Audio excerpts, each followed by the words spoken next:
Hello everyone, welcome to What If Quirkless Deku got trained by Batman's and became his successor Part 3. Before we start, please go support zdforrest for writing that awesome fanfic. Chapter 31: The Truth. The hero killer Stain lay in a hospital bed. He didn't know how long he had been there, as he had been drifting in and out of consciousness as the hospital staff worked on him. Now he was fully awake, handcuffed, and surrounded by police. But today, he had another visitor, the Dark Knight himself. For the past few hours, he had been interrogating the hero killer on his connections to both the League of Villains, trying to gather intel on their operations. "You're wasting your time, Dark Knight," said Stain. "I have nothing to say to you." Batman pulled up a holographic image on his gauntlet computer. It was an image of Stain standing on a rooftop with Tamura Shigaraki and Kurojiri. "You were seen with two known members of the League of Villains," said Batman. "Their highest-ranking members. You are connected with the League, assassin, that much is known. Now tell me what I want to know." "I don't have anything to tell you," said Stain, sneering. "Shigaraki is a fool who lacks conviction. I would have killed him tonight myself if I hadn't been stopped by your whelp and his friends." "You got off easy," said Batman. "Perhaps," said Stain. "You trained your boy well, Dark Knight. He is worthy, even at such a young age.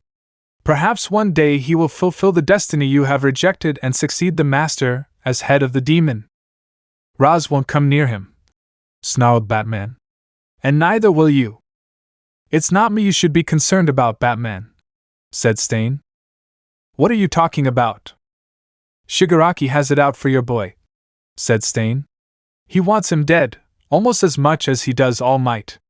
And when it comes to Shigaraki, the only true convictions he has are in death and destruction. You better hope that your training is enough, Dark Knight. Your ward is marked for death." At these words, Batman said nothing, simply turning on his heel and walking out the room into the hospital hallway, where the thinly Almight was waiting for him. "Young Midoriya," said Almight, concerned. "This is bad." "It can't be helped," said Batman. "He's involved now, whether we like it or not."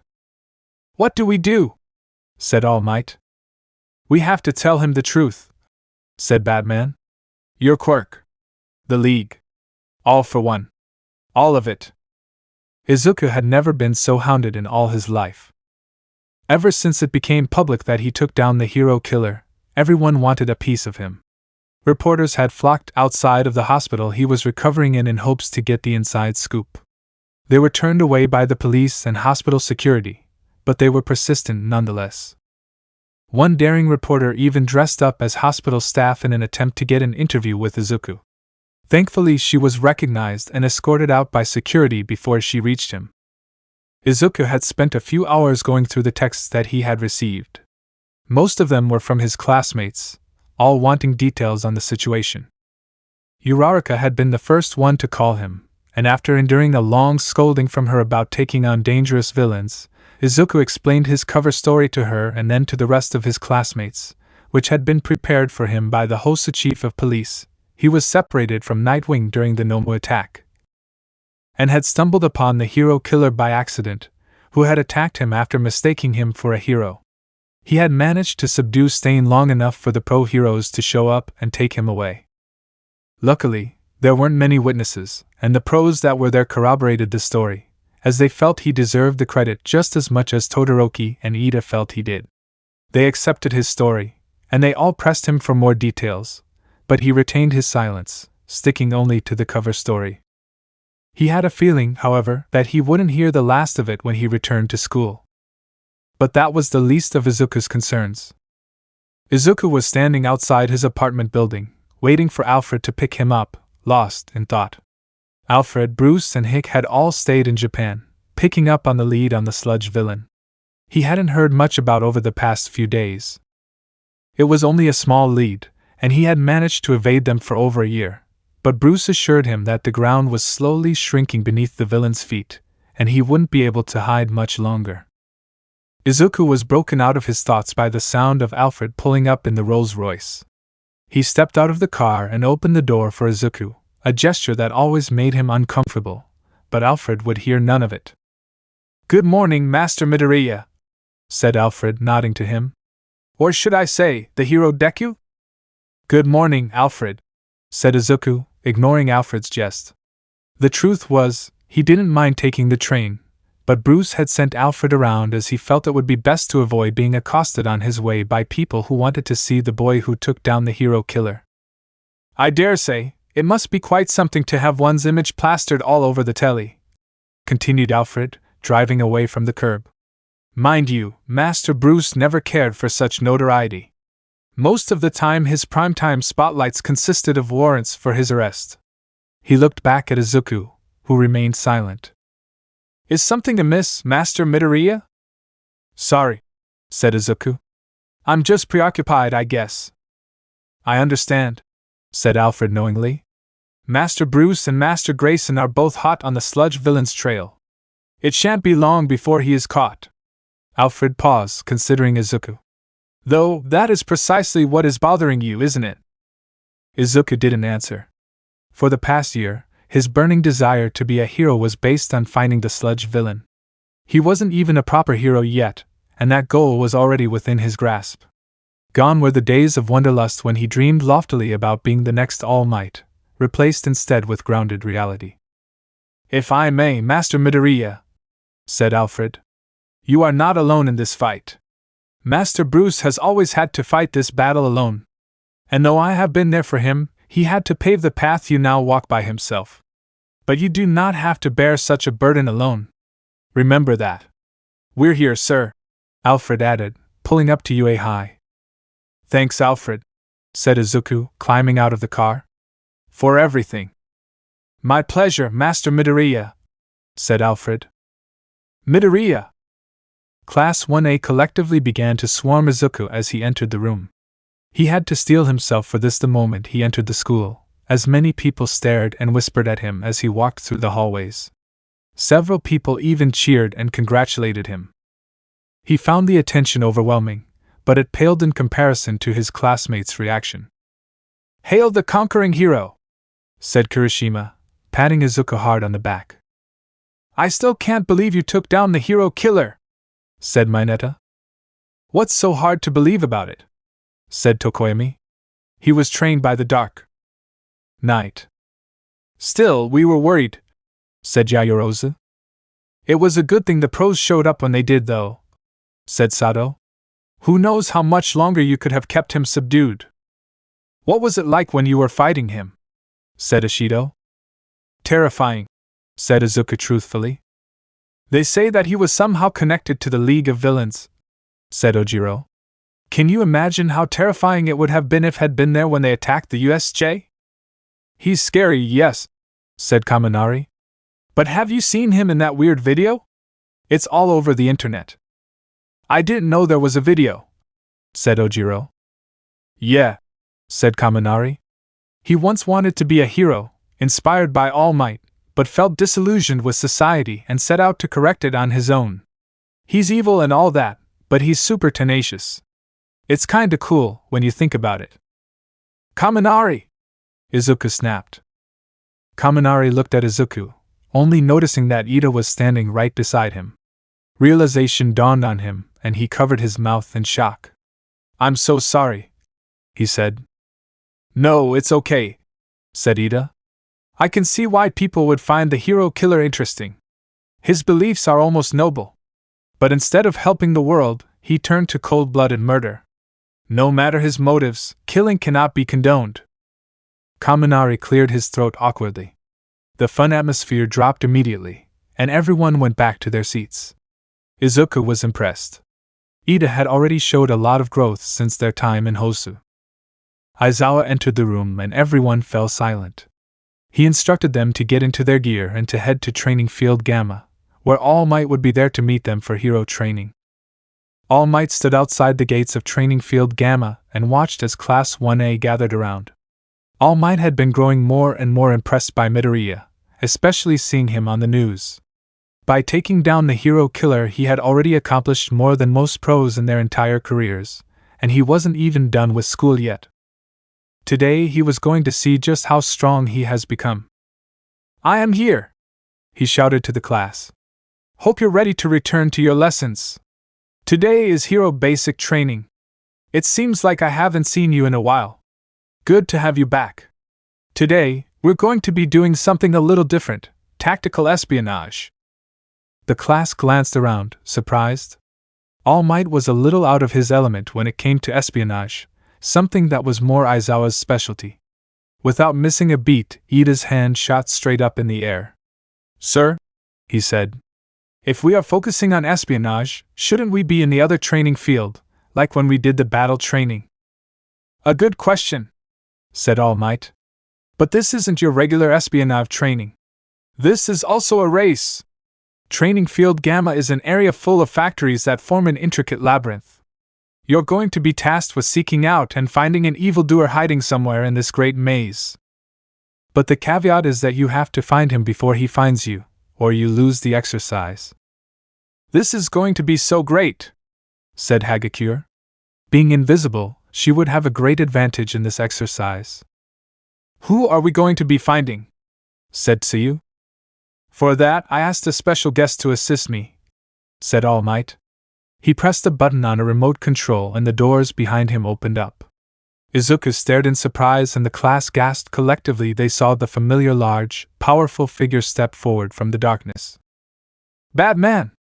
Shouted Kirishima excitedly. The class gazed in amazement as he stepped up next to All Might. Even though the symbol of peace was much bigger than Batman in terms of physical size, All Might seemed to pale in comparison to his sheer intimidating presence. Wait, we have to find him, said Mineta, frightened. Before he finds you, yes, said All Might, laughing. Everyone expects hero work to be big explosions and powerful enemies, and while this is true, it is just as important to develop your abilities in stealth and espionage. If you can get the drop on the enemy, you can end the fight before it even begins. You're all going to be given capture tape. The objective is to capture your enemy. If he manages to evade your capture until the time runs out, you lose. But also, be warned, if you find him, you better be prepared for a fight. If he manages to capture you, that will also result in a defeat. The class gave each other uneasy glances. They did not relish the idea of being captured by Batman. Now everyone, let's get ready! Exclaimed All Might. We're all going at once? Said Yaoyorozu. As I said, this is a race, said All Might. And also an exercise in problem solving. You could choose to go it alone and try to capture your quarry, or you can work in groups and share the glory. It's up to you. Now it's time to prepare yourselves. You have 5 minutes. Once again, Izuku found himself bombarded with questions. What do we do, Midoriya? Said Kirishima. He's not going to hurt us, is he? Said Mineta. I've heard what he does to villains. He's not going to hurt you, said Izuku, half-truthfully. He knew Batman wasn't going to be as vicious on them as he is on the common criminal, but he decided to spare them the horror stories about what he endured during his training. The best thing we can do is stick together in groups. He is nearly unstoppable to take one-on-one, and he's going to try to separate us so he can pick us off. Mineta let out a small frightened squeak, and the rest of the class still looked uneasy. Izuku could hardly blame them. In this maze, Batman was in his element, and that was enough to drive fear into even the bravest of men. There were ample places to hide, areas where he could easily get the drop on them. Izuku was afraid that some of his classmates would panic once faced with him. I need you to trust me, said Izuku to his classmates. We need to stick together. It's our best chance. Class 1A! Shouted All Might. To the starting line! To say that Field Gamma was a maze was an understatement. It seemed to stretch for miles, with twists and turns that led to nowhere. At the sound of the starting bell, the class made their way into the labyrinth. The tension in the air was palpable. Already Izuku's senses told him they were being watched. This was a classic move for Batman. An uneasy mind plays tricks on you, and only helps in making him more frightening. The area around them was silent. Eerily silent compared to the booming voice they just left behind. Izuku shook his head. He had to get a hold of himself. If he let his fear get the better of him, then the rest of them couldn't hope to win. We need to stay close together, everyone, he whispered, just loud enough for them to hear. He's probably already got a beat on us, so we. A large explosion rocked Field Gamma, nearly knocking them off balance. What the hell was that? Said Zero. Look! Shouted Mineta, pointing towards the direction of the explosion. The walls and pipes of the maze in front of them began to collapse, and was steadily dominoing its way towards the group. Everyone take cover! Shouted Izuku, leaping out of the way of the cascade. The wreckage came crashing down around them, covering them in dust and debris. After a moment, the dust began to settle, and Izuku could hear coughing from several of his classmates. Is everyone all right? Said Izuku, dusting himself off. Several of his other classmates began to pick themselves up from the wreckage. He dropped a freaking building on us! Shouted Kirishima, bursting from the wreckage. I thought you said he wasn't going to hurt us. This wasn't meant to hurt us, he said. He turned on his cowl vision and surveyed his surroundings. He, Zero, Kirishima, Uraraka, Shoji, and Tokoyami were together, while several of his classmates were on the other side of a giant wall of debris that separated them. He's breaking us up into smaller groups. Then we need to find him fast, said Tokoyami. I agree, said Izuku. He walked over to the wall, calling over to the other side. Is everyone okay? We're fine, came the muffled voice of Ida. No one is injured. Good.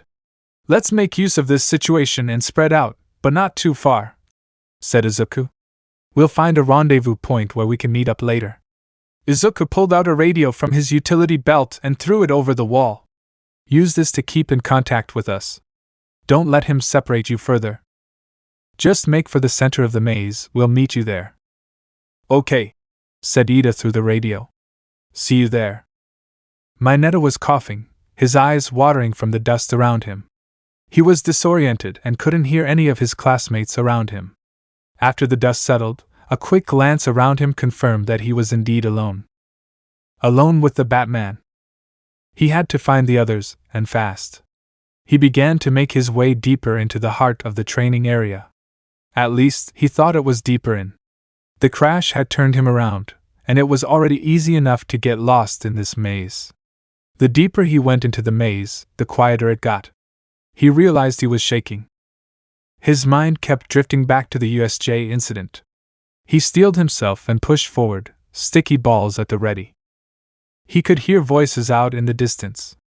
It was his classmates. He broke into a run towards the sound when he tripped over something, falling face first into the ground below him. As he stumbled to his feet, he felt a rush of wind behind him. He turned, but nothing was there. He had to get out of there. He stood and began to walk back in the direction of his friends when he bumped into something. Something big. A scream permeated the air, reaching Izuku's ears. He immediately recognized it as Mineta.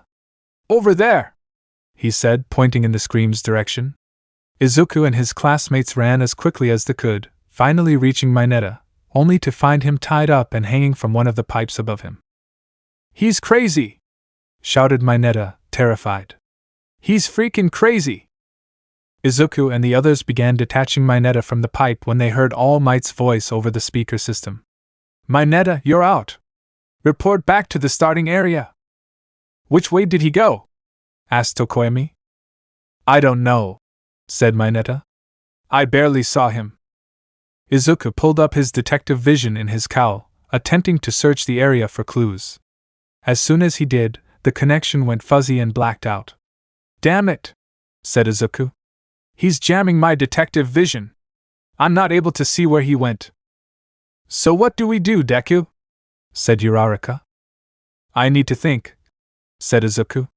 He looked over the surrounding area. Batman was very good at disappearing, mostly without a trace. However, this was an espionage exam, and Batman was testing them, especially Izuku. He pulled up his gauntlet computer. Batman was jamming every available frequency. He wasn't able to connect to the Bat computer, and thus his detective vision was useless. He had to think of a way to bypass the jammer, or find another frequency that wasn't in use. They heard a noise off in the distance. Shouting, clangs and banging on the metal structures around them, even a few explosions. The sound of clashing. Batman had engaged the other students. And Izuku knew they weren't going to last long. Almight came on to the speaker system again, checking off one by one the students who had been captured: Ashido, Oyama, Yaoyorozu, Azuri, even Ida. They were falling fast. Izuku felt his annoyance grow as All Might continued to name them off. That's it.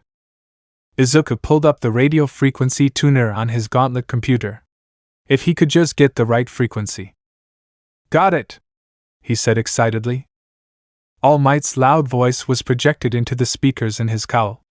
By hacking into the speaker system frequency, he was able to listen in on All Might as he blabbed to the students who made their way back to the conference room after getting taken out by Batman. Which meant Izuku now had Batman's location. I know where he is, said Izuku. But we can't just take him head on. We need a plan. You know him best, Midoriya, said Tokoyami. What do we do? Izuku thought a moment. Bruce had taught him everything he knew, and there wasn't a thing about Izuku that he didn't know. But perhaps that was what he could use to his advantage. Okay, he said. Here's what we need to do. Todoroki could see why Midoriya was so strong. The Batman had gotten the drop on them, already taking down several of their students. He went for Ida first, who had the communications device, preventing him from contacting Midoriya. He then made short work of several of the other students, capturing them with a swift resolve that rivaled his father. The area they were in was cramped, with several pipes and metal hardware surrounding them. It was difficult for Todoroki to get a good shot at their opponent, even with both his quirks. It didn't help that the Batman was fast. Very fast. It was all he could do to keep him at a distance while protecting the rest of the team that had yet to be captured. But he knew he couldn't hold off the assault for long. We need a plan, shouted Todoroki. I got this, said Kaminari, rushing forward. No, don't, shouted Todoroki, but it was too late to stop him. He lunged towards the Batman, charging his indiscriminate discharge 2 million volts, but as he approached, Batman simply reached out and grabbed onto him, seemingly absorbing the volts into his gauntlets, then grabbed onto one of the protruding pipes next to him. And the electric current shot throughout the area around them, shocking the students. After a few seconds, Kaminari faltered, his energy spent, giggling stupidly as a side effect from his electricity. Batman seized his chance and cuffed Kaminari and placed him to the side. The rest of the students were weakened by Kaminari's attack. Tsuyu launched her tongue forward and tried to entrap Batman, but he deftly dodged it, causing it to stick on the wall behind him. While briefly immobilized, he pulled a small capsule from his utility belt and threw it at her feet, which exploded into a mass of sticky ooze, trapping her. It was Jiro's turn to act now, moving forward and plugging her earphone jacks into her boot, attempting to use her sound blast. But Batman was one step ahead of her, throwing another capsule towards her feet, which exploded and encased her boots up to the knee in thick ice, preventing the escape of sound. Batman bounded over her and Todoroki's fire blast, placing Jiro in cuffs while in midair. She was out now as well, and their numbers continued to dwindle. He's mowing us down! Shouted Sato. Where is everyone else? Get behind me, said Todoroki. Sato complied, and Todoroki threw up a wall of ice between himself and what was left of the group. Let's see you dodge this, he said, launching a huge blast of fire towards Batman. The blast completely engulfed him, and he disappeared beneath the flame. Geez, Todoroki, you don't have to kill him, shouted Ojiro. But Todoroki wasn't trying to kill him. After seeing Midoriya in battle, he had a pretty good idea of how Batman's armor worked. He hoped that he was able to somehow weaken the armor, or at least slow him down long enough for one of them to use their capture tape. When I give the signal, said Todoroki, rush in and use the dash. He stopped dead in mid-sentence. Batman had made it through the fire, unscathed. He used his cape to shield himself from the brunt of the blast, and his armor had protected him from the rest of it. Impossible, said Todoroki. Batman wasted no time, rushing forward at incredible speed. Todoroki threw up a wall between them, trying to buy them some time to escape. Todoroki could see the bat-shaped silhouette pull something from his belt, and he heard what sounded like a can of spray paint against the wall. Realization dawned on Todoroki. "Get down!" he shouted. The wall of ice exploded, forcing the students backwards in the blast. Batman walked through the open hole in the ice wall, and Ojiro rushed forward, trying to strike Batman, who dodged and parried his attacks effortlessly, grabbing him by the tail and throwing him to the ground, taking his chance to cuff him while the wind was knocked out of him. He continued to make his way towards the rest of the students when he paused and reached out to his side, grabbing onto seemingly nothing. Todoroki then realized that he was holding onto Hagakyo's arm, after she had tried to sneak up on him. "How did you see me?" she said indignantly. "You may be invisible, but your body heat isn't," Batman replied, placing cuffs on her. "Damn," Todoroki thought, looking around. There was still no sign of Midoriya anywhere. They were losing badly. They needed him. As Batman continued to advance, Todoroki realized that it was only he and Sato left. They stood and readied themselves to fight, but they both knew that it was useless. Batman was as unstoppable as his reputation preceded. "Enough!" Batman stopped, turning at the sound behind him. There stood Izuku Midoriya, squaring off against his mentor, alone. "Your fight's with me, Batman," said Izuku. "Then shut up and fight," Batman shot back. Izuku wasted no time, leaping forward into a flurry of punches and kicks. Batman matched him blow for blow, both parrying and attacking each other with blinding speed. Todoroki and Sato stared in awe at the skirmish. It was like the Batman was fighting his own shadow. Izuku leaped into a spinning kick towards Batman's head, who parried it effortlessly, grabbing him and throwing him into the wall beside them. Midoriya leapt back to his feet in an instant, pressing his attack. But Batman was too strong. He continued to counter Izuku's attacks, which were starting to lose their steam. "You know a forward-facing attack is useless," said Batman. "You know you can't win. Which means you're not trying to win." Batman looked around, detecting several other signatures surrounding him. "Playing the distraction," he said. "Not bad." "Now!" shouted Izuku. Shoji, Uraraka, Kirishima, Tokoemi, and Zero all leapt out of their hiding places, advancing on Batman. Shoji and Kirishima began their assault directly on Batman, who was dodging and parrying their attacks. Uraraka began throwing punches, a result from her training with Gunhead, and attempted to get in a good shot to use her quirk on him, but he bounded over her, pushing her into Shoji and Kirishima. Tokoemi stepped forward and called forth Dark Shadow. "I've always dreamed of meeting you," he said. "I never thought I would get the chance to fight you." He ordered Dark Shadow forward, and surprisingly was able to land a hit on Batman, sending him backwards. He recovered quickly, throwing a batarang towards Dark Shadow, which exploded in a blinding light. This caused Dark Shadow to shriek and it retreated back to its master. Zero stepped in and threw the cellophane from his arms towards Batman, trying to ensnare him. Batman grabbed onto the tape and pulled Zero forward into a clothesline. Batman then used his own cellophane to capture him. Shoji, Uraraka, and Kirishima recovered and began their attack again, with Izuku, Sato, and Todoroki joining them. They were backing Batman against a corner, who continued to dodge and block their assault. "We're doing it," said Sato. "We got him on the ropes." But Izuku knew better. Batman was rarely backed into a corner without a way out. He reached into his belt and pulled out a capsule, throwing it to the ground. A bright light enveloped them, and the students all yelled as they tried to shield their eyes from the flash.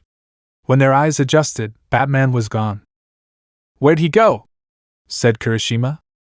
"Don't worry," Todoroki said. "We'll find Dash." "Time's up!" The booming voice of All Might projected over the speakers. The match was over. "Man, we lost!" said Sato. "So many of us were taken captive," said Todoroki. "The odds were stacked against us from the beginning." "Don't be so sure." They all jumped at the deep voice behind them. Batman had returned. "You all performed adequately," he said. "It's not every day that someone gets the better of me." He lifted his arm, showing the students the capture tape that was wrapped around it. Everyone turned to Izuku, who no longer had his capture tape. They all paused for a minute, then burst into cheers at their victory. "Looks like your plan worked, Midoriya," said Batman, walking away. "They all seem to really trust you. Not bad." Izuku and his classmates were finishing up in the locker rooms, changing back into their school uniforms. They had all had a tough day of training, and the espionage training they just went through was particularly tough. The boys around him were still talking excitedly about it. "I still can't believe we fought Batman," said Kirishima. "That was the coolest thing ever." "He is every bit as good as his reputation makes him out to be," said Tokoyami. "It was a true honor seeing him in action." "Is that the kind of training you went through, Midoriya?" asked Sito. "More or less," said Izuku. The truth was that Batman went easy on them, but he didn't have the heart to tell them. "It was terrifying," said Mineta, still shaking from his encounter. "Are you sure the dude doesn't have a quirk?" said Sato. "How strong he was, how fast he was moving, we could barely keep up with him. He was like a total ninja out there." "That's why he's the top hero in America," said Tokoyami. "I thought Superman was the top hero in America," said Kaminari. "On paper, yes," said Tokoyami. "But Batman is considered to be the most feared in the criminal underworld, even above Superman." "That's freaky," said Kirishima. Izuku finished changing, ready to make his journey home. He was tired and sore, and had a lot of studying to do. When he exited the locker room, he stopped in surprise to see that Bruce was waiting for him. And he was accompanied by All Might. "Midoriya," said Bruce. "We need to talk." "What's this about, Bruce?" said Izuku. Today was full of surprises for him. He had never seen All Might and Bruce in the same room before, much less having Bruce assist with his class. He still wasn't entirely sure why Bruce had participated in the training to begin with. "There's a reason behind my actions in class today," said Bruce, as if reading his mind. "You demonstrated considerable strength and growth in your fight with the hero killer. I wanted to see that for myself, and you didn't disappoint." "It's true," said All Might. "You performed well today." Izuku felt a sense of pride at All Might's words rise in his chest, despite the bitterness he felt. He was still on uneasy ground with the pro-hero, after what happened at the sports festival. "It's important that we take your training to the next step," said Bruce. "What do you mean?" said Izuku. "Things are happening, Izuku," said Bruce. "The events at the USJ and Hosa City are just the beginning. For better or worse, you're involved now, and you need to be ready." "Ready for what?" asked Izuku. "In order to tell you that, there's something you have to know first," said Bruce, turning to All Might. "About the connection between the League of Villains and All Might." "Connection?" said Izuku, surprised. "I'm afraid so," said All Might. "And to properly tell you the story, you need to know about my quirk." He sighed, leaning back in his chair. "Not many people know about my quirk," he continued. "It is a closely guarded secret that I have worked hard to keep, just that, secret. Many people just assume it is super strength. When asked about it in interviews, I try to dodge the question as best I can. The truth is, I wasn't born with this quirk." "What?" said Izuku, standing up. "Just hear him out," said Bruce. Izuku sat back down. "It's true," said All Might, lifted his hand, which began to glow a rainbow of different colors. "I was given this power at a young age. And it was passed down to my predecessor, and her predecessor before her. With each wielder, the power is cultivated, and grows stronger, until it is passed on to the next wielder. Its true name, one for all." "You remember what I told you about quirks?" said Bruce. Izuku nodded, recounting their conversation about Lex Luthor, or rather, a version of him, sending the alien Brainiac's exabytes back in time, causing humanity to develop quirks. "That's where my quirk comes in," said All Might.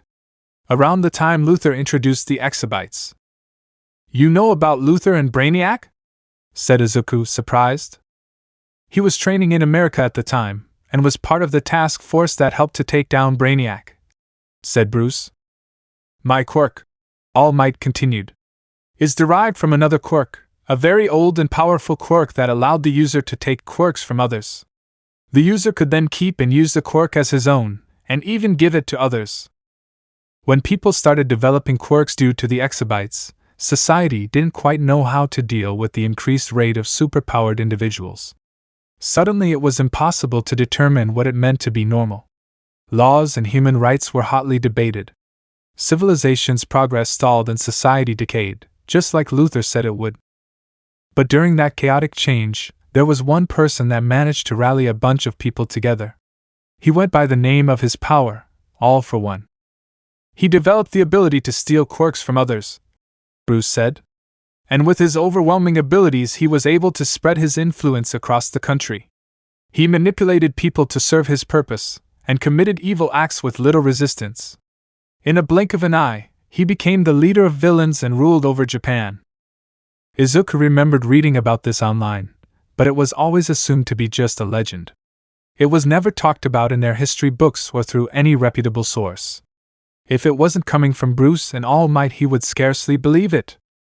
It's the kind of shameful history that people would rather forget about, said All Might. When a person gains true power, they enjoy showing it off. He made people trust him, submit to his will by altering their abilities. Bruce pulled out a small holodisk and pulled up the projection of a man sitting in a chair. He wasn't moving, a vacant and ghastly look etched on his face. There were some people who couldn't bear the weight of the quirks they were given, said Bruce. They became like mindless living dolls, incapable of speaking or thinking for themselves, just like the Nomu. Are you saying? Izuku began, hardly wanting to hear the answer. We believe so, Izuku, said Bruce. All for One is the true leader behind the League of Villains. But isn't he long dead by this point? Said Izuku. One who steals quirks has no limits, said All Might. You should know by now that anything is possible. There are even quirks that halt aging. He probably has something like that, but we can't know for sure. But how did One for All derive from this evil person? Said Izuku. It's an ironic part of life, but justice so often spawns from evil, said Bruce. All for One had a quirkless brother, who was young and sickly, but had a strong sense of justice, and vehemently opposed his brother's deeds. Eventually, All for One gave his brother a quirk, one that allowed him to stockpile his power. Most likely it was less of a gift, and more of a means to make him submit. But what All for One didn't know is that his brother wasn't actually quirkless. He had a quirk that allowed him to transfer his quirk others. A seemingly useless quirk, so it is understandable how it went undetected, but it allowed him to pass on the stockpile quirk given to him by his brother. Because of his influence, and the sheer difference in their power, the younger brother passed on his quirk to new generations. With each user, the quirk grows stronger, until one day it would be strong enough to stop his older brother. Realization dawned on Izuku. Your fight 5 years ago, he said. That's right, said All Might. I managed to defeat All for One, or so I thought, he added bitterly. The battle came at a heavy price, and now it seems that he has survived and is leading the League of Villains. Why are you telling me this? Asked Izuku. What does this have to do with me? You and Tamura Shigaraki are now bound as much as All for One and All Might are, said Bruce.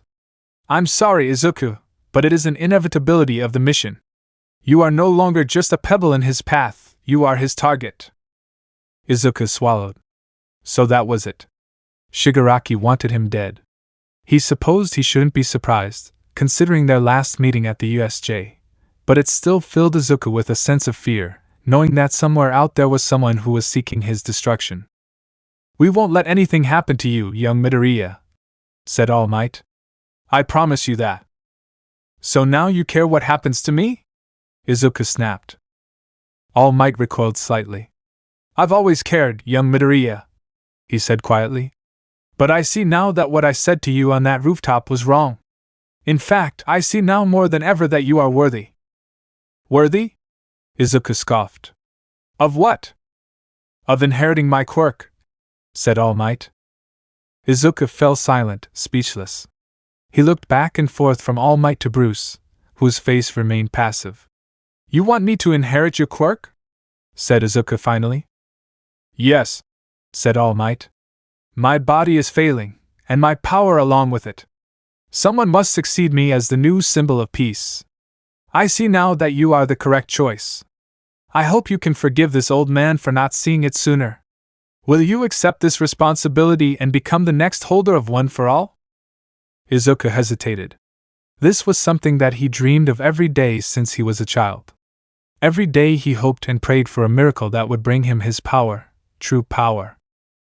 Every time Kaken hurt him, every time he was called weak and pathetic for not having powers, for being different, this would all come to an end, and he would finally know what it was like to experience true power. No, said Izuku. All Might stared in surprise. Are you sure, Midoriya? He said. Isn't this what you always wanted? It is, he said.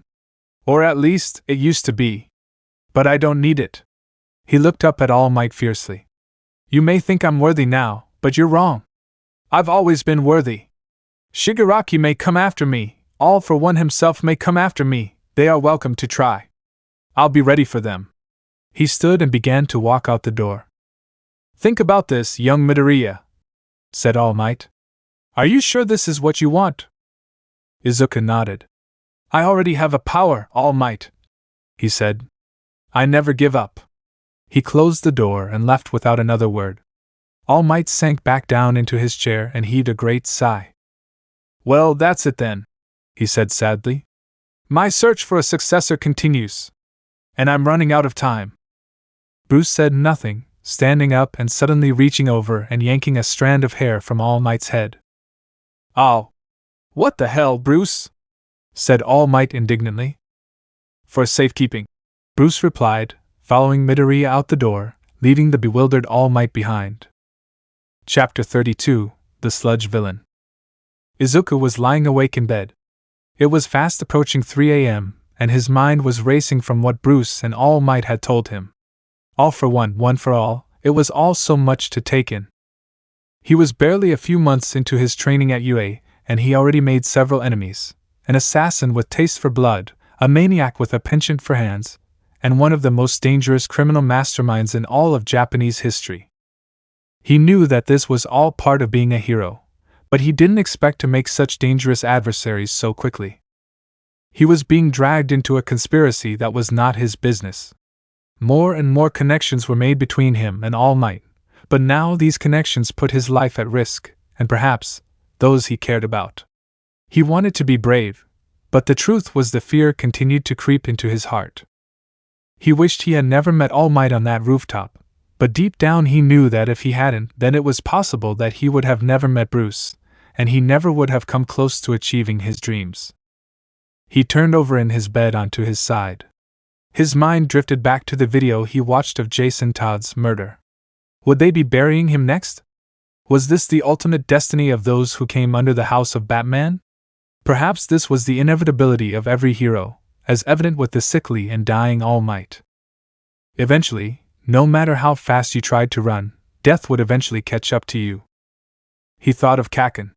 The relationship between them was strange. Kaken seemed to only keep Izuku around so that he would have someone to inflict his wrath and frustrations upon. Many had questioned him as to why he continued to follow Kaken despite such abuse. In fact, he often asked himself that. Perhaps that was just his fate, to be a lightning rod for punishment. But the truth was, it was his admiration for Kaken that kept him there. He was amazing. Confident and competent in everything he did. Everything he was Izuku wanted to be. But even with all his accomplishments, it was still not enough to save him. Even with all his training, would he be strong enough to face the challenges before him? Izuku felt his ping from his phone. It was a text message from Bruce. Izuku was curious. Bruce was usually up at this hour, but he rarely contacted Izuku. The message puzzled him at first, as it consisted of only 4 words. Warehouse. Now. Found him. Izuku stared at the message for a full minute before realization finally dawned on him. He sprang up out of bed and threw his clothes on, grabbed his utility belt, and escaped out the window of his room. Bruce had done it. He had found the sludge villain. The elevator door opened, and Izuku stepped into the warehouse. On most nights, the warehouse was quiet. Bruce and Alfred were rarely there, spending most of their time in Gotham. Izuku came here mostly alone to train. On occasion, Alfred would communicate with him through the Bat computer, just to check up on him. But tonight, the warehouse was bustling. Batman and Nightwing were sitting together at the conference table, talking and looking over files and a holographic projection of what looked to be a map. Izuku was surprised to see someone else there as well, the woman in the wheelchair, the one who was with Bruce, Hick and Alfred at the sports festival. She was hard at work on the Bat computer with what looked like several cyber-sniffing and hacking programs. "Master Midoriya, welcome," said a familiar voice. Alfred had appeared at his side, offering him a cup of tea. At his words, the rest of the team looked up from their work towards Izuku. Nightwing sprang from his chair immediately, and went to greet Izuku, wringing his hand. "Good to see you again, kid," he said. "Welcome to the party. Hey, Barb," he called over to the woman in the wheelchair. "Come meet the new kid." "Nice to meet you, Izuku," she said, shaking his hand. "My name's Barbara Gordon." "It's nice to meet you," said Izuku. "You're a pro hero too?" "She's Batgirl, kid," said Nightwing. Izuku's eyes widened in surprise. Batgirl had disappeared from the hero community several years ago. Now, it seemed to make a bit more sense as to why, but he didn't dare ask why she was now wheelchair-bound. "Well, I used to be," said Barbara.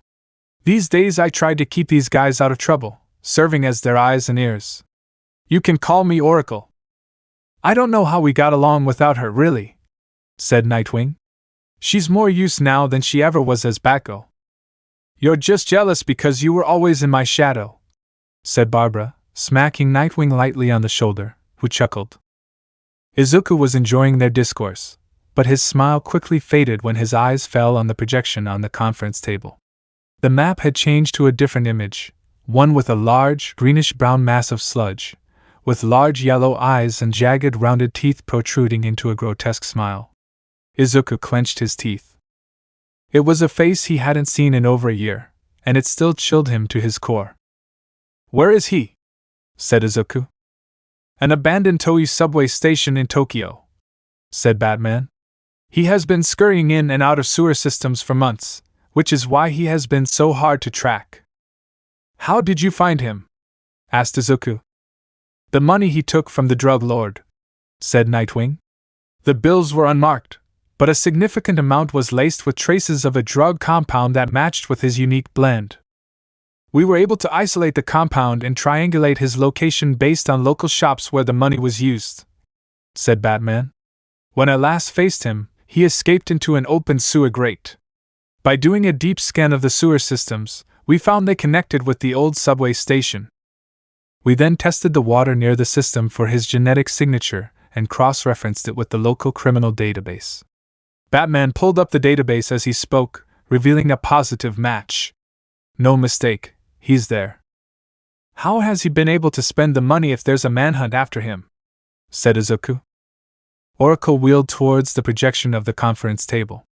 "This may be a little hard to see," she said, pulling up another screen on the projection. It was several missing person reports, some of them kids no older than Izuku. "It was another way we were able to find him. Every one of these people disappeared in Tokyo, around secluded spots. We even were able to get a visual glimpse of one of them, due to a security camera." She pulled up the security footage, showing a man in his early 20s being enveloped by the sludge monster. Once he stopped struggling, the monster opened the man's mouth and entered into his body.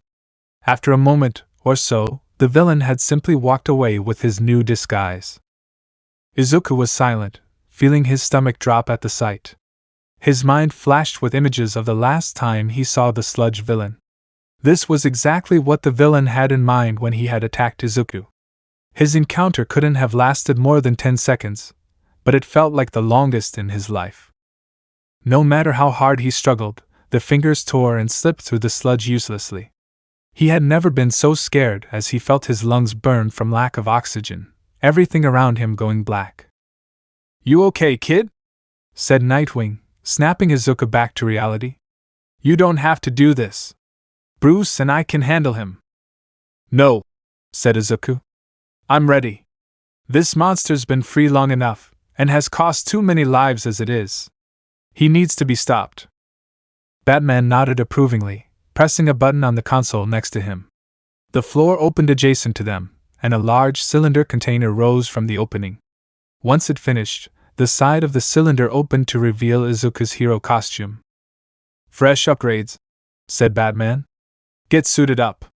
We're leaving. Izuku's stomach churned. He, Batman, and Nightwing were traveling through the sewer system in Tokyo. They had taken the Batwing to their location, and had been traveling through the sewers for the last 20 minutes, following the tracker Batman was using. In the back of Izuku's mind, he realized that this was the first time that he had been on a real mission with Batman. He would have normally been excited, but that was the last thing on his mind. When the USJ was attacked and he fought with the hero killer, he didn't have time to be scared. He just had time to act. But there was plenty of time to feel fear in this situation, as he prepared to run headlong into battle with a creature that almost killed him a year ago. "How you holding up, kid?" said Nightwing. "Fine," Izuku lied. "We're with you, Izuku," said Oracle over the comm system. "Lighten up, Oracle. This kid took down one of Ra's flunkies nearly single-handedly," said Nightwing. "This chump has no chance." "Lighten up?" said Oracle. "How about showing a little decorum over the situation, Nightwing?" "Who, me? I practically invented decorum," said Nightwing. "I'm just saying the kid's a natural." "Everyone be quiet," said Batman. "The station is just ahead." They traveled in silence for a few minutes before reaching an old brick wall, which looked to have been knocked down some time ago. Beyond it, Izuku was amazed to see a vast underground station. It was in a state of extreme disrepair, with an old subway car sitting solely on the track. Everything looked to have been abandoned decades ago, but despite this, there were several new things strewn about, old bottles and alcohol cans strewn about carelessly, as well as several empty packages and cans of food. There was a large empty vat that looked to hold chemicals near the old subway car, which Izuku assumed where the villain slept. Stacks and stacks of the stolen money were piled against the walls and in several open crates filled with various different drugs and narcotics. But what Izuku saw next disgusted him the most. Slumped carelessly in a corner of the subway were the bodies of the missing persons, cast aside like pieces of a macabre wardrobe. Izuku did a head count, and one of them was missing. "He's not here," said Izuku. "And one of the bodies is missing. Probably out shopping," said Nightwing facetiously. "He could be back any minute," said Batman. "Remember the plan. Get into position and attack on my signal." He took his grapple gun from his belt and launched it upward, getting a vantage point in the rafters above. Izuku and Nightwing followed suit. The fact that the villain was out meant they had a unique opportunity to get the drop on him. This may be their only chance to stop him, and Izuku dared not waste it. Hours passed, and Izuku began to wonder if the villain would return. Izuku heard his comm system chime in. "He's back," he heard Oracle say gravely. The body of the last missing person lumbered into the station, carrying a small box. It moved like a grotesque puppet on a string. He looked around for a minute, and when he was satisfied he was alone, the mouth of the missing person opened and spewed forth a greenish-brown sludge. Izuku stifled a gag, disgusted by the sight. After a minute, the body crumpled into a heap, and the sludge took shape into a form Izuku recognized all too well. The creature cackled as he opened the small box he was carrying, revealing to be a cache of jewels and gems. Out shopping was right, Izuku thought. His anger boiled at the sight of the creature, how callously he killed these people and subjected their memory to the humiliation of wearing them as meat suits. He felt his hatred grow more and more for this creature. He shook his head. He had to steel himself. He couldn't let his emotions overtake him. He looked over at Batman and Nightwing, who were taking items out of their utility belts, ice capsules. Izuku did the same. Their plan was to encase him in ice as quickly as possible to prevent him from escaping. He was slippery and cunning, and they knew they wouldn't get another chance like this. "Now!" shouted Batman. They all jumped from the rafters, throwing the ice capsules towards their quarry. The capsule struck their target and immediately exploded into ice, creeping quickly to encapsulate the monster. "What the hell?" shouted the sludge monster, breaking off from the piece of himself already encased in ice. He slithered around the station, looking for an escape, but Batman was way ahead of him, sealing the only exit with another ice capsule. "There's nowhere to run," said Batman. "You heroes just made the biggest mistake of your life," screamed the sludge villain, lunging for Batman. He swiftly dodged the attack, simultaneously throwing another ice capsule at the creature. The sludge villain shrieked and separated itself from the ice. This time, Nightwing advanced on him, followed closely by Izuku. They threw their capsules at the villain, but this time he was prepared, slithering out of the way. It then formed an appendage and thrust it towards Izuku and Nightwing, both bounding over it before it struck them. Nightwing stuck his electrified tonfa into the villain, which shrieked as the electric charge permeated throughout its body. The villain recovered from the shock and lunged towards Nightwing, this time managing to entrap him in its sludge. "Nightwing!" shouted Izuku in horror. But Nightwing wasn't finished yet. The creature shrieked again as more electricity shot throughout his body, releasing his captive. Nightwing grappled away to safety, throwing another ice capsule at the villain. The ice began to form around it, and once again it separated itself from the ice and redoubled its efforts on Nightwing and Batman. Izuku's mind was calculating as it fought against his mentors. The creature was able to separate itself, and seemed to be able to make more of the sludge. If they weren't careful, they would exhaust their ice capsules before they could capture it. Electricity seemed to be a weakness it had, as evident to Nightwing's attacks. Izuku could use that to his advantage, but he had to act quickly while the villain was otherwise distracted. "I'll crush you both!" shouted the sludge villain to Nightwing and Batman. He was increasing in size, slamming into the walls of the station. The already precarious station began to crumble under the attacks. Any more strain and they would be buried alive. Nightwing and Batman drew more ice capsules, but were caught off guard as the creature shrieked in immense pain. Immense currents of electricity were passing through the creature, causing his size and density to decrease rapidly. "What is happening to me?" the villain screamed in fear. Izuku stood behind him. He was pressing down on a small device. Batman and Nightwing realized that he was the one sending the electric currents through the creature. "I modified the electric current in this device," said Izuku to the villain. "It's causing you to lose your viscosity. In a few minutes you will be reduced to nothing but a puddle on the ground." He approached the villain, who continued to yell in pain, and removed his cowl. "Do you recognize me?" The villain didn't answer right away. "You," he said finally. "You're the brat who got me caught by Almight." His bulbous eyes widened, as if in sudden realization. "You're the one who took down the hero killer," he added fearfully. "You murdered my friend," said Izuku. "Katsuki Bakugo. You murdered him in cold blood to save your own skin." "So what?" said the villain desperately. "Is this about revenge? You don't have to do this. I have money!" The monster shrieked again as Izuku increased the voltage. Nightwing began to step forward, but Batman stopped him. "Please!" the villain continued pleadingly. "I'll do whatever you want, I'll go wherever you want. You'll never see me again. I'll give you anything." Izuku took a capsule from his utility belt and dropped it into the screaming mess before him.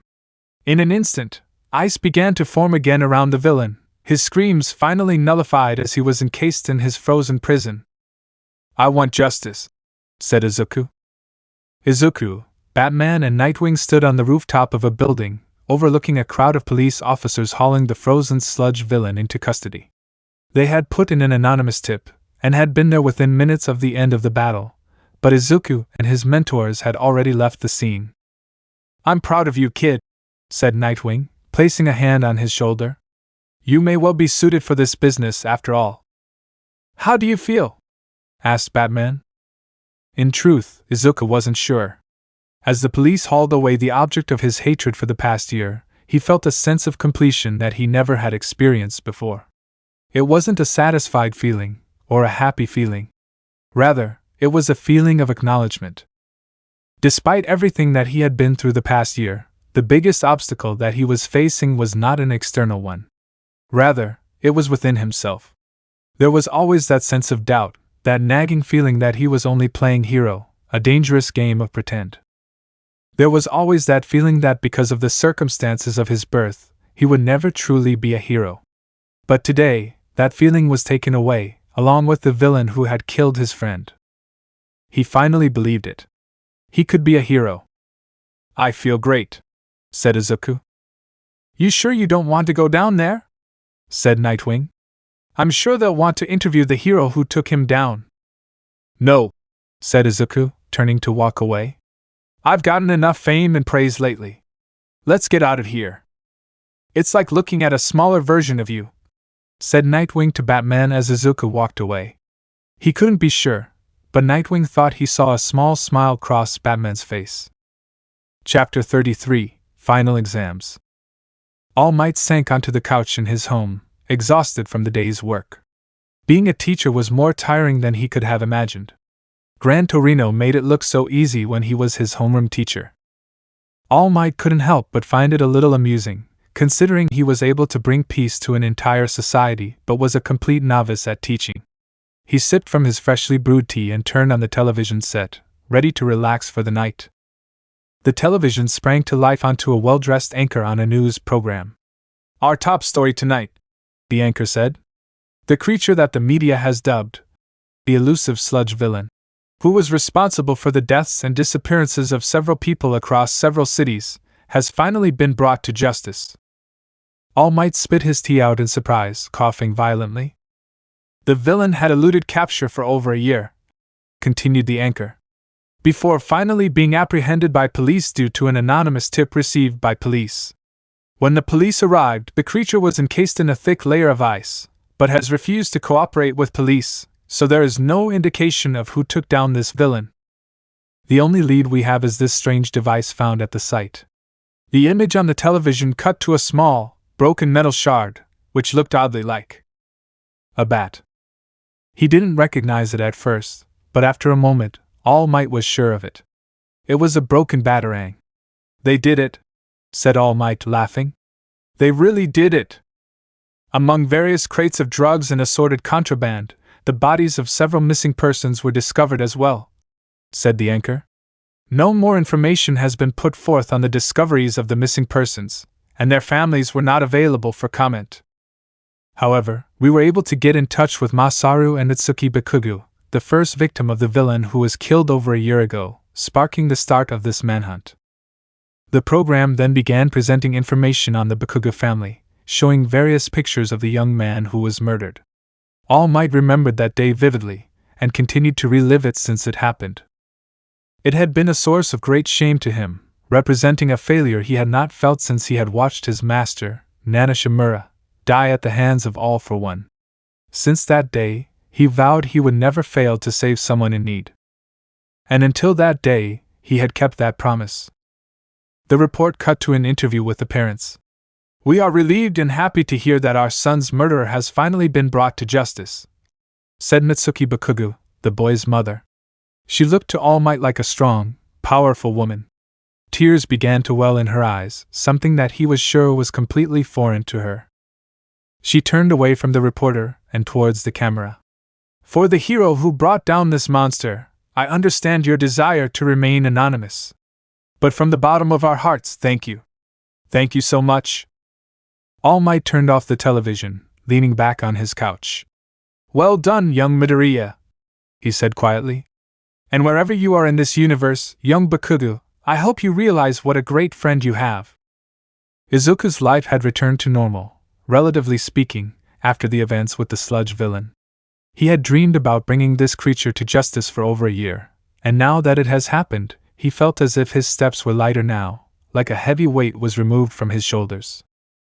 He had seen the news report with Kaken's family, and couldn't express the feeling in his heart when Mrs. Bakugo expressed her thanks. He felt now, his friend could finally rest in peace. Chapter 34 Izuku vs. All Might. Izuku stood in the observation room with Recovery Girl. The first exam was about to start, and Izuku didn't want to miss it.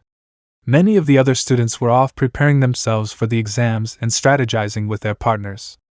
Since Izuku would be taking his exam alone, he figured his time would be best spent by observing the other exams. The practical exam was fairly straightforward: either capture the teacher using the restraining cuffs provided to them, or escape the zone before the time runs out. The exams relied heavily on strategy, teamwork, and problem-solving abilities. Izuku would be lying if he said that he wasn't nervous. All the teachers were given heavy restraints to restrict their movements in battle, so as to level the playing field. Still, Izuku had been studying Almight his entire life, and knew what he was capable of. Even with this handicap, he knew his chances of taking down Almight in a one-on-one fight were slim. What's more, Izuku knew his biggest weakness was his injury from his fight with All for One, but he couldn't risk exploiting it without the risk of exposing All Might's secret. He figured his best bet would be to utilize his stealth skills and try to escape before the time ran out. But he had a feeling that regardless of his preparation, he would be forced into a confrontation with his former hero, and he had to be ready. "Looks like I have my work cut out for me today," said Recovery Girl. Uraraka had joined her and Izuku in the monitor room to observe the battles. The first match was starting: Kirishima and Sato against Cementos.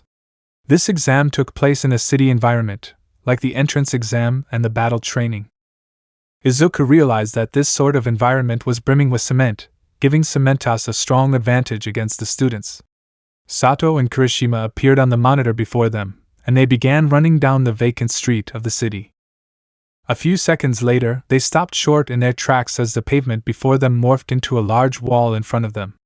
Sato and Kirishima decided on a full frontal assault, rushing and breaking through the cement walls that formed before them. Izuku was amazed at his classmates' combined strength, knocking down wall after wall with incredible speed and power. Cementos knelt several meters in front of them.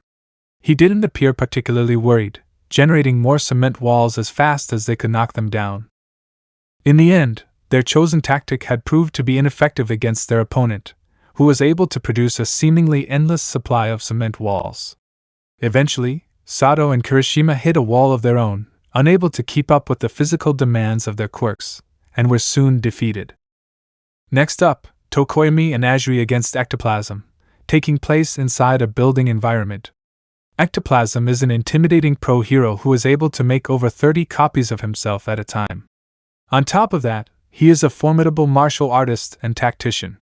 Izuku knew that his classmates had their work cut out for them. When the match began, however, Tokoyami and Azuri displayed impressive teamwork right off the bat, advancing past Ectoplasm's copies and further into the building towards the exit. Izuku was thoroughly impressed by their communication and teamwork. Soon, they reached the exit gate, and Ectoplasm was waiting for them. After defeating a few more of his copies, he demonstrated to the students the sheer immense power of his quirk by making a huge copy of himself. Tokoyami and Azuri were quickly swallowed by the giant copy and encased in the plasma. They were restrained, but not beaten.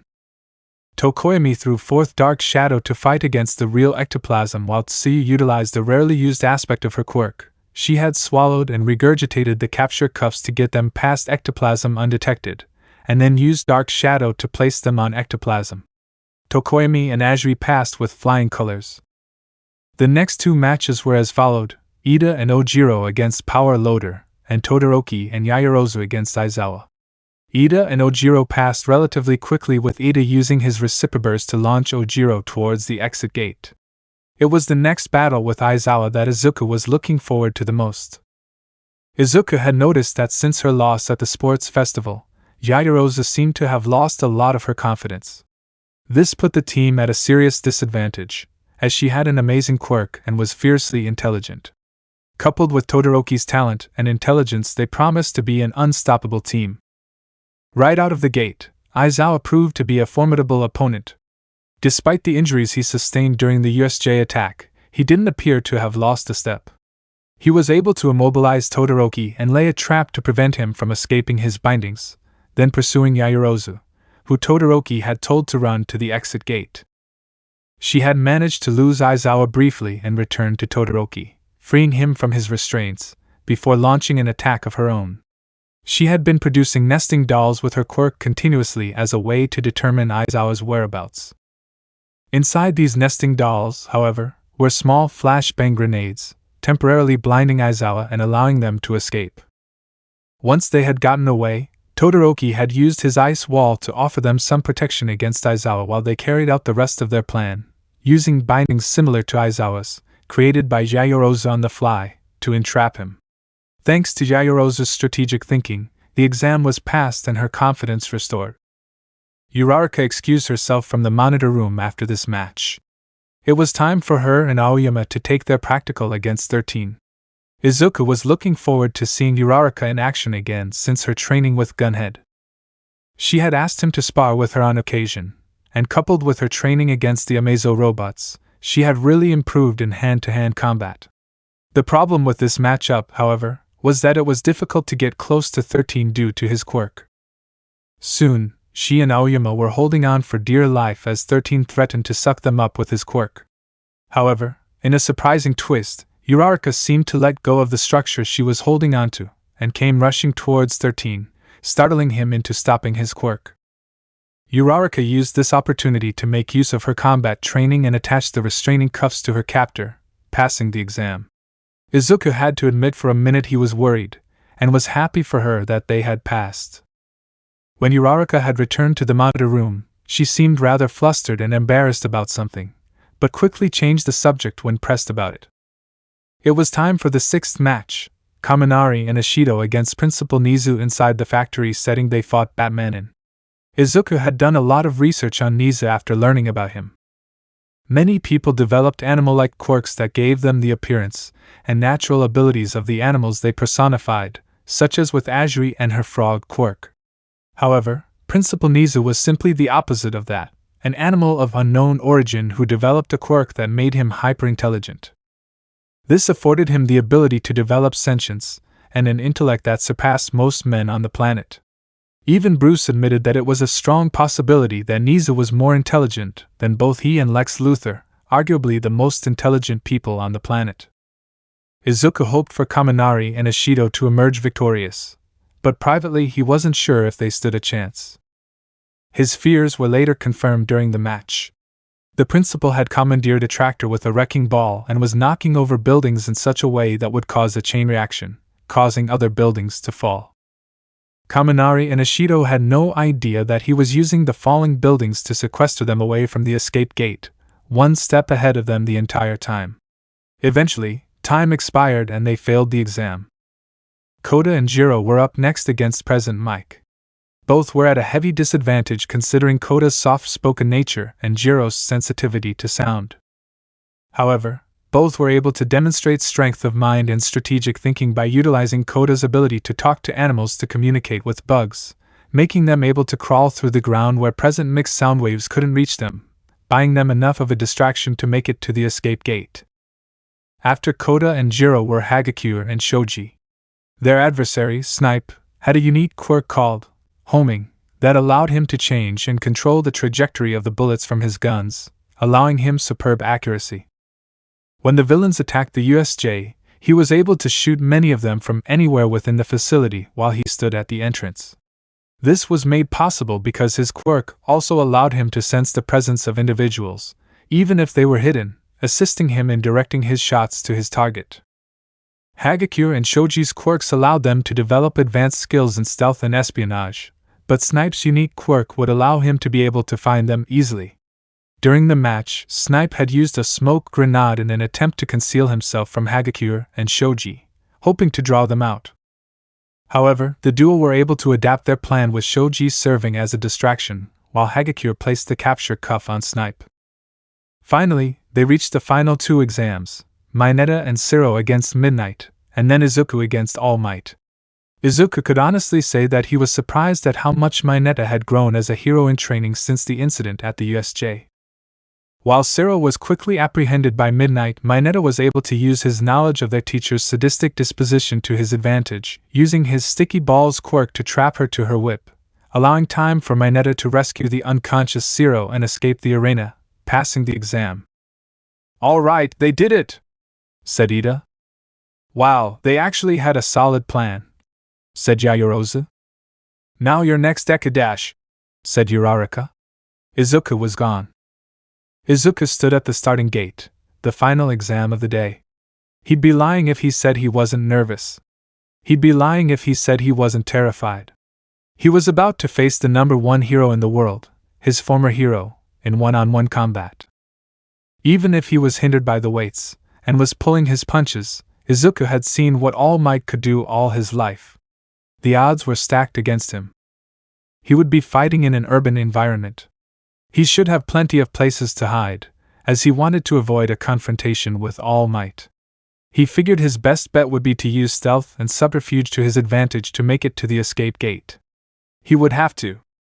Izuku's thoughts were interrupted by a huge gust of wind and debris coming straight for him. He ducked and covered just in time as it rushed over him. Had he been standing, it would have knocked him off his feet. He heard deafening crashes as the debris smashed into the buildings around him. After what seemed like an eternity, the dust and smoke began to dissipate. "Who really cares if I destroy this city?" came a bellowing voice from the billowing dust. Izuku recognized the voice as All Might, but it was different. It wasn't the haughty, laughing voice he was used to. It was coarse and intimidating. Izuku rose to his feet as the pro-hero walked through the dust into view. "If you think of this as an exam and not a real fight, you'll be sorry, young Midoriya," said All Might. He stomped his foot into the ground, causing another gust of wind and a tremor to shoot towards Izuku. "I'm a villain now, hero. Remember that. You better come at me with everything you've got. I won't hold back." Izuku swallowed. "I am so bucked," he thought glumly. Izuku threw down a smoke bomb, trying to conceal himself. All Might rushed forward with blinding speed, through the smoke, grabbing Izuku squarely by the face. Izuku instinctively raised his explosive gauntlets and began launching rapid-fire attacks at All Might. The hero shielded himself from the blasts, but then slammed Izuku headfirst into the ground below, knocking the wind out of him. "Hardly worse than a sting," said All Might. Izuku recovered and threw an explosive batarang at All Might's face, who caught it effortlessly. He didn't even react as the batarang exploded in his closed fist. "That's not going to work, young Midoriya." All Might then used his extended fist and delivered a crushing blow into Izuku's solar plexus. He flew backwards at least several feet, crashing hard into the building behind him. Izuku tried to stand up, dazed. All Might had knocked him into some sort of fake office building. This was bad. Izuku realized that All Might wasn't just powerful. He is power. He tried to clear his head. He had little time to correct his strategy. He couldn't get close enough to All Might to do any real damage, and he moved too fast for Izuku to counter his attacks. He had to trap All Might somehow, just long enough for him to make it to the escape gate. But his explosives were not effective against him. He had to use something else. "Come out, little hero!" Izuku heard All Might saying. "You can't hide forever." Then Izuku heard it. A faint cough. Looking out the window of the building, he saw All Might wiping blood from his mouth. "That's it," thought Izuku. "That's my window." He would have to get close to him. Much too close for comfort. Izuku braced himself.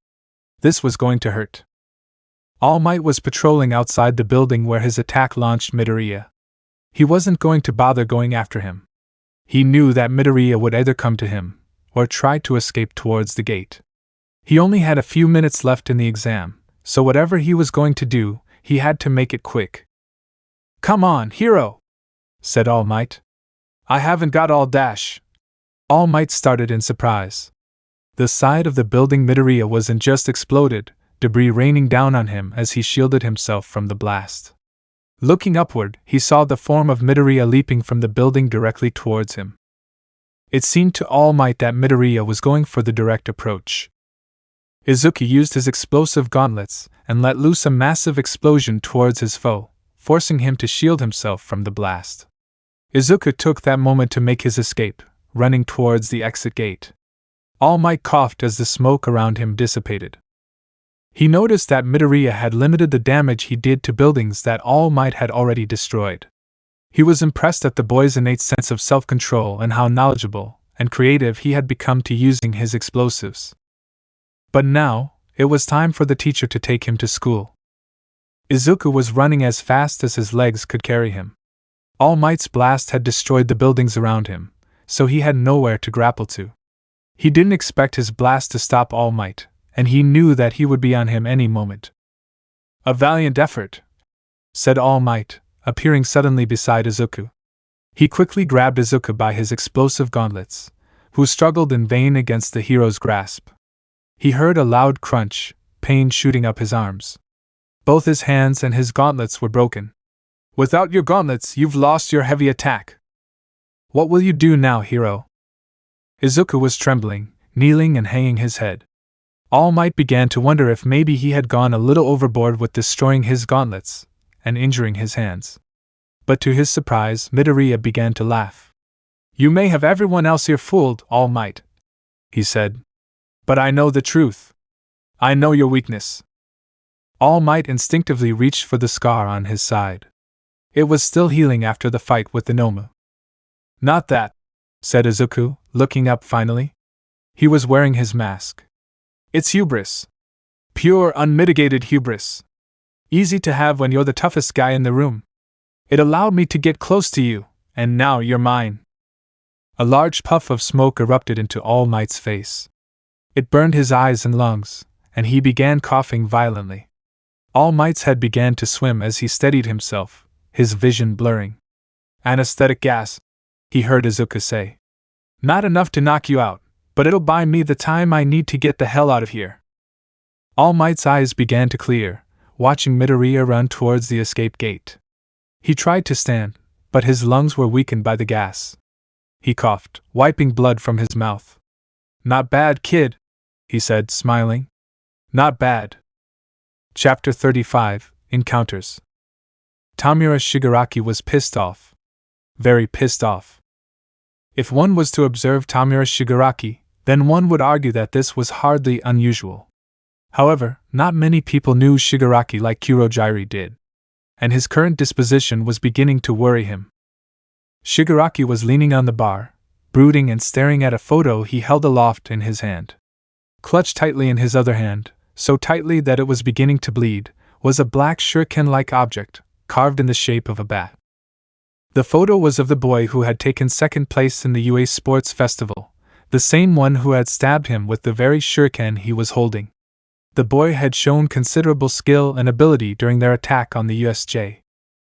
He managed to catch them both by surprise, ruptured the armored plating around Kurojiiri's neck, and fend off their forces long enough for All Might and the UA teachers to arrive. It was obvious that this boy acted as a ringleader of sorts, and was able to inspire the others into action easily.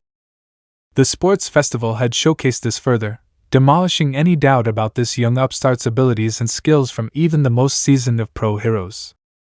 But it was the capture of the hero killer by the hands of this boy, Izuku Midoriya, that had truly pushed this boy into the interest of the League of Villains. For a young quirkless boy to take down one of the most dangerous criminal assassins the country had faced in years, one who had already killed and crippled dozens of pro heroes without effort, was earth-shattering. Even the master was impressed by this demonstration. This was a fact most shocking, as he was really only interested in powerful quirks. And considering that the boy did not possess a quirk of his own, to garner the master's respect is a feat not achieved by many. But Shigaraki did not share his master's feelings on the matter. The boy had hurt him. Humiliated him. Nobody who paid Shigaraki such disrespect lived for long. But the hero killer added a new wrinkle to the equation. Everyone was fawning over how great this Izuku Midoriya was, but many were also admiring the hero killer's strength of will and tenacity to fight against a system of false idols. Every day he was garnering more and more popularity, and it was all the government could do to stem the inevitable tidal wave of copycats and villainous hopefuls that would befall them. A wave the League of Villains had every intention of riding. But Shigaraki was undeterred in his hatred of the hero killer. Stain's words continued to echo in his head, "You lack conviction." That pissed him off. The young brat Izuku Midoriya, the hero killer Stain, and the worst of the lot, All Might. He hated them all.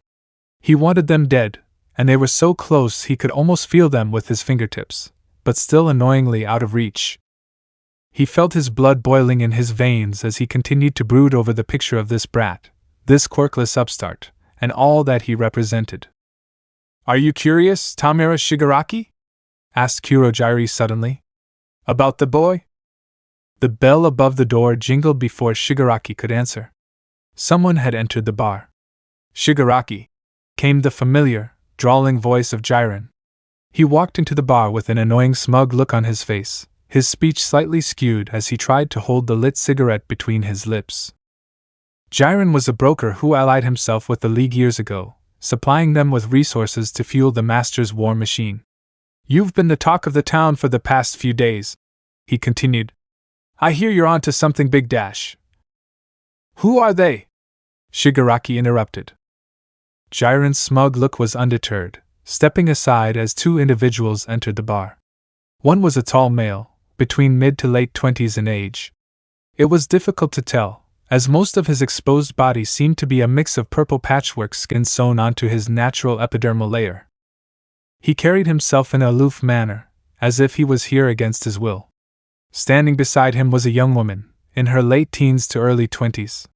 She wore a school uniform with a large, ill-fitting sweater. She bounced up and down in an excited, bubbly manner, like a young schoolgirl would, but Shigaraki wasn't fooled. Her lips were curled into a twisted smile, and her eyes suggested a mania that Shigaraki was all too familiar with. I have to say, you look much more gross in person, said the man bluntly. The girl jumped up and down excitedly. Wow! You're the hand guy, she said. You're friends with Staney, right? I want to join too. Let me join the League of Villains. Shigaraki scowled. He clasped the picture tightly in his hands, which disintegrated to dust in an instant, and pocketed the bat-shaped shuriken. Kurojiri, get rid of these two, he said, dismissing them with a wave of his hand. They're everything I hate in one set, a brat and a rude guy. Jiren brought them all this way, said Kurojiri. Let's at least hear them out, Tamura Shigaraki. I don't care what you do with them, said Jiren. So long as I get my commission. He gestured to the girl. This one's name and face were kept quiet by the media, but she's on the run as the suspect of a series of murders. I'm Himiko Toga, she said, as if introducing herself to a classroom. Life is hard. I want the world to become an easier place to live. I want to become Staney. I want to kill Staney, she said, shaking with excitement at her last words. So let me join the League of Villains, Tamura. Is she crazy? Said Shigaraki. She's coherent for the most part, said Jiren. I'm sure she'll come in handy. He motioned over to the tall man next to him. This guy hasn't committed any flashy crimes, but he holds fast to the hero killer's ideals. I don't know about this, said the tall man. Do these guys really have a just cause? He looked over at Toga. And don't tell me you're going to let this crazy woman in too? Seems to me like this crazy lady has already accomplished more than you, said Shigaraki. The least you could do is give me your name like an adult. I'm currently known as Dabi, the man replied. I meant your real name, said Shigaraki, his annoyance growing. I'll tell you when it's time, said Dabi stubbornly. I carry out the will of the hero killer. Shigaraki grunted in frustration, getting to his feet. You say that like I should care, he snarled. Everyone's so hung up on Stain. It's all Stain, Stain, Stain. Shigaraki dash, Kurojiri said warningly. It pisses me off. Faster than one could blink, Shigaraki rushed at the new arrivals. Toga pulled a knife from her oversized sleeve and thrust it towards the attacking Shigaraki. Dabi lunged forward towards Shigaraki, his own hand outstretched in attack. There was a flash of dark purple smoke, and everyone's attacks were harmlessly redirected away from their targets. Please calm down, Tamura Shigaraki, said Kurojiri. If you wish to achieve your ultimate goal, we must increase the organization's numbers. We are now in the spotlight, and this is our chance. Shigaraki relaxed, his hands dropping to his side. Shut up, he said sullenly, walking past Dabi and Toga. Where are you going? Asked Kurojiri. Shigaraki didn't answer, simply walking out the door. Jiren cleared his throat, scratching his head. I hate to complain about a client, but, he said awkwardly, he's young. Too young if you asked me. I thought we were going to die, said Toga cheerfully. Dabi scowled. He makes me sick. I'm afraid we must reconvene later, said Kurojiri. We will provide you with an answer at a later time. But I believe that he knows what he must do. Otherwise, he added ominously, instead of leaving, he would have killed you. The atmosphere in Class 1A the day after the final exams was heavy, to say the least. Many of Izuku's classmates, particularly the ones who had failed in their practical exams, were already losing hope at the chance to attend the summer training camp. If we failed our exams, we won't be able to go to the summer training camp, said Kaminari sullenly. We'll have to make it all up in summer school. I'm worried too, said Zero. My team only passed because of Mineta. I was knocked out for the whole thing. The door to the classroom opened with a bang. Everyone shut up and get in your seats, said Aizawa. He stepped to the front of the room as the class all hurriedly clambered into their seats. Unfortunately, there were those who did not pass the final exams. Accordingly, for the training camp in the woods, his mouth twisted into an uncharacteristic smile. Everyone is going. The class was in uproar. We're all going? Said Kirishima excitedly. Aizawa nodded. While there are some who failed the practical exam, no one failed the written exam, he said. The training camp in the woods is designed to help you get stronger. Those who failed the exam need it the most. The smile returned. It was a logical deception. However, the smile vanished. Failure is failure. We have prepared additional lessons for all of you who failed the practical exam. In all frankness, these lessons will be tougher than ones you would receive in summer school, so you better not slack off. For the rest of the day, the class was buzzing with excitement about the training camp. Even the thought of extra lessons for those who failed was not enough to dampen their spirits. Class 1A had a lot to do to prepare for the training camp. The group decided to take a trip to the local Kiyoshi Ward shopping center to get the supplies they needed. This was the first time they all spent time together outside of training and study. Izuku accompanied them, but somewhat reluctantly. Bruce and Alfred had already supplied him weeks ahead of time with what he needed for the trip, and he still wasn't used to the attention he was receiving from the public for his fight with the hero killer. With some urging from the others, however, he relented and joined them. The class chattered about happily as they walked through the center. They decided to all split up and meet back later once they all gathered their things. Izuku expected Uraraka to want to go with him, but left in a rush with the others. She had been acting strangely lately, and seemed to talk to and spend time with Izuku less frequently than she used to. Izuku decided to put it out of his mind for now. He was now by himself, and he figured that while he was there he could get some shopping done. Hey, it's the kid who beat the hero killer, he heard a voice say. Izuku looked around, unable to discern where it was coming from in the crowds. A tall man in a hoodie sidled up beside him, and put his arm around his neck in an uncomfortably familiar fashion. I can't believe my luck, the man said. Running into you again. Izuku tensed. He recognized the voice. Before he could react, he felt 4 fingers clasp around his throat. He looked up slowly to see the face of Tamura Shigaraki staring down at him. It was the first time he saw him without his mask, but he could recognize him anywhere. Why don't we have a little chat, Izuku Midoriya? He said, smiling perversely. You could say that Izuku was caught with his pants down. He cursed at himself internally as they made their way throughout the mall. He let his guard down for one moment, and Shigaraki was easily able to get the drop on him. Just a simple talk, said Shigaraki. And don't try anything funny. Izuku could feel his 5th finger stroking his throat just above his Adam's apple, sending a chill down Izuku's spine. The moment I put all 5 fingers on your throat, you'll crumble to dust in less than a minute. Not a private place for a murder, Shigaraki, said Izuku. A hero will catch you in the same amount of time. Maybe, Shigaraki replied. But not before I've had my fun. I could crumble at least 30 people before I'm caught.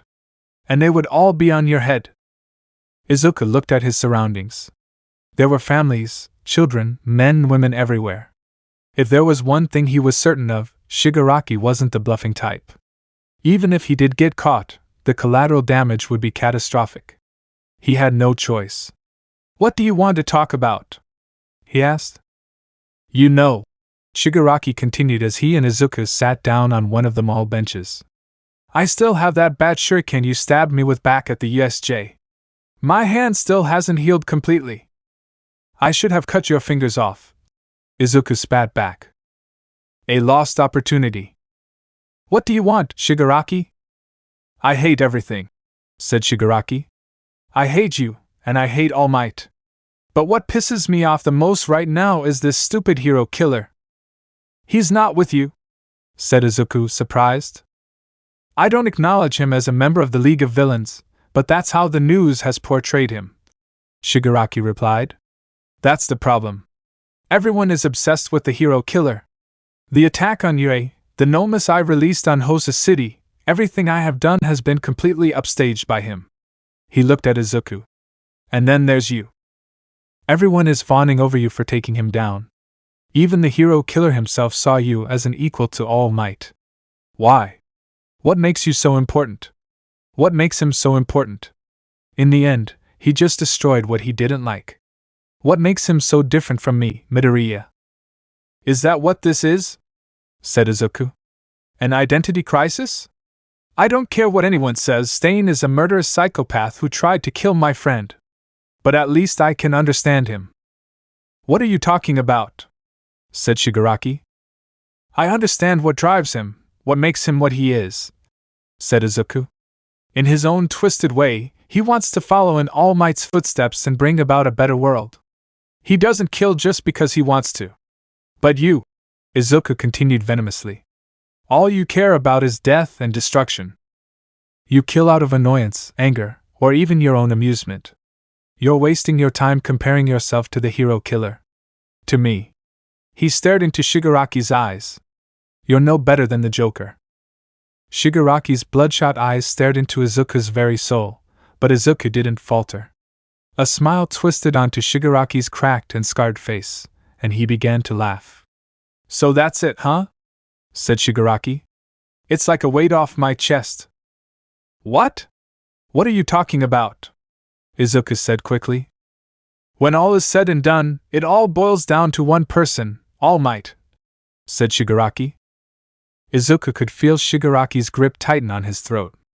"How do you come to that conclusion?" Izuku said hoarsely. "All Might inspires trash like you, like the hero killer," said Shigaraki. "And these people smile thoughtlessly because he smiles thoughtlessly, as if there's no one he can't save. It's not about having a cause or having convictions. It's about taking out the bottom corner in a house of cards. All Might is the corner card. Get rid of him, and it all comes tumbling down." He began to laugh perversely, tightening his grip on Izuku. "I'm so glad we had this talk, Midoriya." Izuku's mind was racing. Shigaraki was stronger than he looked. If he tried to fight him, people could get hurt. But he wasn't sure how much longer he had until Shigaraki let him go, or killed him. And it was beginning to look like the latter was more likely. "Deku?" Izuku looked up and saw Uraraka standing just a few feet from Shigaraki and himself. Fear crept into Izuku's heart. The danger posed by Shigaraki to these civilians was bad enough, but if he made one wrong move, it could cost him his best friend as well. Uraraka felt bad for running off on Izuku like she did. Ever since her test with Oyama, she was having a hard time being around him. He must have noticed by now. He was brilliant after all. "Do you like Midoriya?" She shook her head, trying to clear her thoughts. Aoyama didn't know what he was talking about. She respected Izuku, and looked up to him. He was her best friend, but it's not like she was in love with him, or anything. "Are you sure about that?" The thought creeped into her head suddenly. She blushed fiercely and shook her head again. She couldn't think about that right now. She had to find Deku and apologize to him. Steeling herself, she began her trek across the mall when she heard a voice adjacent to her. "I'm so glad we had this talk, Midoriya." Uraraka followed the voice until she found its source. Izuku was sitting on the bench. Sitting next to him was a tall, slim man with long, unkempt silver hair, covered by a black hoodie. The sight of him made her uneasy. "Deku!" she said, approaching him. The man had his hand gripped around Izuku's throat, who kept his face passive, but she could see a fear behind his eyes that she read all too loudly. Run away now, before you get hurt. Uraraka cursed herself internally. If she hadn't abandoned him at the beginning of their trip, he wouldn't be in this situation. Hey, she said, trying to sound fiercer than she felt. Let him go! The man pulled away instantly, holding up his hands. Izuku gasped for air, immediately rubbing his neck. Oh, I see that you have a friend here, the man said cheerfully. Sorry to keep you, I'll be on my way. Try to follow me, and I'll get angry. She heard him whisper to Izuku. Uraraka rushed to Izuku's side. Shigaraki! Izuku said. What does All for One want? Uraraka looked at the man in shock. Shigaraki? Shigaraki paused for a moment. Who knows, really? He said. You should worry more about yourself. The next time we meet, I will most likely kill you. And without another word, he disappeared into the crowd. Uraraka reported what happened between Izuku and Shigaraki, and the shopping mall was put on emergency closure while heroes and the police conducted an investigation of the surrounding area. In the end, they could not find Tamura Shigaraki. Izuku was taken to the police station where he was questioned by the head detective on the case, Naomasa Tsukachi. When he had arrived at the station, Batman was there waiting for him. An hour passed and Izuku had told them everything about their conversation. Batman had questioned him the hardest, calling him to remember every little detail he could about the encounter. It sounds like they aren't as big an organization as we once thought, said Tsukachi. But the part where he wants to kill Almight hasn't changed. The hero killer rattled his cage, said Batman. Can you think of anything else, Midoriya? No, said Izuku. I wish I could have detained him. You acted in a manner that prevented loss of life, said Bruce. Had anyone else been in this situation, it could have been much worse. Batman is right, said Tsukachi. Most other people would have panicked. The fact that there were no victims is thanks to you staying calm. That made Izuku feel a little better. Izuku and Batman excused themselves from Tsukachi, and they exited the police station. Your mother is on her way to pick you up, said Batman. He pushed a few buttons on his gauntlet, and Izuku heard the engines of the Batmobile roar to life in the distance, then get louder as it drove up to the curb in front of them. Batman looked at Izuku, as if expecting something, but he was silent. What is it? Said Batman. It's nothing. Just, Izuku said, trying to formulate the words. I thought I would be ready to face Shigaraki again, but he took me completely by surprise. I wasn't as prepared as I thought I was, and if Uraraka hadn't come when she had, I would probably. The words stopped in his throat. You can't always be ready for any given situation, said Batman. In times such as those, you have to be prepared to think on your feet, and find ways to minimize the potential damage around you, even if it means letting the villain get away. Izuku!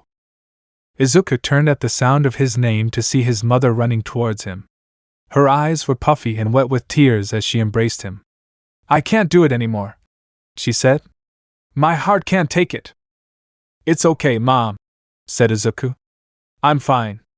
Batman and the police were taking good care of me. Batman, his mother said, angrily approaching the hulking figure of Izuku's mentor. You're supposed to be protecting him. Bruce Wayne said that you would keep him from any harm, and nothing but harm has befallen him. Mom, it's not his fault, Izuku began, but Batman held up his hand, silencing him. He didn't need my protecting, Mrs. Midoriya, said Batman. It was he who did the protecting. It's because of your son that many lives were spared in the shopping center today. Izuku's mother was taken aback by this. She hadn't gotten the full details on what happened yet, only that Izuku was accosted by a villain. The police had taken her to the station just after informing her of the situation. Izuku. Saved lives? She said, finding her voice again. You must be very proud to have a hero such as Midoriya for a son, said Batman, hopping into the open top of the Batmobile. Without another word, he sped off into the distance. The police officer who had brought his mother here placed them in the car and escorted them home. The drive to the apartment was quiet. Izuku had a lot to think about. Shigaraki's words kept playing in his head. It's about taking out the bottom corner in a house of cards. All Might is the corner card. Get rid of him, and it all comes tumbling down. Izuku was worried, despite himself. Shigaraki was right. If All Might really was the cornerstone of their hero's society, what would happen if that cornerstone was removed? And only a few people knew that this time was fast approaching. All Might's powers were quickly waning. If Shigaraki managed to get what he wanted, and was able to kill All Might, well, Izuku shuddered to think about it. He wished he could have stopped Shigaraki then and there. He looked out the window of the police cruiser as it drove through the city. Wherever you are, Shigaraki, Izuku thought. Next time, I'll be ready. Chapter 36, The Training Camp. Kamino Ward. Midnight. A man sat by himself in a dark room, illuminated only by the soft glow of artificial light from the many computer screens before him. The man was connected to various machines, tubes and containers protruding from his skin, carrying unknown liquids in and out of his body. His face was heavily scarred from the sallow sockets that once held his eyes down to his lips, which were curved upward in a perverse smile. His fingers were knitted together in contemplation. Although he could no longer see, in the traditional sense, he used a quirk to help him view the monitors before him without much effort. They displayed the interface of the various networks and systems that were running, ranging from surveillance to monitoring the current physical vitals registered by the machines the man was hooked up to. But the information he was presently concerned with were plastered on the monitor before him, the images of All Might, Batman, and the boy Izuku Midoriya. Although All Might was the main focus, it was the introduction of the other two outliers in his plan that had captured his interest. The door behind him opened, bathing the man in the light of the hallway. "Close the door, Doctor," said the man without turning. "And come join me." "Of course, Master," said the doctor, closing the door and joining the man beside him. "Studying your enemies again?" "Naturally," said the master. "You've taken quite an interest in this quirkless boy," said the doctor in a matter-of-fact fashion. "I'm more than interested," said the master. "This boy can stand shoulder to shoulder with even his strongest of classmates. His mentor has provided him with a number of tools and weapons to assist him," said the doctor. "It isn't his tools that make him powerful," replied the master. "It is his mind. He is able to outthink his opponents. In doing so, he wins the battle before it even begins. He reminds me of..." The master trailed off, going silent. "Do you believe them to be a threat?" said the doctor. "The boy and the Batman?" "Perhaps," said the master. "But it is a risk I am prepared to take." "What do you mean?" "Every bit of information I have gathered on this boy has been more and more interesting," said the master. "Quirkless since birth, but of vast intelligence and superior training by arguably one of the most dangerous men in the world. What's more, my sources say that he once idolized my old nemesis, but now seems to hate him. This is an opportunity that I cannot ignore." He turned to the doctor. "This boy may be the perfect key for All Might's undoing, and he will be mine. By going after his protege, we may bring Batman's wrath down upon us," said the doctor. The master thought for a moment. "Kurogiri," said the master. He spoke into the television that let him observe Shigaraki in the dive bar. "I am here, master," said Kurogiri. "Have Jiren contact the mercenary," the master said. "He may be exactly what we need in this situation. Now that you have finished up your first semester at UA High, your summer vacation officially begins." Aizawa stood before classes 1A and 1B outside the gates of UA. The bus to take them to their summer training camp was waiting to take them to their destination. "However," he continued, "don't think that these will be months of rest for you heroes in the making. At this camp, we'll push you to go beyond your limits. You're aiming to become plus ultra." Both classes began piling into their respective assigned buses, all jabbering excitedly about the camp that awaits them. Izuku was silent, going over the notes in his notebook while the class around him goofed off. An hour later, Class 1A's bus stopped at a scenic rest area, overlooking a vast forest area. Aizawa ordered them to pile out of the bus. "Huh," said Kirishima. This isn't much of a rest area. And where's Class B? You don't think we stopped here just so you could stretch your legs, do you? Said Aizawa. Before the students could answer, a black sedan drove up and stopped at the rest area, and two women, a blonde and a brunette, emerged from the cab. They were dressed from head to toe in elaborate cat-themed costumes, including tails attached to their skirts, cat ears and huge paw-shaped gloves over their hands. Izuku recognized them immediately as two of the members of the Wild Wild Hussycats, a 4-person pro-hero team that specialized in mountain rescue. Izuku didn't recognize the small boy that followed them out of the car.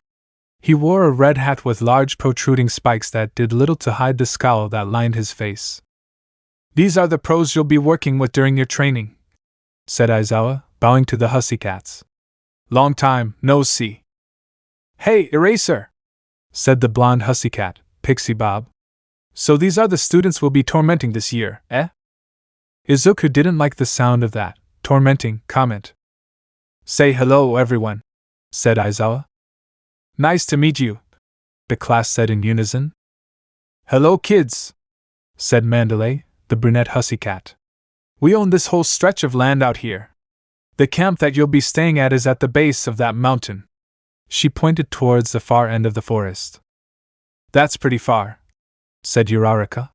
Why did we stop out here instead of out there? Uraraka's eyes widened with realization. I think we all know the answer to that, said Ajui.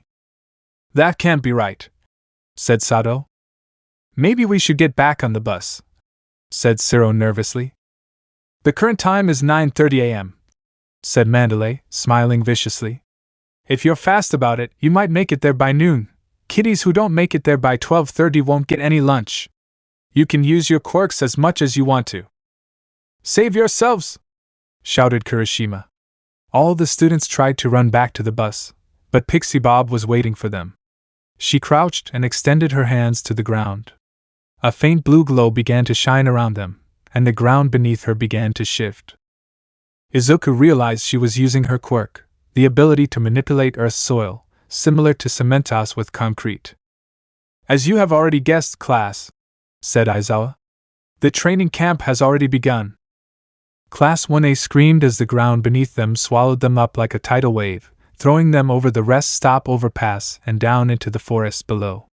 As the dirt settled back into the ground beneath them, they all began to pick themselves up. Why do we keep falling for Aizawa's tricks? Complained Jiro. Well, I guess there's nothing for it, said Kirishima, dusting himself off. Might as well get going. Mineta was the first one into the forest, trying to find a secluded spot to relieve himself.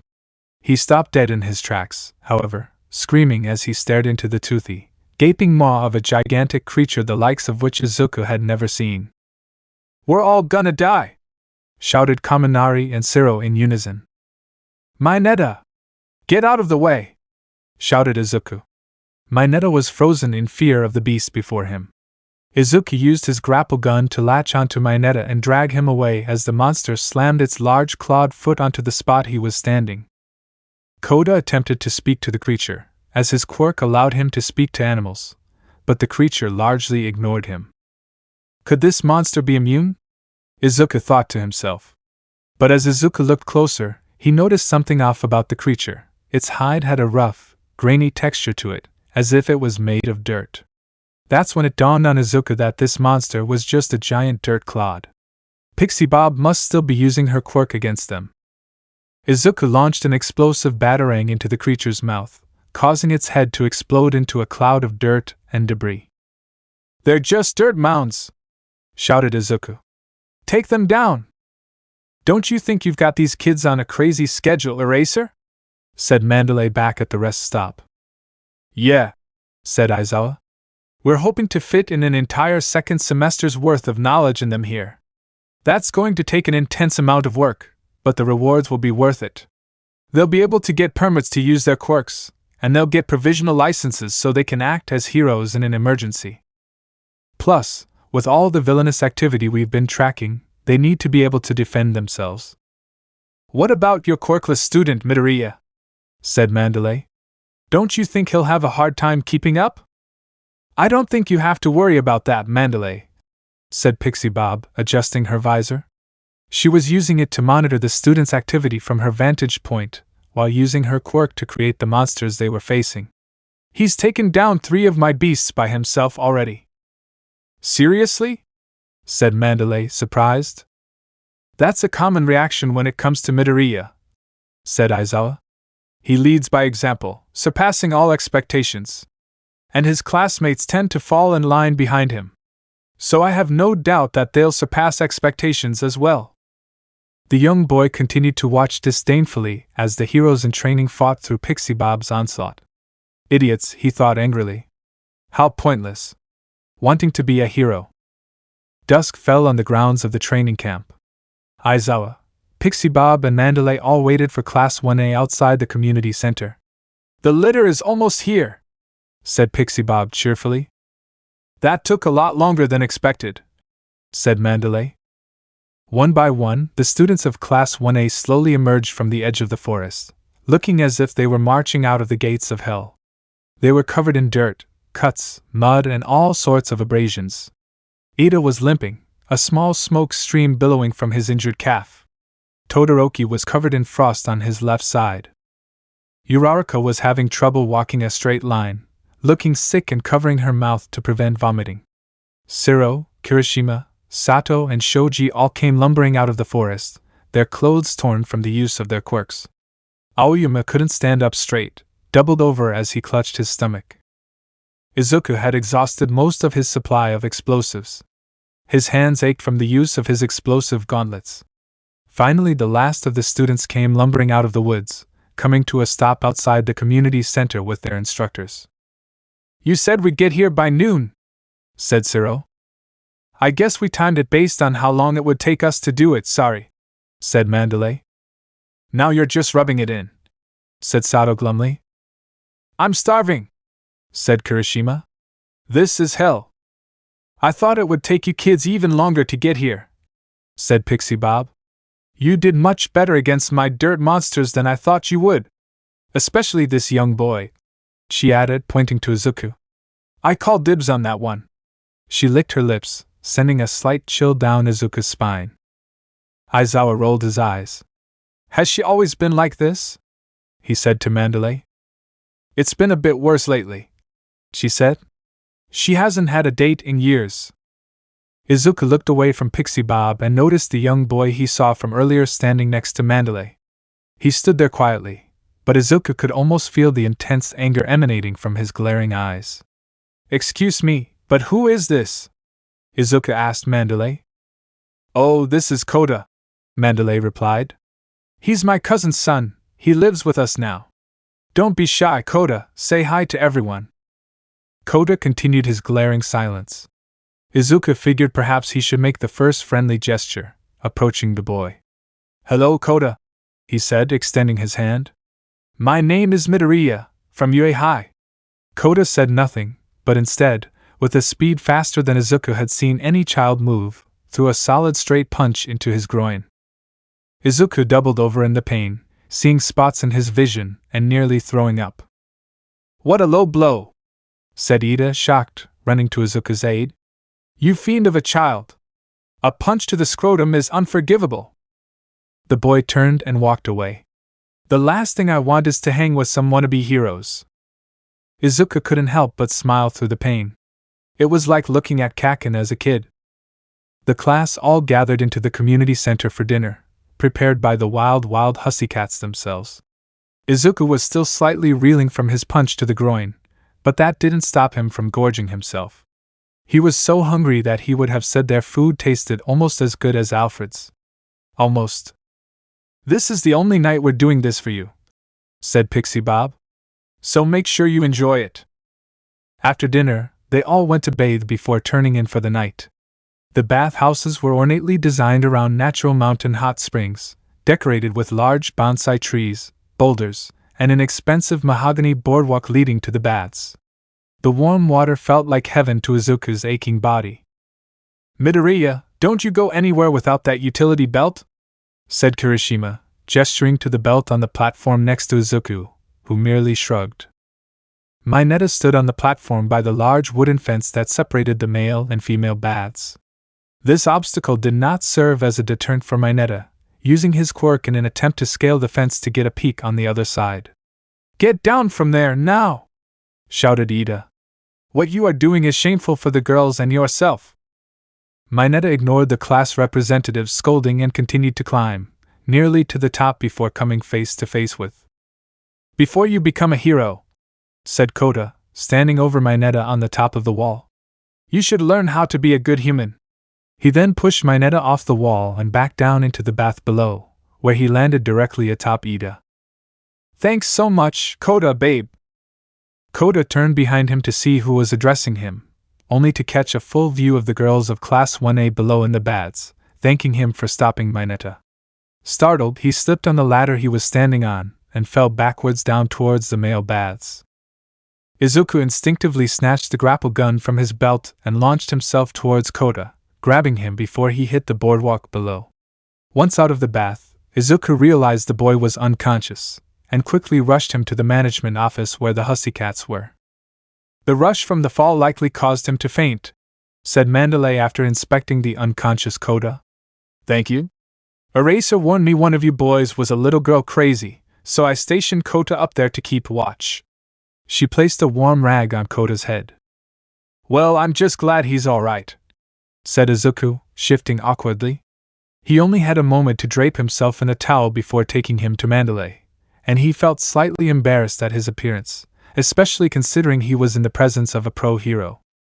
"Honestly, you keep surprising me," said Mandalay. "When Eraser said you were quirkless, I thought he was pulling my leg. But you honestly live up to the reputation painted in the news when you took down the hero killer." Izuku shifted awkwardly again. "I was lucky," he said. He turned his attention back to Kota, his words passing through Izuku's mind. "The last thing I want is to hang with some wannabe heroes." "He doesn't like heroes very much, does he?" "Growing up, I always wanted to be a hero. Most people I knew growing up did as well." Hard to see a kid his age so against heroes. "How observant," said Mandalay, sighing. "Of course, he isn't alone. There are many in our society who don't approve of us." Izuku's mind immediately flashed disdain. "Maybe if he had a normal childhood, he would have admired heroes like you did growing up," Mandalay continued. "What happened?" Izuku asked. "Mandalay's cousins," said Pixie Bob, entering the room. "Kota's parents. They were heroes too. They were murdered." Mandalay nodded sadly. 2 years ago," she said. "A villain killed them. They died protecting citizens, probably the most noble way to go. But Kota was so small. How do you even begin to explain to a child that his parents died honorable deaths? They were his entire world. Everything." This story struck a familiar chord with Izuku, thinking back to when Bruce had taken him to the warehouse for the first time. It happened quickly. First, he took my mother's pearls. Then he went for my father. 2 shots. That's all it took. 2 shots and my parents were taken from me. Izuku felt the same pang of sympathy he felt for Bruce all that time ago, the fear, sadness, and confusion of a child whose world was taken from them by the selfishness of another. "To Kota," continued Mandalay. "His parents left him behind. And all the while they were being praised because their sacrifice was such a noble one. He doesn't seem to like us that much either, because we're heroes like they were. I'm sure he feels stuck here because he has nowhere else to go." She leaned back in her chair. "Heroes just don't make sense to Kota. In his mind, if his parents had been heroes, they would still be here." "I'm sorry for your loss," said Izuku. "And his." Izuku excused himself and went back to the dorm rooms. Most of the other students had already gone to sleep, having been exhausted from the day's battle. Despite how tired he felt, Izuku found it difficult to fall asleep. He wished Bruce was there. He had a strong desire to help Kota, but didn't know how. He wasn't as strong as Bruce, or as smart as him. Once again, for all his accomplishments, he still couldn't help the feeling of inadequacy creep into his heart. Aizawa woke the students at the crack of dawn, ordering them into their UA gym uniforms and to line up outside the community building. "Good morning, class," he said. "Today we begin a training class that will increase your strength. Our goal is to increase your skills exponentially so that each of you earns a provisional license. This will allow you to face the dangers that continue to fester in the darkness. You've had a single semester at UA, Aizawa continued. And due to your various experiences you all have definitely improved.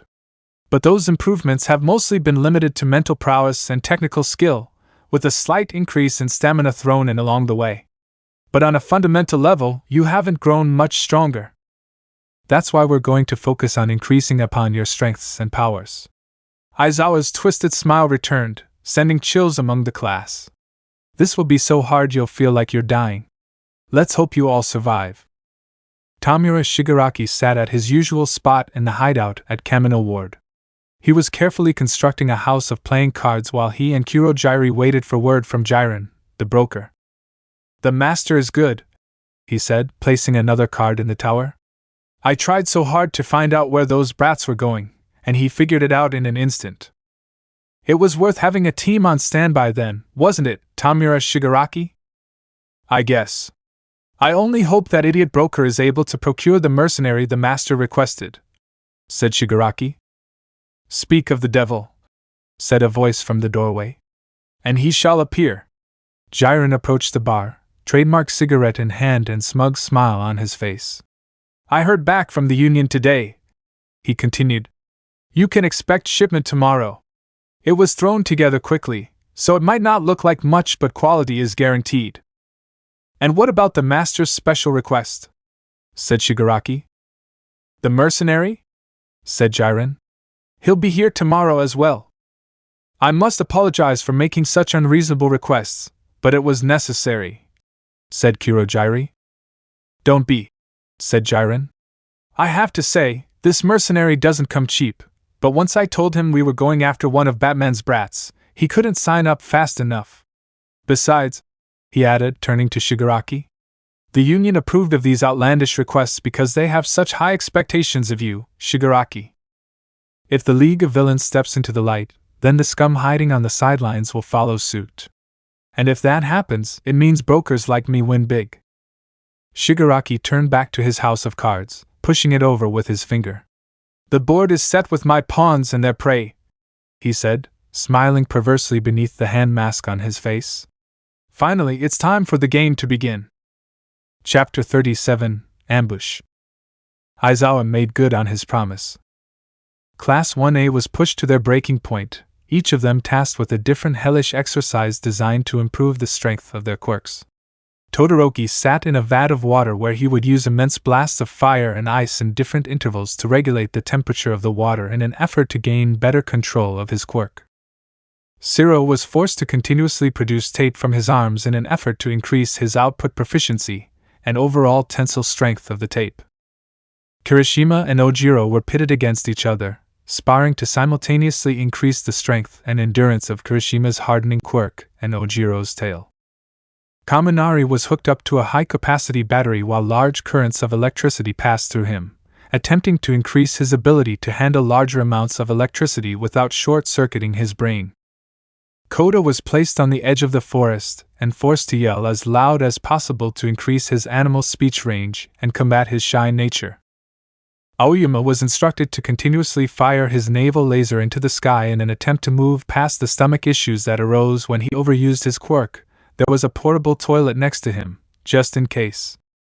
Tokoyami was sent to one of the caves in the hillside where he would combat the unruly nature of his quirk, Dark Shadow, in pure darkness. Uraraka was put in a large bubble and pushed down the hill in an effort to get her inner ear canals used to zero gravity in an effort to combat her nausea. Ida was tasked with hardcore long-distance running to strengthen his legs and stamina. Ashui was scaling an immense cliff wall while using her tongue as an anchor, allowing her to strengthen all the muscles of her body, including her tongue. Sato was lifting weights while wolfing down giant cakes and other sugary sweets that allowed him to power up his strength quirk in an attempt to increase his strength and the duration he could use it. Next to him, Yayorozu was also eating large amounts of food, while continuously producing items with the lipids she got from eating. Jiro was jamming her earphones into the side of a large boulder, attempting to strengthen her ear jacks. Mina was right beside her, continuously producing acid against the same boulder in an attempt to increase her skin's durability against the acid. Mineta was forced to continuously remove the sticky balls from his head as quickly as they grew in an attempt to strengthen his scalp and prevent bleeding from overuse of his quirk. Shoji and Hagakure were using their quirks on each other. Shoji would attempt to use his arms to generate multiple eyes and ears to improve his senses as he tried to hunt down Hagakure, who was improving her stealth. For Izuku, he was paired with the largest member of the Wild Hussycats, Tiger, a large, intense, and imposing man of immense muscle. Tiger's method of training was similar to Bruce's in the sense as it was designed to completely tear you apart and build you back from the ground up. He forced Izuku to do grueling exercises before abruptly challenging him to combat. Izuku found that not only was Tiger immensely strong, but also extremely fast and nimble. Even with his training and fighting experience in the underground, Izuku was struggling to keep up with the pro hero. "Come on, shrimp!" shouted Tiger as he beat Izuku into the ground. "Tear those weak muscles and make them stronger!" Izuku struggled to his feet and continued sparring. Tiger was able to dodge and counter his attacks with ease, but Izuku kept fighting. He thought about Stain, the attack at the USJ, and his recent encounter with Shigaraki. In all instances, he was very lucky to have escaped with his life. Defeating the sludge villain had instilled a new confidence in him, but he still had a long way to go. If he really was a target of the League of Villains, then now, more than ever, he needed to get stronger. The students all marched back to camp at dusk, exhausted from their torturous day of training, but their work wasn't done yet. They all had to work together to make their own dinner, as the Wild Hussycats had warned them they would not be preparing their meals after the first night. Ida encouraged them that it was an excellent lesson, as it was a hero's duty to care for the mental, spiritual, and physical needs of those in their care. Izuku was always impressed at how Ida was able to turn even the hardest of trials into a positive learning experience. Considering most of Izuku's classmates had never cooked a day in their life, dinner was subpar at best, but with the day they had none of them were complaining. Izuku must have eaten his weight in bad curry that night. As he ate, he heard Mandalay calling for Kota, only for him to see the boy to ignore her and leave the building. Kota's stomach was growling, but he ignored it. He didn't want to eat. He didn't want to be around those stupid, wannabe heroes. He sat alone at the mouth of a cave at the top of the hills. He had found this the first time he came to live with Mandalay and made it his own. It was a place he came to when he wanted to be alone. His stomach growled even louder. He didn't realize how hungry he was. "I heard that," came a voice from behind him. Izuku Midoriya was walking up the hill, carrying with him a bowl of curry. "I thought you might be hungry." "How did you find this place?" Kota snapped. "I was trained by a detective," said Izuku. "Thought you might like some dinner before it gets cold." "Whatever, I'm just fine," said Kota. "Now get lost." "This is a nice place," said Izuku. "This your secret hideout?" Kota didn't answer. "Just go away," he said. "I don't want anything to do with you or friends." "Your parents were the water hose heroes, weren't they?" said Izuku. "The ones with the water quirks." "Did Mandalay tell you that?" Kota said angrily. "No," Izuku replied calmly. "I told you, I was trained by a detective." "Whatever," said Kota. "Everyone here's so crazy. Calling people stupid names like hero and villain and killing each other over it. Focusing so much on their quirks." Kota turned away, looking towards the stars on the horizon. "If they hadn't been showing off, they'd still be here," he added quietly. "They?" asked Izuku. "Your parents?" "Shut up," said Kota. "Just go away." Izuku sat down next to Kota. "What makes you think they were showing off?" "Because that's what everyone does," said Kota bitterly. "Isn't that why you came here, to improve your quirk?" "I don't have a quirk," said Izuku. Kota looked at Izuku in surprise. "What? Of course you do, everyone does." "Not everyone," said Izuku. "This day and age it's uncommon, but it happens. I was born this way." "I don't believe you," said Kota suspiciously. "Believe what you want, it's the truth," said Izuku. A long silence stretched between them, Kota's stomach continuing to growl. The curry isn't great, but it isn't bad either. You should really eat. Whatever, said Kota. I'm fine. Suit yourself? If you don't have a quirk, what are you doing here? Kota asked. Don't you need a quirk to be a hero? You have no idea how many times I've heard that in my life, said Izuku, chuckling to himself. But I grew up my entire life wanting to be a hero, hoping desperately for some miracle that I would develop a quirk. That's dumb, said Kota sourly. You're right, said Izuku. Huh, said Kota, surprised. I said you're right, Izuku repeated. It was dumb of me to sit and wait for a miracle to come along that would allow me to be a hero. Everyone told me it was pointless, that I should give up. Even Almight. Izuku paused. Someone I once admired more than anyone else told me to give up on my dream. And for a while I did. So what? Said Kota. What's your point? You don't like quirks, said Izuku bluntly. I can relate to that. Maybe it's none of my business, but I learned the hard way that your quirk doesn't make you a hero or a villain. It's what you do that defines you. Kota didn't answer right away. Whatever, he said finally. Just leave me alone. Fair enough, said Izuku, turning to leave. Enjoy the curry. Kota watched Izuku walk back down the hill and out of sight. Just stop it, he thought to himself angrily, tears welling up in his eyes. You don't know what you're talking about. All of you, just stop it. I do not like this, said Himiko Toga, grumpily putting on the uncomfortable oxygen mask. It is so not cute. They were engineered for the black market from what I hear, said Mustard, the C-rank villain standing next to her. He wore a simple black school uniform, his face obscured by a large, helmeted World War II-style gas mask. You should be worried that they work, not that they look pretty. I'm just saying they could be a little more stylish, said Toga, pouting. Is that too much to ask? Hi, darlings, came a voice adjacent to them. Toga and Mustard turned to see Magna, the magnetic villain, approaching them. She was a unique individual, preferring to be referred as she, despite her immense, masculine physique. Despite her friendly demeanor, she was as cruel and brutal as her quirk was powerful. Sorry to keep you waiting. Several more villains began to approach the edge of the cliff overlooking the camp below. Dabi had arrived earlier with Toga, and had been awaiting the others. That makes 7 of us, he said. We still have 3 others to join our little party. The League of Villains made a mistake going after them at the USJ with a bunch of random thugs. Better to use a small group of elites. I don't care, growled Muscular, one of the villains. He was twitching like a mad dog under his black flowing cloak. Just let me loose. I'm too pumped up to stand by. Shut up, snapped Dabi. We wait and stick to the plan. First we take away their sense of peace. Soon they'll realize their lives are in our hands. Remember, they want the boy alive. He added that as if directly talking to Muscular, who simply scowled. You can do what you want with the rest of them. He's just some quirkless brat, said Muscular. How hard can it be? If you knew anything about his mentor, you wouldn't be asking that, said a voice behind him.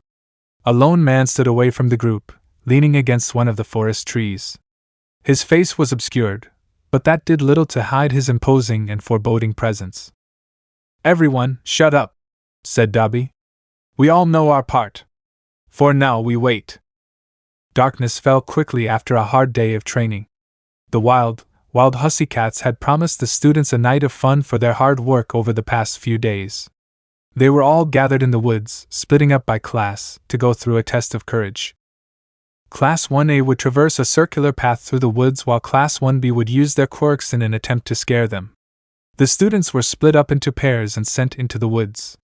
Izuku could already hear screams from some of his classmates as they ventured into the dark. Hey, do you smell that? Said Mineta, sniffing the air. Yeah, said Pixie Bob. What is that foul stench on the air? Izuku could smell it now too. It smelled like something was burning, but far more than just a simple campfire, as if there was a fire on the mountain. The smell grew steadily worse, but it seemed to be mixed with another smell as well, a noxious odor that he didn't recognize. The screams seemed to be getting louder, as if it was more than just the students of Class 1A yelling. Izuku could feel his instincts kicking in, the same feeling he got at the USJ. Something was very wrong. Out of nowhere, a strange purple aura was glowing around Pixie Bob, and she was thrust forward as if pulled by an invisible rope. She hit the ground hard several meters ahead of the rest of the class. Izuku tried to rush to Pixie Bob's aid, but was stopped by Tiger and Mandalay.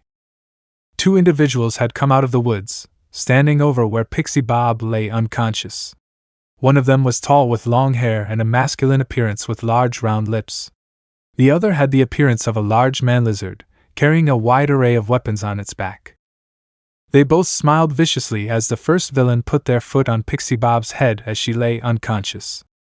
"No way," said Mineta, terrified. "I thought we would be safe here." "This is bad," said Mandalay. Izuku didn't want to believe it, but he couldn't deny what was right in front of his eyes. Once again, he and his classmates would be fighting for their lives against villains. Aizawa and the others did their best to keep this location as secret as possible, so the other teachers didn't know where they were. That meant there was no hope of rescue from Almight or Batman this time. They were on their own. And there was a civilian child here as well. The thought struck Izuku like lightning. He realized for the first time that Kota was not with them. He may be out there on his own. Izuku had to find him. Fast. Aizawa and Vlad King had taken the remedial students from Class 1A and 1B back to the community center for their nightly extra courses. These students consisted of Kirishima, Siro, Sato, Ashido, Kaminari, and Monoma. Aizawa realized that they had fallen behind more than he had anticipated, and they needed to up their game if they were to catch up with the others. The students weren't sparing in their indignation over the situation. "I thought Pixie Bob said we were getting a reward," complained Kirishima. "This is more like torture," said Kaminari.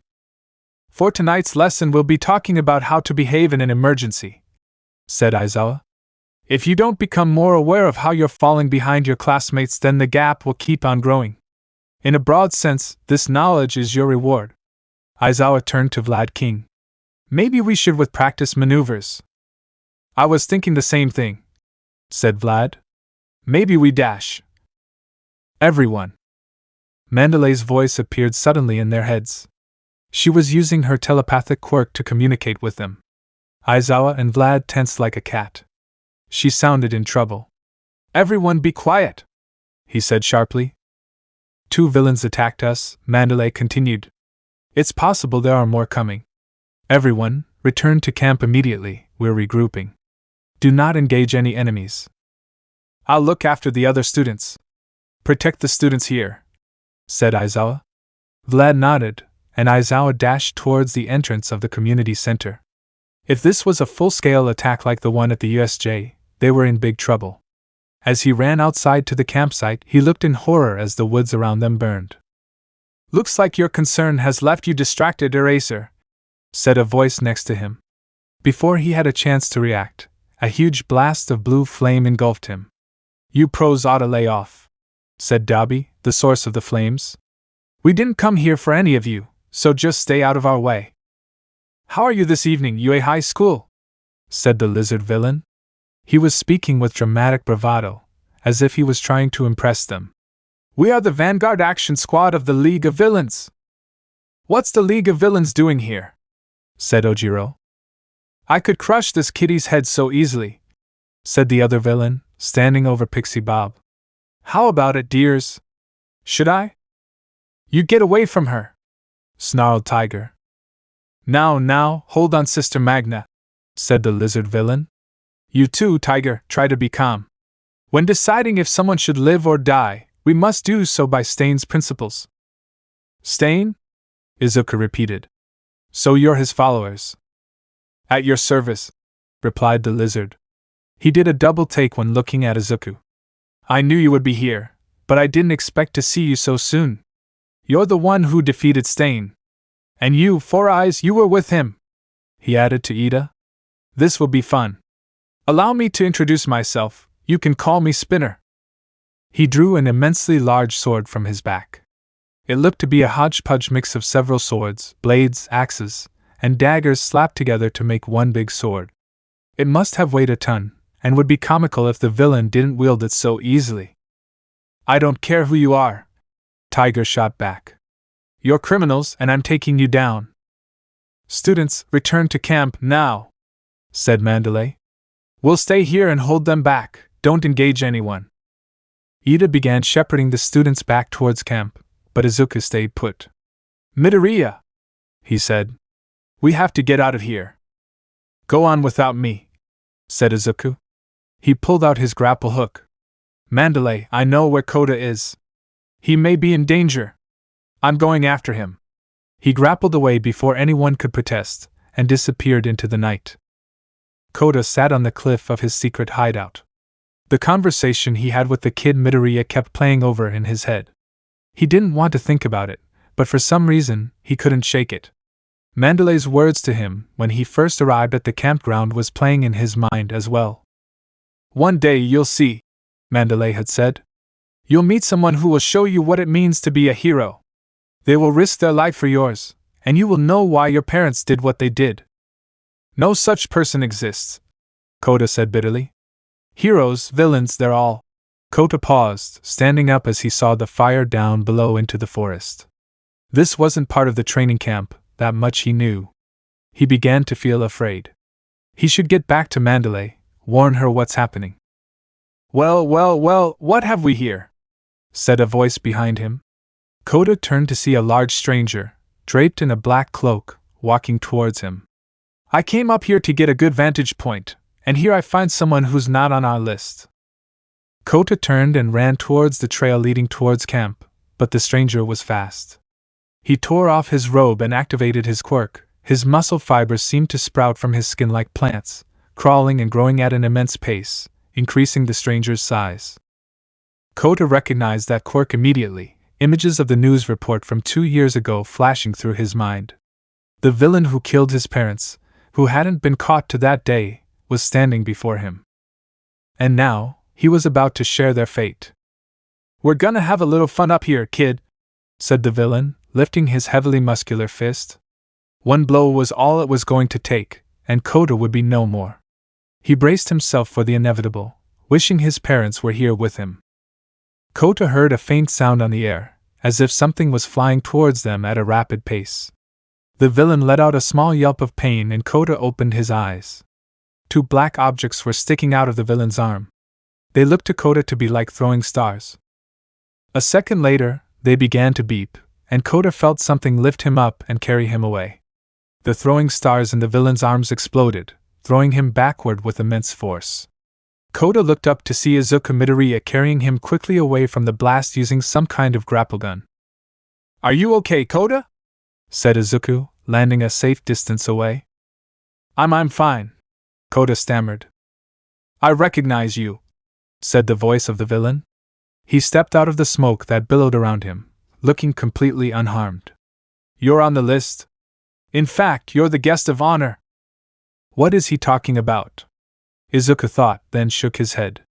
He didn't have time to think about that. He had to get Kota out of there, but any attempt at escape would be stopped by this villain, and Kota could get hurt. He had to take care of this guy first. "Everything's gonna be okay, Kota," said Izuku. "I'm here to save you." Back at the camp, things were pandemonium. Mandalay and Tiger continued their fight with Magna and Spinner. Maine was a well-known criminal convicted of several felonies, including 3 murders and 29 attempted murders. They were formidable foes and able to match their attacks blow for blow. Mandalay was worried. Pixie Bob was still unconscious, and Ragdoll hadn't checked in. That wasn't like her. Something must have happened. Many of the other students were still in the woods. They had no idea who was unaccounted for. For all they knew, they could be dead. Kota could be dead, and Midoriya with him. They had to end this fight quickly, or the casualties would only grow higher. "Your name is Midoriya, right?" said Muscular, back on the hill. "Perfect. You're the #1 target. Shigaraki wants you dead, but his boss wants us to bring you back." But he didn't say that I couldn't have a little fun tormenting you first. The muscle fibers continued to grow and accumulate across his body, allowing him to grow bigger and bigger. Show me your blood! He shouted. The villain rushed at them with impressive speed.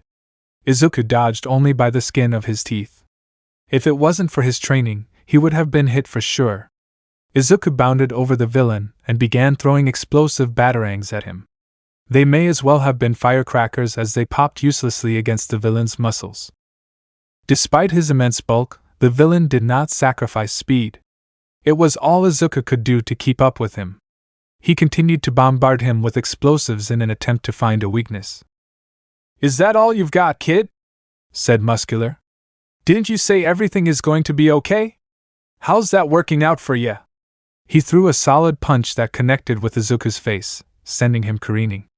He could feel the blood dripping from his face as he attempted to clear his head. Yes! Shouted Muscular. Blood is exactly what I wanted to see from you. This isn't good, Izuku thought.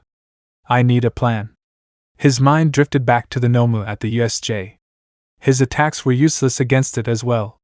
He had to outsmart this muscle-bound maniac or he and Kota were both doomed. Don't make promises you can't keep, hero! Shouted Muscular, landing a hard kick to Izuku's torso. You're just a fraud and you'll die that way. Muscular paused. Something had hit him in the back of the head. The boy had thrown a rock at him. Remember the water hose heroes? Said Kota, shaking. My mom and dad. Did you torment them before you killed them? Those losers were your parents, said Muscular. This must be fate. Your parents cost me an eye. He gestured to the artificial eye resting in his left socket. This is all your fault, shouted Kota, tears flowing freely from his eyes. Nothing in the world is right anymore, and it's because of crazy people like you. Little kids are always so quick to say it's someone else's fault, said Muscular. I wanted to kill people, and they tried to stop me, and their death was the result. The real travesty is promising to do something you aren't able to do. And that's why your dear old mommy and daddy AUGH. Muscular reared and attempted to grab Izuku, who had jumped on the villain's back. Izuku jammed something into Muscular's eye and leapt off of him towards Kota. Nice try with the sneak attack, but you can't dash. Muscular's artificial eye exploded, sending him careening backwards. Izuku had placed plastic explosives in the socket of his artificial eye. It's not about whether a hero can or can't do it, Izuku said. A hero's job is to risk their life to turn their promises into a reality. Muscular hit the ground hard, laying there motionless. Izuku turned to Kota. Are you all right, Kota? He asked. I'm fine, said Kota. Izuku had taken a few bad blows from Muscular. He was bleeding from above his eye, and his clothes were torn. We should get back to camp, Izuku said. It's not far, dash. That was pretty good, kid. Izuku and Kota turned in shock. Muscular was standing, his muscle fibers repairing themselves around his face. He was unharmed by the blast. The only damage he had done was he destroyed the artificial eye in its socket. That's not possible, said Izuku, horrified. I was only playing before, kid, said Muscular. But now I'm gonna go all out. I don't care if they want you back alive. They didn't say you had to be in one piece. What do they want with me? Said Izuku. I don't care, said Muscular. I'm just glad they let me off the leash. So long as I can use my quirk as much as I want, I don't care who's calling the shots. His muscle fibers grew immensely, and he rushed Izuku with a speed that would rival All Might's. Izuku grabbed onto Kota and grappled out of the way, but Muscular was ahead of them, throwing a boulder towards them, knocking them aloft. Izuku hit the ground hard, shielding Kota from the fall. He felt a sharp pain in his side. He must have broken some of his ribs. It's like his quirk is supercharged, Izuku thought. He's been toying with me this whole time. I need a new plan. Izuku was already fatigued from their training today. If he tried to run with Kota, Muscular would be on them in a second. He didn't think he could make it back to camp. He reached into his utility belt and pulled out a radio. Muscular noticed this and ran towards him with blinding speed and grabbed Izuku's hand, radio and all, quickly breaking both the radio and his hand. Izuku yelled in pain as he felt his fingers snap beneath Muscular's grip. Muscular put his other hand around Izuku's throat, strangling him. "Say goodnight, kid," said Muscular, smiling evilly. "It'll all be over soon." A blast of water hit Muscular's face. He stared in confusion at Kota, who had his hands outstretched. He used his water quirk to spray him. "Stop!" said Kota. "Let him go." "Just wait your turn, kid," said Muscular. "I'll get to you as soon as I'm." Izuku reached up and jammed a long, sharp object into Muscular's empty eye socket. He roared, pulling back and grabbing his face in pain. "You bastard!" he shouted. He struggled to get the item out of his eye socket, finally extracting it, a long syringe. He began to feel dizzy. "What is this? What did you do to me?" "You'll see," said Midoriya. Suddenly, as if on cue, the two boys melted away, as if made of hot wax. "What the hell?" shouted Muscular. "How did you do that? I thought you were quirkless." "This isn't a quirk," came a voice on the wind. It was Midoriya's, but he was nowhere to be found. "I've simply reintroduced you to something that you have suppressed long ago." "What are you talking about?" said Muscular. He could feel his heart beating faster, a foreign feeling of anxiety rising from within him. "Reintroduce me to what?" "Fear." The world went black around him, the only source of light seemingly coming from Muscular himself. What do you mean?" said Muscular, trying to go back to his previous bravado. "I'm not afraid of anything." "You are afraid. You know you are. As much as you try to run, there is no escaping it." "Come out!" shouted Muscular. "Face me and I'll show you who's afraid." "Look at yourself." Muscular turned behind him. A full-length mirror had appeared out of nowhere, and what he saw in the reflection nearly made him scream. It was himself, but not himself. His muscles were gone, replaced only by a sickly thin shadow of himself. "No!" shouted Muscular. "No! You're weak." "I'm not weak." "Pathetic." "Stop it!" "Look at me." Muscular turned to see the boy Midoriya, only he had grown to at least 12 feet tall. Muscle fibers protruded from Midoriya's skin and wrapped themselves around Muscular. "No!" shouted Muscular. "Stop! Now your strength is mine." "No!" Muscular ran, the ground dropping out from under him. He was falling. Falling down, down, down. Falling forever. Finally, he hit the ground, and he fell into unconsciousness, but the fear continued, even into his dreams. And it would haunt him forever. Izuku looked over the edge of the cliff that Muscular just ran off of. This time, he was certain that he wouldn't be getting up any time soon.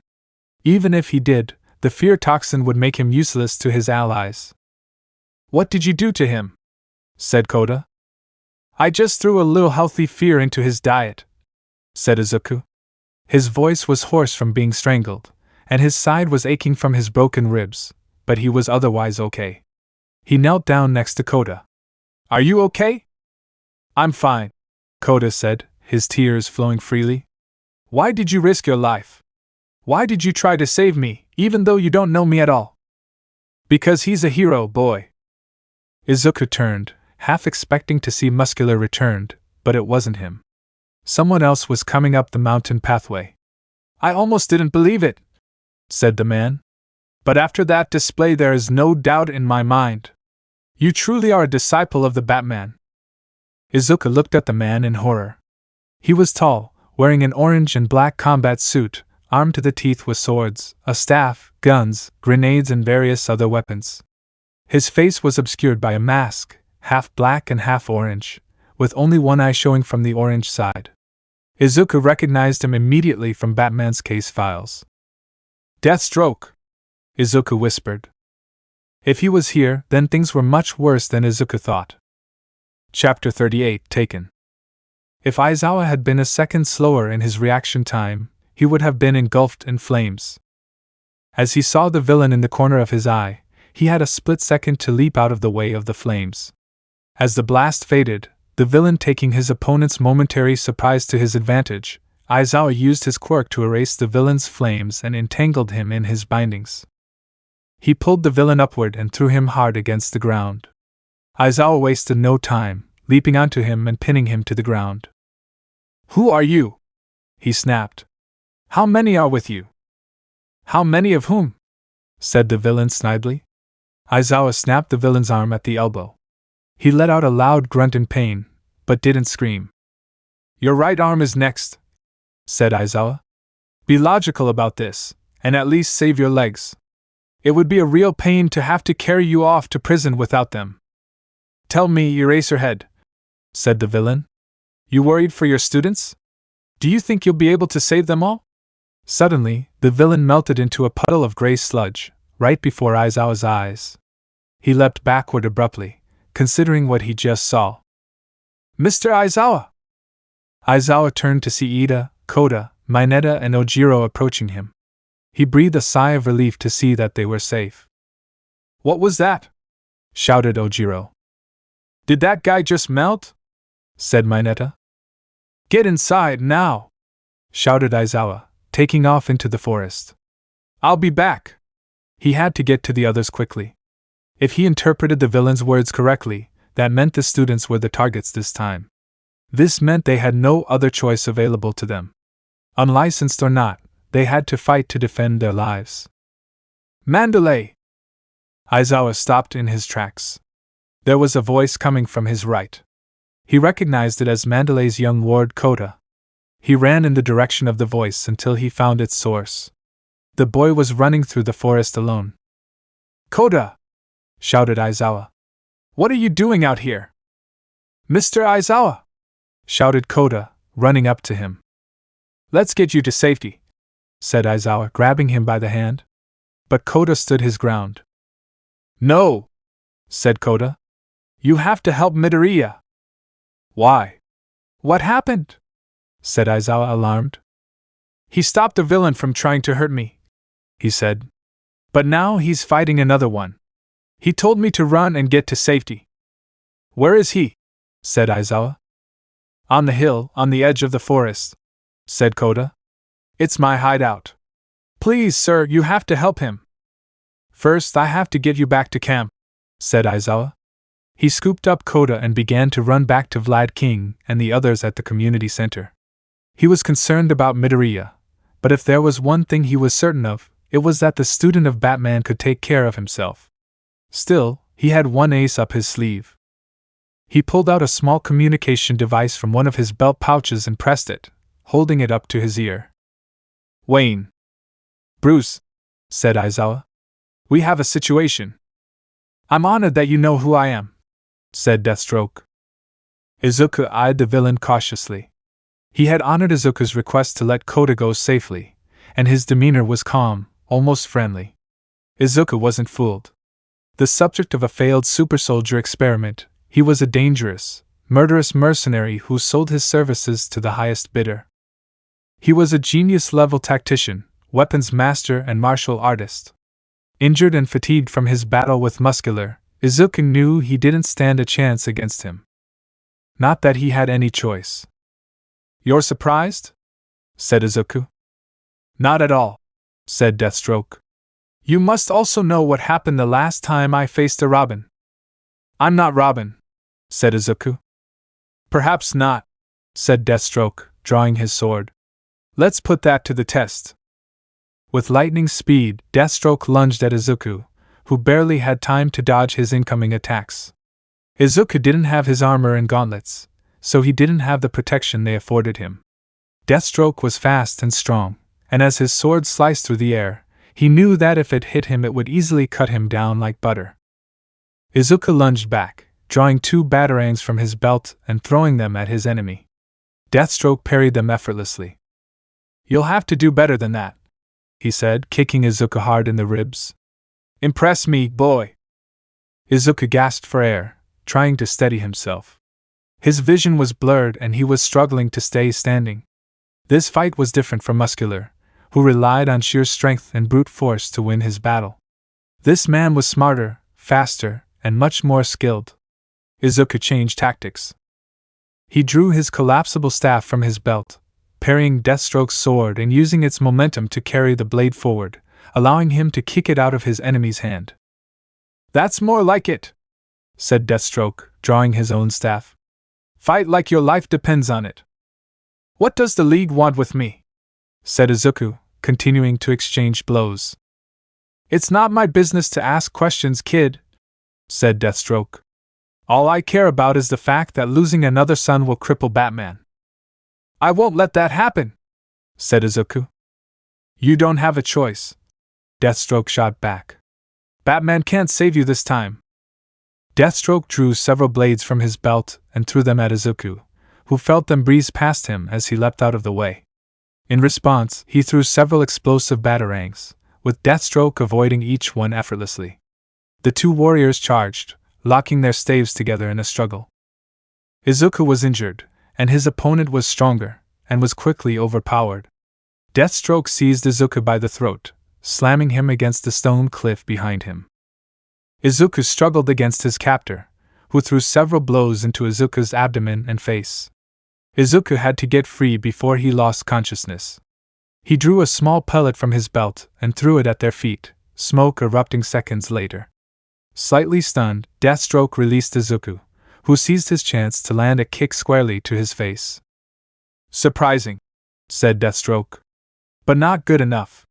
He drew a machine pistol from his side and opened a burst fire through the smoke. Izuku hit the dirt, but not before a few bullets struck him in the arm and shoulder. Izuku attempted to swipe his foe's feet from under him, but Deathstroke was one step ahead, bounding over him and driving his knee hard down on Izuku's chest, pinning him to the ground. Izuku struggled against him, but with the weight of his injuries and the strength of his opponent, it was useless. "You fought well, boy, under the circumstances," said Deathstroke. "I'm not going to kill you, but I can't say the same for Dash." Deathstroke paused as something wrapped around his chest and arms, restricting his movement. In a second, he was lifted off Izuku and thrown several meters away, landing hard on the ground below. Izuku recognized those bindings immediately.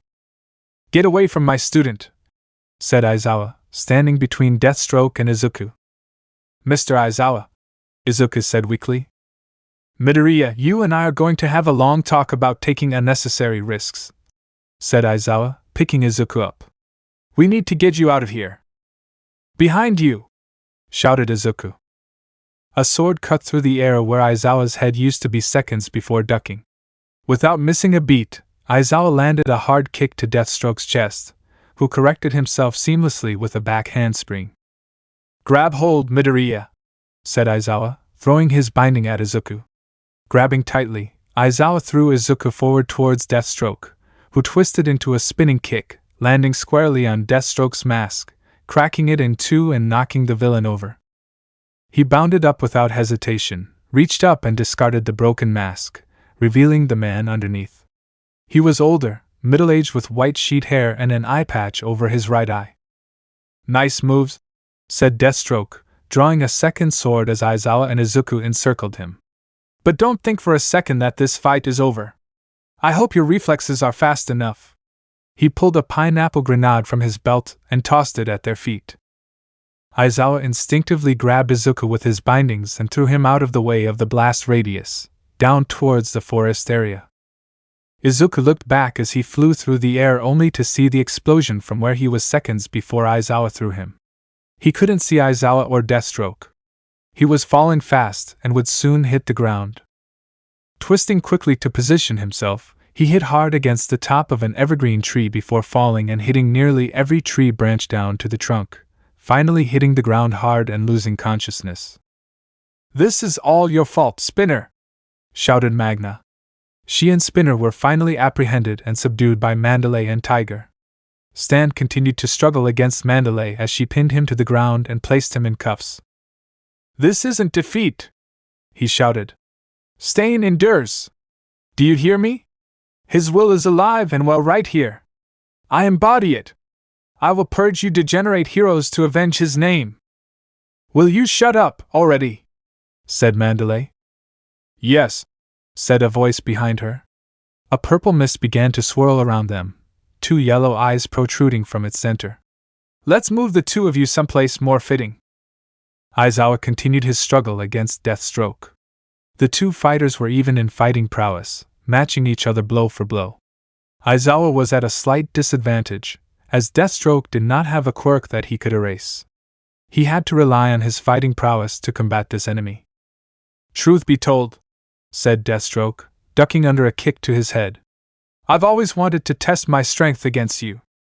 Can't say I say the same, said Aizawa, dodging a swipe from Deathstroke's sword.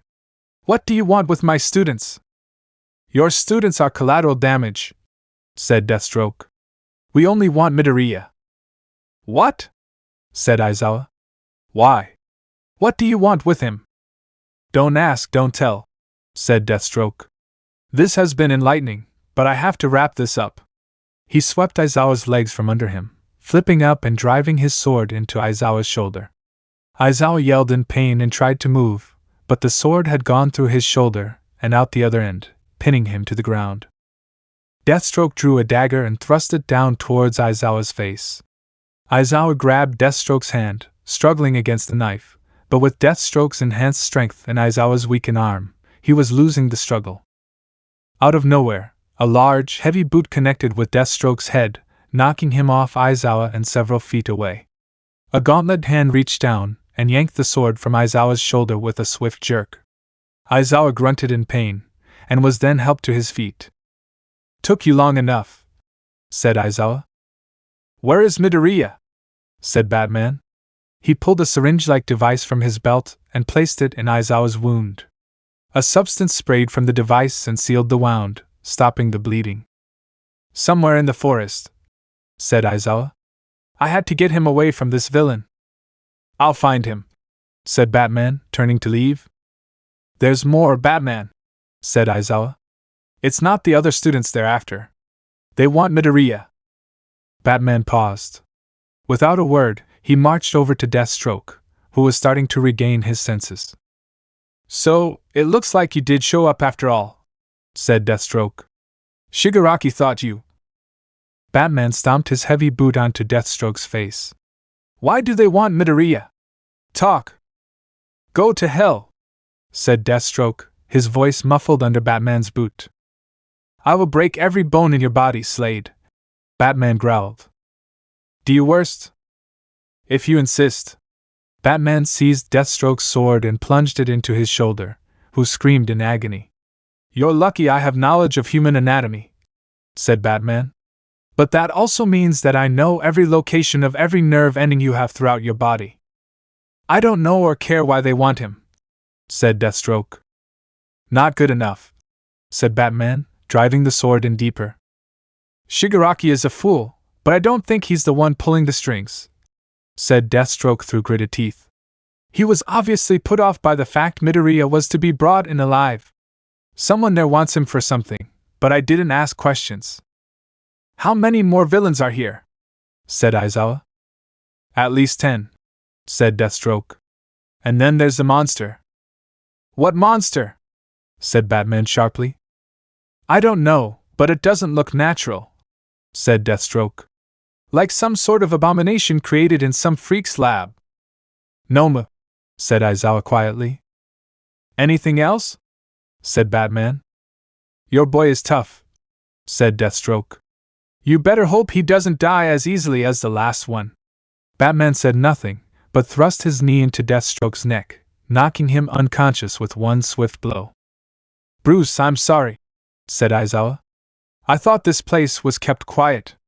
There's no other logical explanation. There's a mole at UA. He'll be exposed soon enough, said Batman. Right now, we have to keep the students safe. The fire from the forest prevented me from registering body signatures, but I did detect a toxic gas spreading from the center of the forest. That has to be dealt with quickly. Why didn't the toxin spread? Said Aizawa. It must be someone using a quirk, said Batman. And then there's the Noma. Right, said Aizawa. If it's anything like the Noma from the USJ, the kids won't stand a chance. Wait, said Batman, checking his cowl vision. The toxin has dispersed. It looks like the students are taking matters into their own hands. Can you see them? Asked Aizawa. Some of them, said Batman. But there's too many unaccounted for. We have to split up and search different areas. What about the fire? Said Aizawa. I don't think it was their intention to use it to kill the students, said Batman. From what I can tell, it's serving as a perimeter to keep them from escaping. The batwing is too far out to douse it with flame retardant. For now, let's focus on the students. Agreed, said Aizawa. Let's go. Midoriya! Wake up! Izuku drifted groggily back into consciousness. Someone was gently slapping his face, trying to rouse him. It was Shoji. He, Todoroki, and Tokoyami were standing over him. Guys? Izuku said weakly. What happened? I should ask you the same thing, Todoroki said. You dropped out of the sky and hit the ground hard. We've been trying to get you to wake up for 5 minutes. I have to. Aizawa, As Izuku struggled to his feet, he noticed one of Shoji's hands on his dupli arms was missing, blood seeping from the wound. Shoji! You're injured. It's fine, said Shoji. I can regenerate it. What about Mr. Aizawa? I was attacked by 2 villains, said Izuku. One of them I defeated, the other. The words caught in his throat. They recruited one of Batman's rogues, a mercenary named Deathstroke, to come after me. Aizawa found me and intervened, but I got separated from them. Deathstroke dropped a grenade and Aizawa threw me out of the way. I guess that's when I hit the tree, and I don't remember much after that. What happened with everyone else? Have you been attacked too? We just faced down a deranged villain with razor teeth, said Tokoyami. He snuck up on us and cut off one of Shoji's hands. He paused, hanging his head shamefully. I lost control of Dark Shadow. He took down the villain, but nearly cost Shoji's and my life in the process. If Todoroki hadn't come along and used his fire when he did, I don't know what might have happened. That doesn't matter now, said Shoji. We need to find the others. We don't know how many villains are here, said Todoroki. Or what happened to the other students. There's more, said Izuku. I know the reason they are here. They're after me. What? Said Tokoyami. Why do they want you? I don't know, said Izuku. But that's what the villains told me. Then we have get you back with the others safely, said Todoroki. But Mr. Aizawa is in danger, said Izuku. Mr. Aizawa would want you to be safe first and foremost, said Shoji. And your injuries are too severe. I'm fine, said Izuku. Midoriya, please, said Todoroki.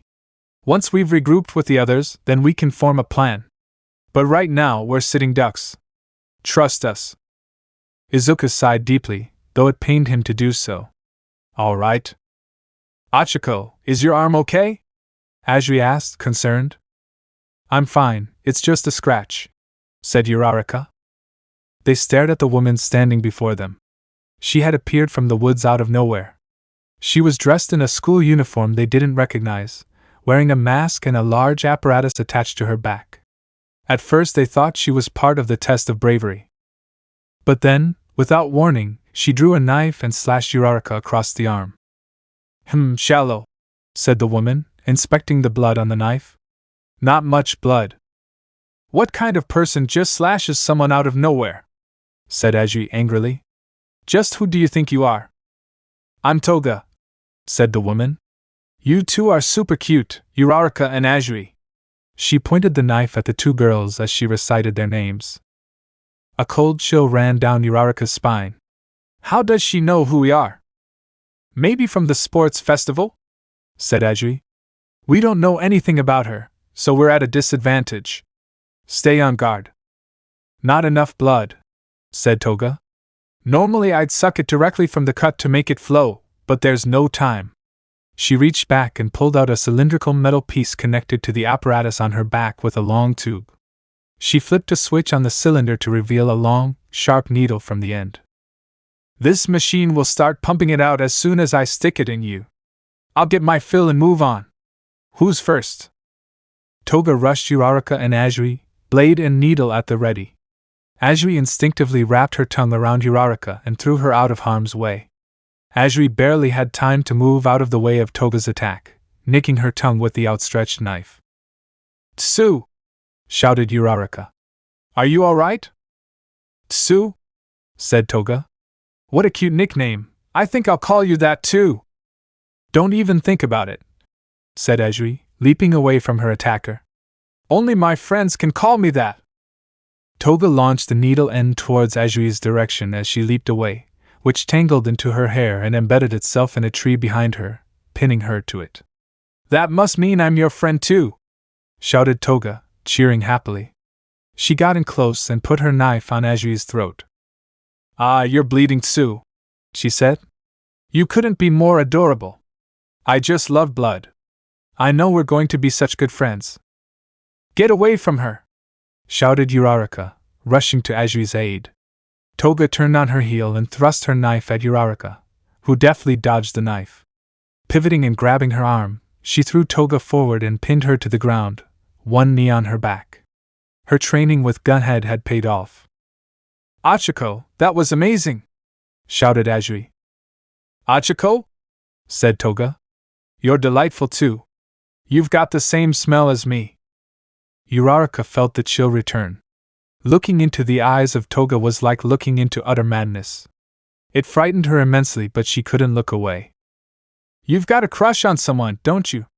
said Toga slyly. "So do I. And I bet you also want to be exactly like that special person, huh? At first you tried to model yourself after them, but that's not enough. You realize you actually want to become that person. And once you get to that point, there's no going back. That's how love works, right?" "You're crazy," said Uraraka. "Isn't this great, Achiko?" said Toga gleefully. "Just a couple of girls talking about our crushes." Uraraka felt a sharp pain in her leg. Toga had stuck her with the needle, extracting her blood. "Suck, suck," she said perversely. "Suck, suck." "Uraraka!" A batarang came flying towards them, severing the tubing connecting the needle to the apparatus. Toga took Uraraka's momentary distraction to push her off and leap away, but not before throwing a sideways glance in Izuku's direction, then disappeared into the forest. "Are you okay?" said Izuku, rushing to Uraraka's side. "I'm fine," she said. "But we have to stop her." "It's too dangerous," said Azuri. "We have no idea what her quirk is." "Who was that?" said Todoroki. "One of the villains," said Azuri. "She was crazy." "We can't stay here," said Shoji. "We have to keep moving. Midoriya, you dash." He stopped abruptly. Izuku was gone. "Midoriya!" shouted Todoroki. "Where did he go?" "He was right next to me a second ago," said Uraraka. As if on cue, laughter could be heard in the trees above them. They followed the source to find a strange man standing in the branches. He was wearing a long, tan overcoat and black top hat, his face obscured by a strange mask. He was holding a cane in one hand and 2 blue marbles in the other. "A nice little trick, is it not?" he said. "I took the lad you're talking about with my magic." "Where did you take him?" said Uraraka. "Talent like his would be squandered to be cast as heroes," said the man. "We'll provide him with a grander stage where he can truly shine." Todoroki threw a pillar of ice towards the villain, who leaped effortlessly to dodge it. He seemed to be able to almost float on the air. "Why the aggression?" he said. "We merely wish to show him there are other options besides the fanatical world of heroism they're drowning in." "Guys, it's not just Midoriya," said Shoji. "Tokoyami is gone too." "He snatched 2 of our strongest classmates without a sound," thought Todoroki. "If you're monologuing because you think you've beaten us, you're mistaken," he said aloud. "A bad habit of mine," said the man. "I was once an entertainer, you know. Taking Tokoyami was a bit of improv on my part. He was able to take down our dear Blade Tooth Moonfish so easily and violently. I decided he should join our troupe." "You bastard," said Todoroki. "You won't have them." He launched more ice pillars at the villain, who continued to dodge effortlessly. "Apologies," said the man. "But sleight of hand and escapology are my specialties, not combat. I'm not foolish enough to fight hero candidates from UA." He lifted his hand to his ear, speaking into an earpiece. "Vanguard Action Squad, I have acquired our target. Our performance has officially come to a close. Meet me at the retrieval point in the next 5 minutes for the final bow." Without another word, he dashed into the distance, hopping from treetop to treetop. Yosetsu Ue's from Class 1B was running for his life. But not just his, for Yayorozu's life as well. They were ambushed by a giant green monster that Yayorozu identified as a Nomu. She and her class had faced one back at the attack on the USJ, but this one was different. For starters, it sprouted several appendages with large chainsaws and drills on the end of them. It had been chasing after them, cutting down every tree in its path. Yayorozu was injured, and Ue's was trying to carry her to safety, but he was getting tired, and the creature was gaining on them. As the pursuit continued, they tripped over a stray tree root and hit the ground hard. The Nomu was upon them, and soon they would be cut to ribbons. A gruesome end to their hero careers before they had a chance to begin. "Oh God, no!" said Ue's, throwing himself atop Yayorozu in an attempt to shield her from the monster. "I'm sorry, Yayorozu!" He closed his eyes and braced himself for the inevitable. But it never came. He heard something was past his ear, and opened his eyes to see the Noma had stopped, with something protruding from its chest. In a second, the object exploded and encased the creature in ice. He felt something pick him and Yayorozu up, and he looked up to see they were being carried away at a rapid pace by what looked like a hero, but not one he recognized from the camp. He glanced at the insignia on his chest, a bat. Realization dawned on him. This was the American hero that took Midoriya as his student. They were saved by Batman. After they reached a safe distance, he set them down. "Are you all right?" he said. "I'm fine," said Ue's. "But Yayorozu, she's hurt." Batman bent down and began to examine her. She opened her eyes weakly.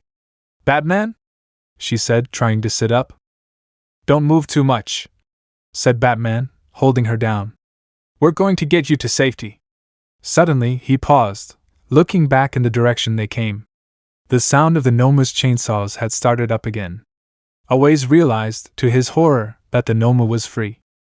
"Get her out of here," said Batman. "Get back to camp! I'll take care of this." Without another word, he stood and ran towards the monster. Ue's picked up Yayorozu and ran back towards the direction of camp, hardly believing they had barely made it out with their lives. He only hoped that Batman was as good as his legend lived up to.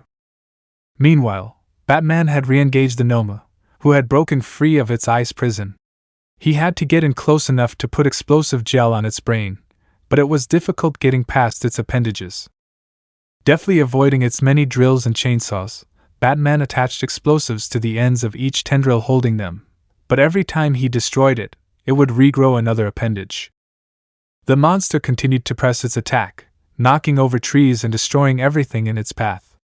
It got in close to Batman, grabbing onto him and attempting to use one of its chainsaws on him. Batman held the appendage, struggling to keep it aloft. Batman drew a batarang from his belt and used the close proximity to the Nomu to stab it in its exposed brain. The monster dropped Batman and roared in pain, stumbling as it attempted to remove the batarang. Batman drew another and ready to throw it, but hesitated. The monster had suddenly stopped its attack and withdrew its appendages. It turned and began to walk away, back into the forest, as if it suddenly didn't notice Batman anymore. Batman realized that it was being recalled by its handler. And that only meant one thing: they had accomplished their mission. Midoriya. Izuku had been released from his spherical prison to find himself surrounded by several villains. He was quickly tied up and his utility belt was taken away. In an effort to secure his cooperation, the villain who had captured him had shown him the small orb that was carrying Tokoyami. If Izuku tried anything, then he would die. "Hi, Izuku," said the girl that attacked Uraraka previously. "My name is Toga. I've been thinking since I saw you." She drew a knife and held it to Izuku's throat. "You would be so much cuter if you bled a little more. I could help with that," "Knock it off, crazy," said the patchwork villain. Izuku heard him addressed by the others as Dabi. He was accompanied by another villain wearing a gray and black spandex suit that covered his entire body, face included. Dabi had addressed this villain as Twice. A fitting name, considering when he spoke, he seemed to talk as if he was two other people. Izuku didn't see Deathstroke, Muscular, or any other villains with them. Suddenly, black and purple mist began to form around them. Izuku recognized it immediately as the warp villain from the USJ. "Welcome, Izuku Midoriya," the villain said.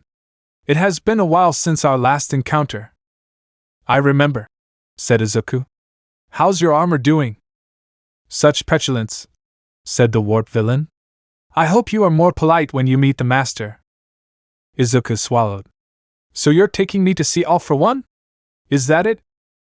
"All in good time, Izuku Midoriya," said the warp villain. "Prepare yourselves.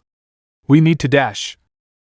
A large pillar of ice came shooting out of the forest, entrapping the villain who had captured Izuku and Tokoemi. Shouting in pain, he dropped the orb carrying Tokoemi. Out from the trees came Shoji and Todoroki, charging the villains who held him captive.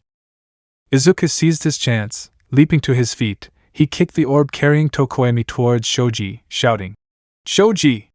Catch!" A large burst of flames erupted from the villain Dabi towards Todoroki and Shoji, burning several of Shoji's arms, Todoroki just barely managing to dodge the blast. Toga began to press her attack on Shoji, with Twice engaging Todoroki. Izuku was struggling to free himself from his bindings when something large grabbed hold of him. It was the Nomu. "We have what we came for," said the warp villain. "We must leave at once." Toga and Twice fell back with Dabi, walking through the warp gate. The villain who had captured Izuku had used his quirk to free himself from his icy binding and ran through the warp gate, bowing and snapping his fingers as he left, releasing Tokoemi from his prison. The Nomu followed behind the other villains, carrying Izuku with him. "Midoriya!" shouted Todoroki. He and Shoji ran at full speed to catch up. "No!" said Izuku. If they tried to pursue him, they would surely be killed in the process. He couldn't let that happen. "Stay back!" Suddenly, a small explosion like a gunshot sounded out of the forest. A grapple line came shooting forward and attached itself onto Izuku. Batman had dashed out of the forest, grapple gun in hand, and was struggling to pull Izuku free of the monster's grasp. Shoji and Todoroki seized their chance, running towards the warp gate to save their friend. They never reached him. Appearing from behind the swirling mist of the warp gate came Deathstroke, with sword in hand, and sliced the grapple line holding Izuku as if it were made of butter. The monster and Izuku vanished in the purple smoke, and Deathstroke followed behind them. Batman ran towards the gate as fast as he could, but it was too late. "Checkmate," said Deathstroke, disappearing in the mist. Batman grasped at the mist, but it was futile. The warp gate had closed. Midoriya was gone. He had failed. Chapter 39, League of Villains. The summer training camp couldn't have been more of a disaster. Emergency services arrived just after the villains left the camp. They worked on putting out the fires and securing the area. Pixie Bob of the Hussycats was admitted to the hospital for an injury to her head, caused by the villains. Ragdoll was MIA. There was evidence that she had lost a lot of blood, and was presumed in critical condition, but her location was unknown. On the villains' side, 3 of their members were captured and arrested: Moonfish, Muscular, and Mustard. The other attackers managed to disappear with the warp villain. Of the 39 students, 15 were unconscious and in critical condition due to the toxic gas, while 11 others had sustained injuries. 13 of the students were physically unharmed, though the incident had taken an emotional toll. And one of them was missing.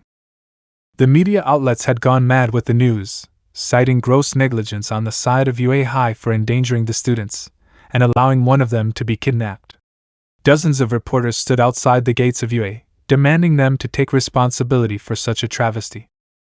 Bruce had spent the past few days in the warehouse, going over the case files of the League of Villains. He was throwing every resource he had into finding Izuku. Hick was working with the police to canvass the city of Kamino, where Shigaraki was last located. Barbara was connected to the Justice League computer databank and the Bat computer, looking into police and city databases, city security cameras, and the underground information network to see if there was any leads on the villains who had surfaced during the attack. Bruce hadn't slept or eaten since Izuku was taken, despite Alfred's protests. "Master Bruce, you can't blame yourself for this," he said, setting a tray of food on the table next to him. "Not now, Alfred," Bruce said.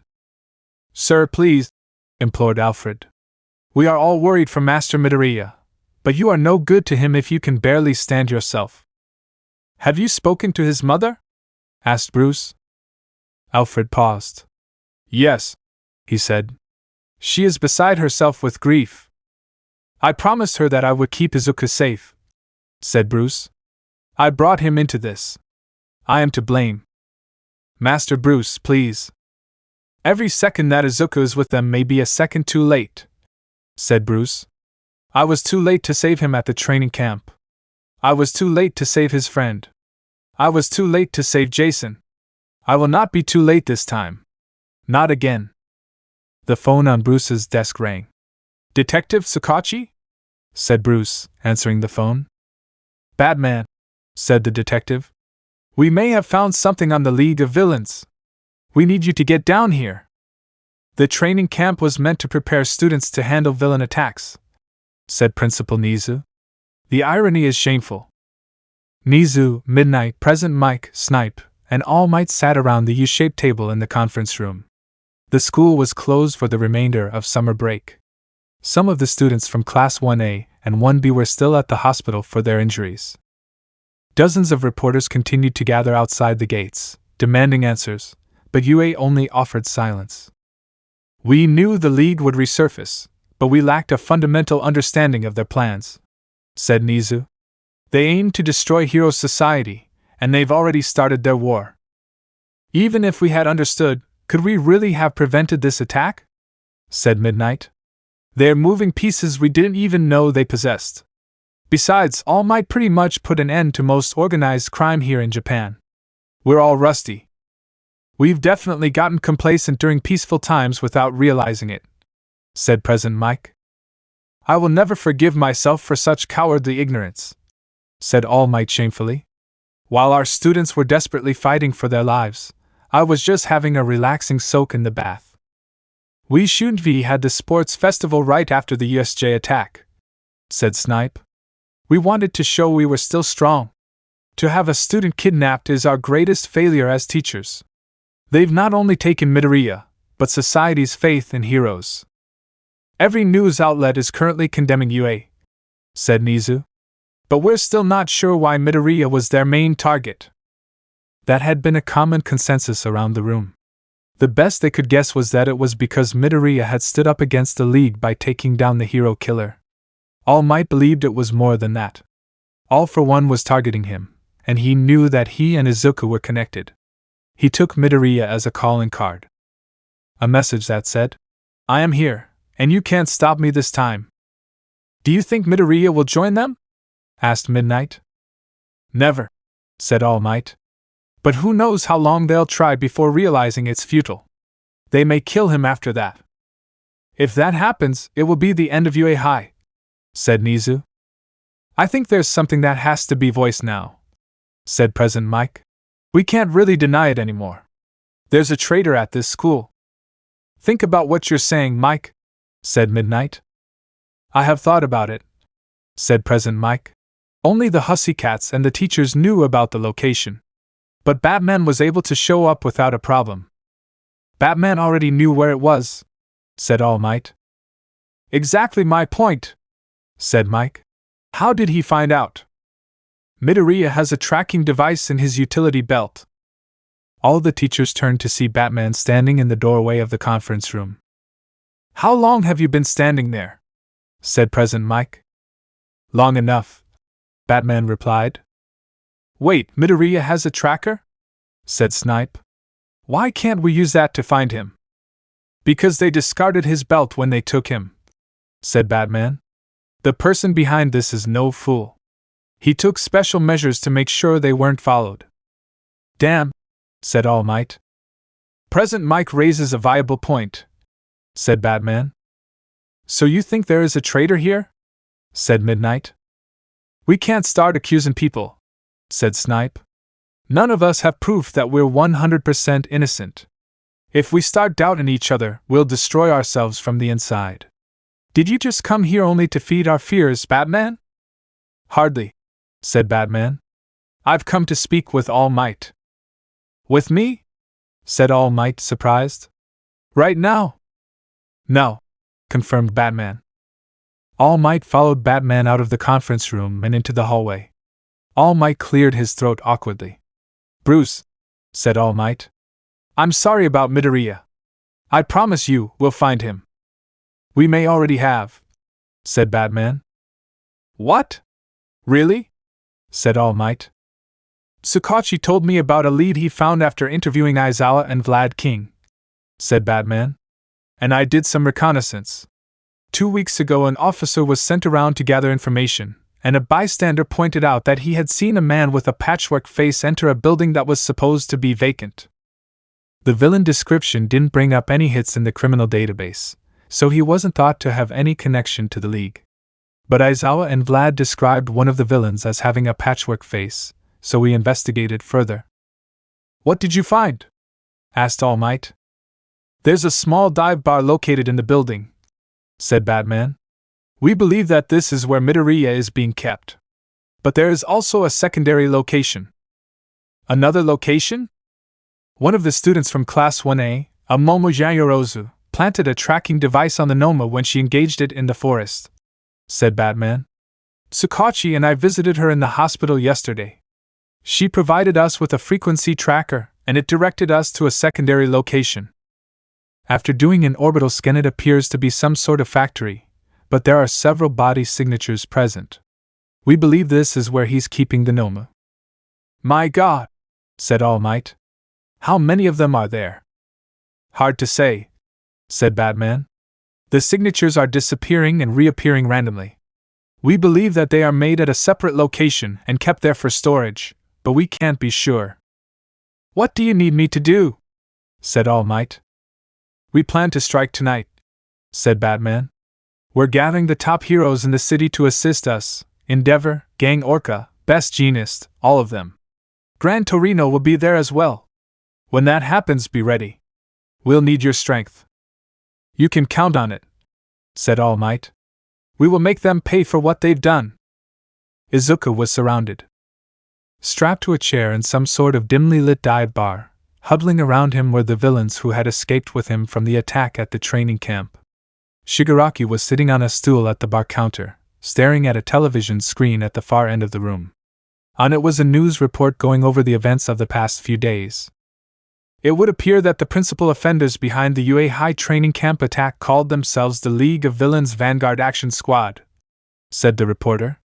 The League was previously involved in the USJ attack and the Hosu incident.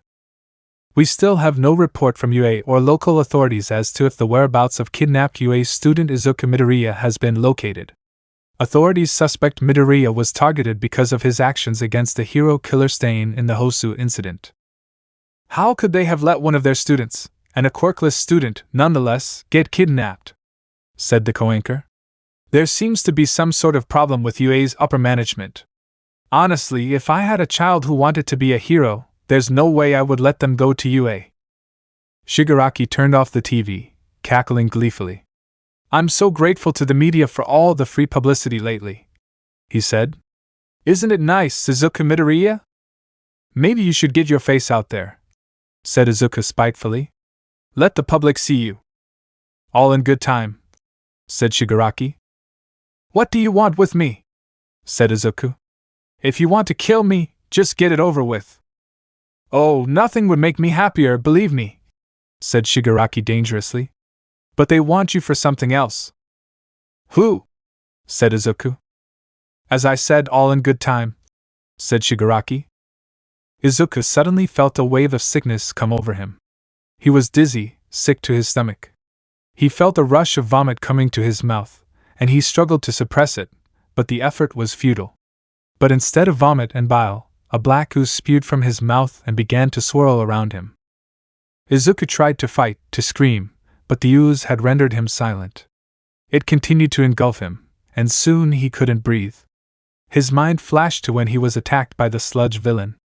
Despite how far he came, how much he had grown, he felt as helpless now as he did then. Class 1A were gathered in Yaoyorozu's room at the Kamino Hospital. They had been coming to visit her, Hagakure and Jiro, who were still recovering from the incident at the training camp. The class was in a state of complete grief with Izuku's abduction. Despite being quirkless, Izuku represented a sense of strength and security in the class, one that they didn't truly realize how much they relied upon. They had lost more than a friend and comrade in arms, they had lost a brother. Without him, Class 1A felt incomplete. Uraraka was taking it the hardest. Izuku's absence had left her feeling more bereft than she ever had in her life. She had replayed the incident over and over in her head, trying to think of more that she could have done to save him. She felt helpless and frightened. "I should have done something," said Uraraka, tears streaming down her cheeks. "There wasn't anything you could have done more, Achiko," said Ajui, attempting to comfort her. "If I hadn't allowed myself to be captured, I could have stepped in," said Tokoyami. "That's twice in the same night that I have failed my friends." "No," said Shoji. "It was all we could do to survive this attack. We were fortunate that we all survived." "But what about Midoriya?" said Ishido. "Do you think that they'll kill him?" "It's unlikely," said Todoroki. "The villain who captured him said that they planned on introducing other avenues for him. They most likely want him to join them." "Deku never would," said Uraraka. "And who knows what they'll do when they finally realize that." The class fell silent. If there was anything they were sure of, it was that Izuku was near incorruptible. But there was no way the villains would simply let him waltz out of their hideout once they discovered that as well. "Then let's go get him," said Kirishima suddenly. Several students around him gasped in collective shock. "Think about it," Kirishima continued. "Todoroki and I came here yesterday. Batman was here with a police officer, talking with Yaoyorozu.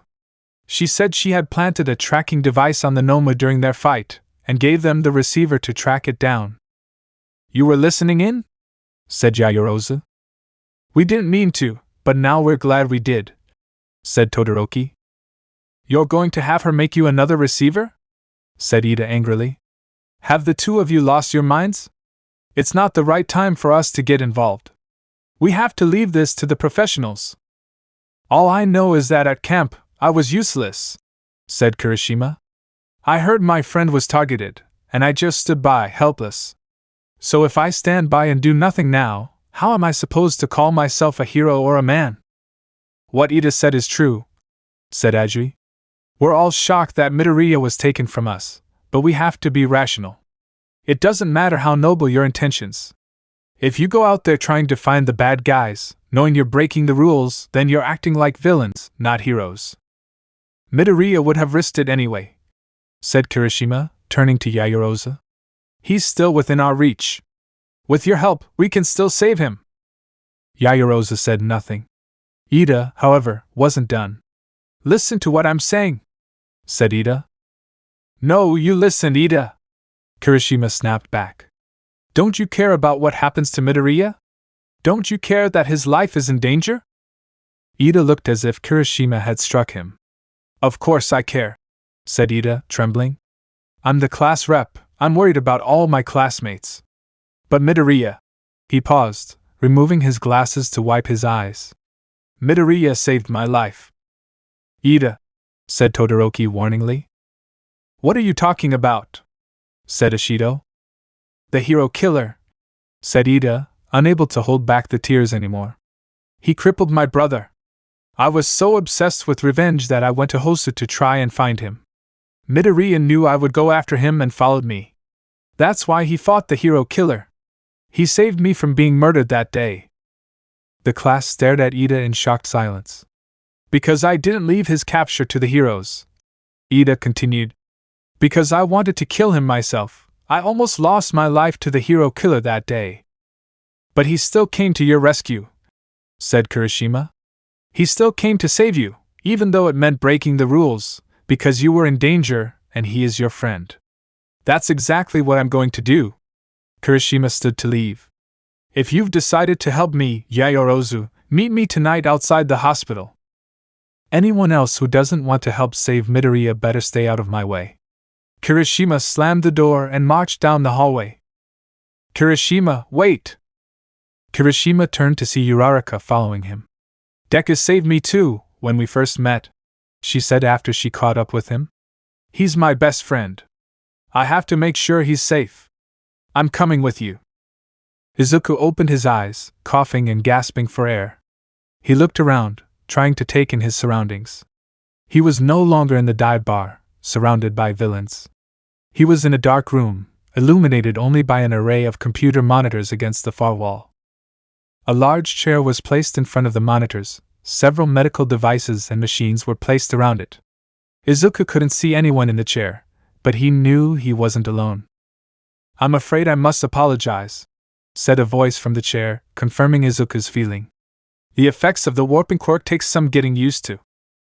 Who are you? Said Izuku. Where am I? You know exactly who I am, Izuku Midoriya, said the voice. All for one, Izuku said, desperately hoping in vain that he was wrong. You are intelligent, said All for One.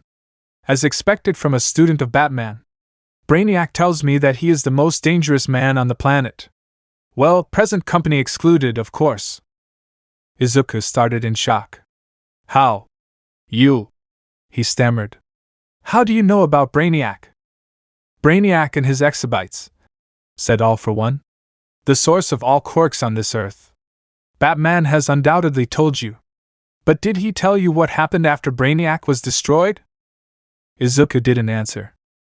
The heroes staged a coup, said All for One. Using the powers stored by his exabytes, they succeeded in wiping out Brainiac's forces. Eventually, Brainiac himself was destroyed, but he was not defeated. What are you talking about? Said Izuku. A failsafe was enabled in his core programming, said All for One. Should he ever be destroyed, any surviving pieces of his core being would be sent throughout time and space, preventing them from being destroyed as well. So long as a single piece of his original self remains, even the smallest piece, Brainiac lives on.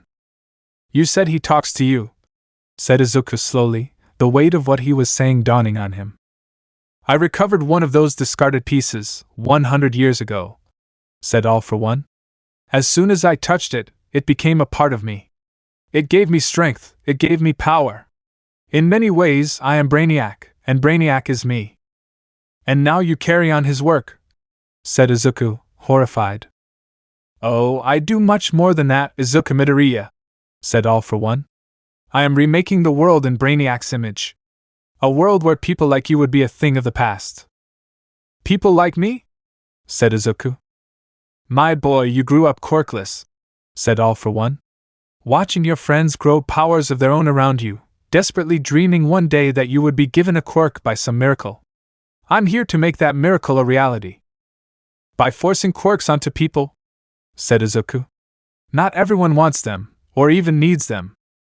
As you have demonstrated quite admirably, said All for One. Considering the fact that you even refused my dear old brother's quirk. A quirk of true, unbridled power. And you even brought the hero killer Stain, and the sludge monster that killed your friend, to justice. And all without a quirk. I have to say, you have impressed me, Izuku Midoriya. You truly are a champion of justice. What do you want with me? Said Izuku. I have big plans for you, Izuku Midoriya, said All for One. You are going to help me destroy the symbol of peace.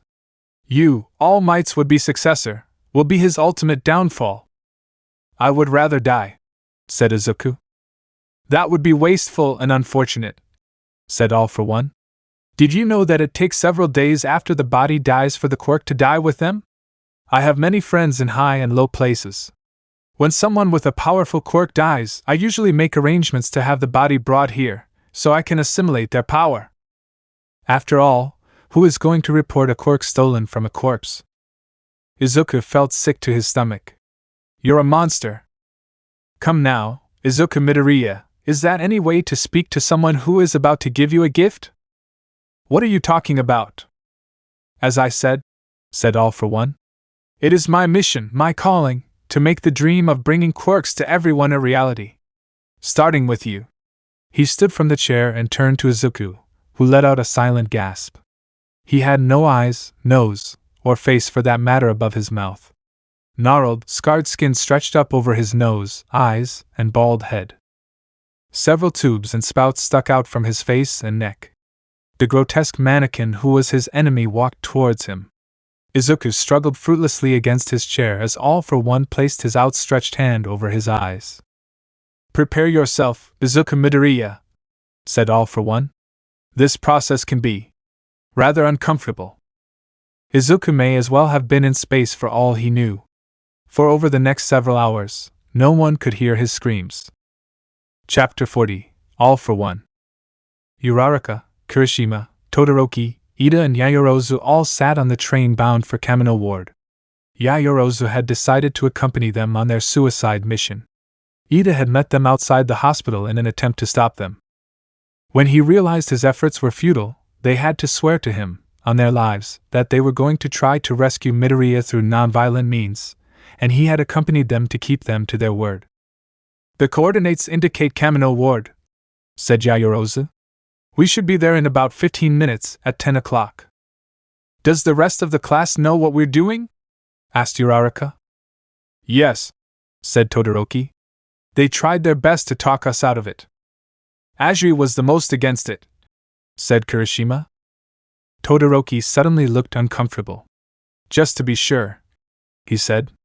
"We're going against everyone's wishes and being completely selfish by doing this. We can call this off if we want. Midoriya wouldn't think twice about coming to our rescue if it was one of us," said Kirishima.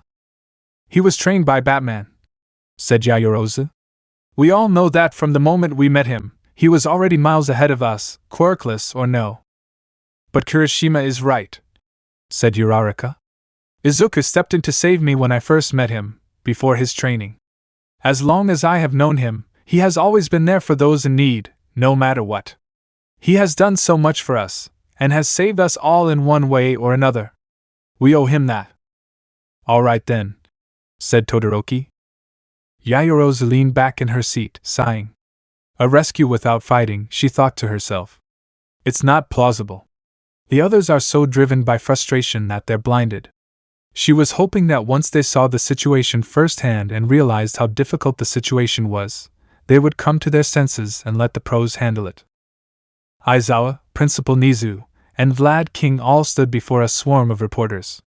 Yue had finally agreed to hold a press conference to discuss the events of the training camp. Aizawa knew they were being led into the conference like lambs to slaughter, and it would be a veritable bloodbath. "We are here to apologize," said Aizawa. "A recent incident allowed harm to come to 26 first-year heroes, and we staff were ill-prepared. We take responsibility for any trauma caused by our negligence. It is our duty to train heroes, but also our duty to protect heroes in training." "I'll take the first question," said a reporter.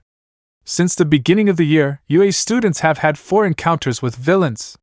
This time there were students who were gravely injured, and 1 unaccounted for. How did you explain this to their families? And what are some of the specific steps you're taking to ensure their safety in the future?" Aizawa had a feeling this would be the first question. The media already knew their basic position since they didn't cancel the sports festival. They were trying to make them look bad. In their eyes, the heroes had become the villains. "We will increase patrols and review security measures within the school," said Nizu. "This includes state-of-the-art security systems, an increased security presence, and a complete overhaul of security procedures. We have already received a generous donation from the Martha Wayne Foundation for such increases to be possible. The safety of UA's students is, and always has been, our main priority. Make no mistake about it." "You speak about keeping the children safe, Eraserhead," said another reporter. "But according to our information, you encourage them to fight during the training camp, putting them in grave danger. Can you explain your actions?" "The students were already in grave danger," said Aizawa. "I was informed by one of the attackers that the students themselves were the targets, and I concluded that because we didn't know the full scale of the attack at the time, allowing them to use their quirks would help avoid the worst possible outcome." Do you think 25 victims and one kidnapped child counts as a win for UA? Said the reporter. I assure you that things could have gone much more poorly, said Aizawa. I feared every student would be tortured and killed in the end. Most of the victims were harmed by the gas attack, said Nizu. It was later determined to be the result of a poisonous quirk used by one of the villains. Because of the quick actions of two of our students, Ms. Kendo and Mr. Testu, injuries from that quirk were kept to a bare minimum. We are also providing psychological counseling for every student, but at the moment do not see any signs of psychological trauma. So you have found a bright spot to this tragedy? Said the reporter. We are relieved that an entire class of burgeoning heroes still has a future, replied Nizu. Can you say the same for the abducted Izuku Midoriya? Said the reporter. Aizawa flinched slightly at the mention of Izuku's name. The boy is the first quirkless student to be admitted to UA High, the reporter continued. But despite this, he has demonstrated considerable strength, intelligence, and ability, enough to earn him second place in the UA Sports Festival. What would be the reason they would target and abduct this student? Or perhaps it was because of his actions against the hero killer Stain, a known associate of the League of Villains. It would be foolish of us to try and speculate why he was abducted, said Aizawa. Really? Said the reporter. Or do you think it is because he was trained by the notorious American vigilante Batman? I failed to see your point, Aizawa shot back. Then let me enlighten you, said the reporter.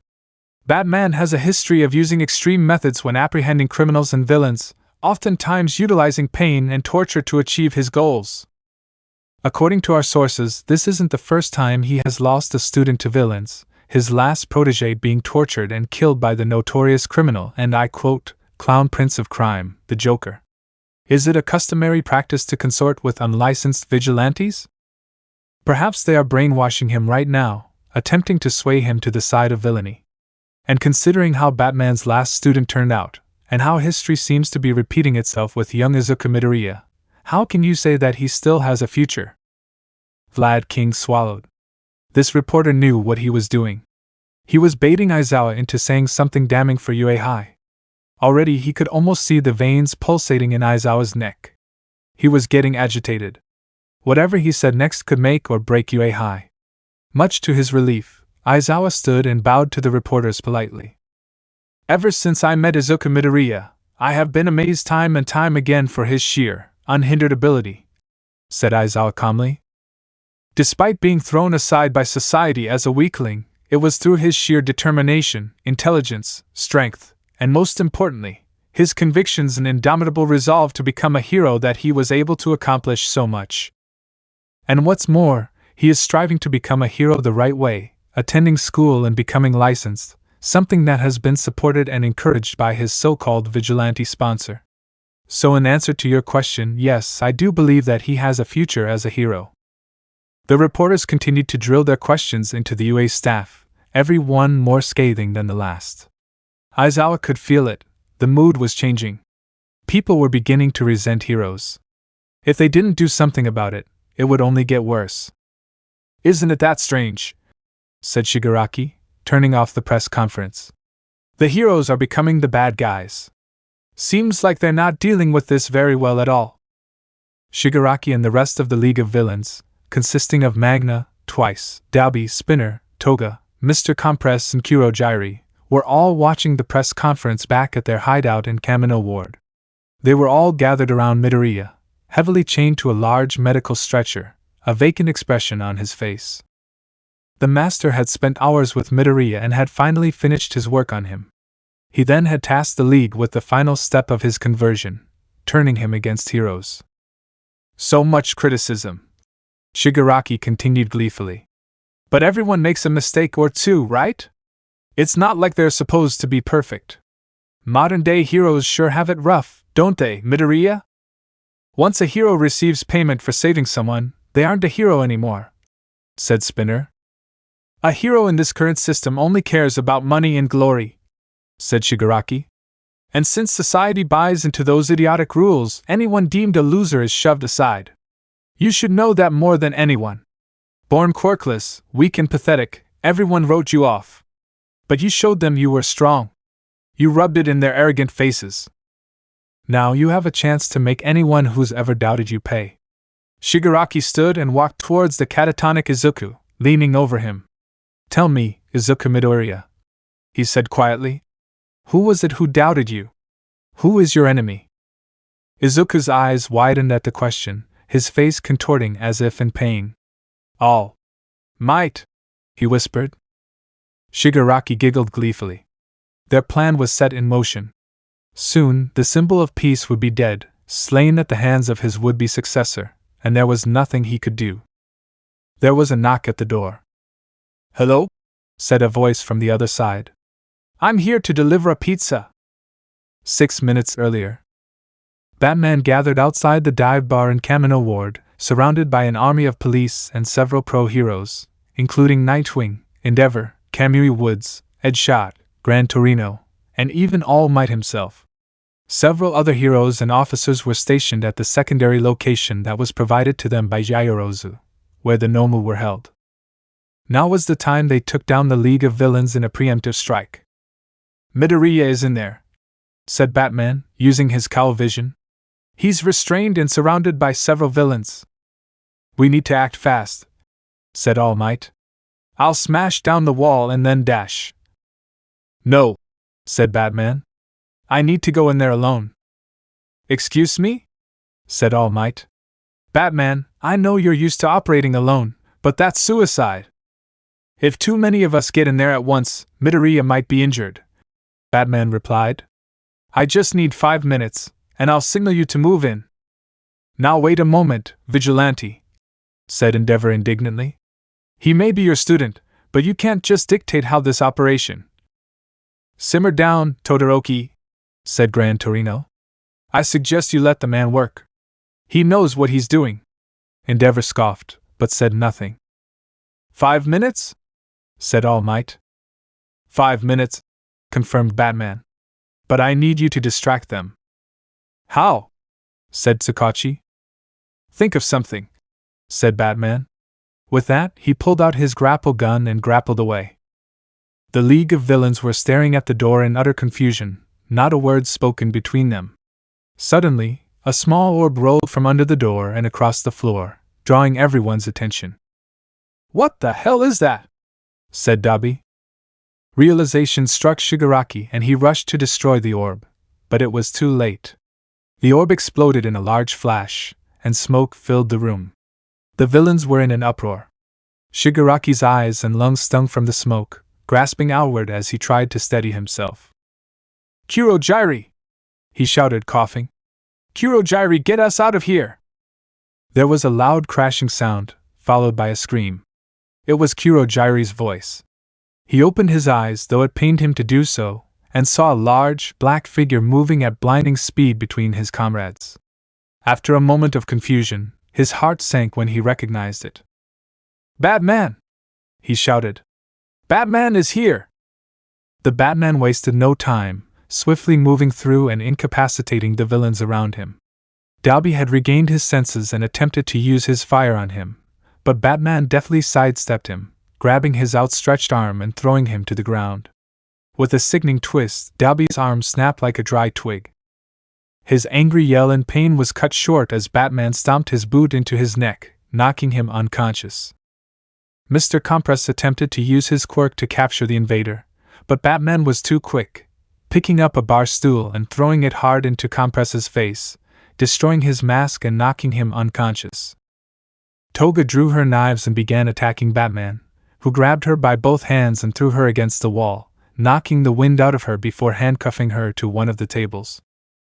Twice used the blades concealed in his gauntlets and attempted to attack Batman, who simply threw a small device, which attached to his chest, only for it to explode and encase him in a glue-like substance. Magna rushed Batman and began throwing powerful punches and kicks, which Batman blocked and parried easily before Batman threw a powerful punch into her abdomen. Doubling over, Batman grabbed her by the head and swiftly kneed her in the face, knocking her out with a sickening crack. Spinner attempted to come to Magna's aid, but Batman was 2 steps ahead of him, throwing 2 bullets towards him, which wrapped around his arms, legs and torso, restricting his movements before Batman delivered a kick directly to his face, knocking him to the ground. Shigaraki looked desperately for Kurojiri. He found him behind the bar. He had a device on his armor that was sending an electric current through his body, inhibiting his quirk. Shigaraki reached for the device to destroy it, but something grabbed him from behind. Lifting him and throwing him to the wall, Batman wrapped his large gauntlet hand around Shigaraki's throat. He reached up to use his quirk on Batman's arm, but Batman stabbed his hand with a batarang and pinned it to the wall behind him, then grabbed Shigaraki's other arm at the wrist with his free hand. "Now, All Might!" said Batman. The wall behind them exploded, with a large, empowered All Might breaking through. He stared at his surroundings with surprise and awe. "Save some for the rest of us, Batman," said All Might. "Check Midoriya," said Batman, motioning in Izuku's direction. "Right," said All Might. As he approached Izuku's side, the rest of the heroes piled in and surrounded the remaining villains. All Might removed the restraints on Izuku and examined him. He was catatonic, staring blankly at the ceiling before him, but was breathing steadily. He snapped his fingers, but Izuku didn't react. "Batman, he needs to get to a hospital, now!" shouted All Might. "What did you do to him?" growled Batman at Shigaraki. "I don't know what you're talking about," Shigaraki said, sneering. Batman twisted his hand holding Shigaraki's wrist, hyperextending it. Shigaraki yelled in pain.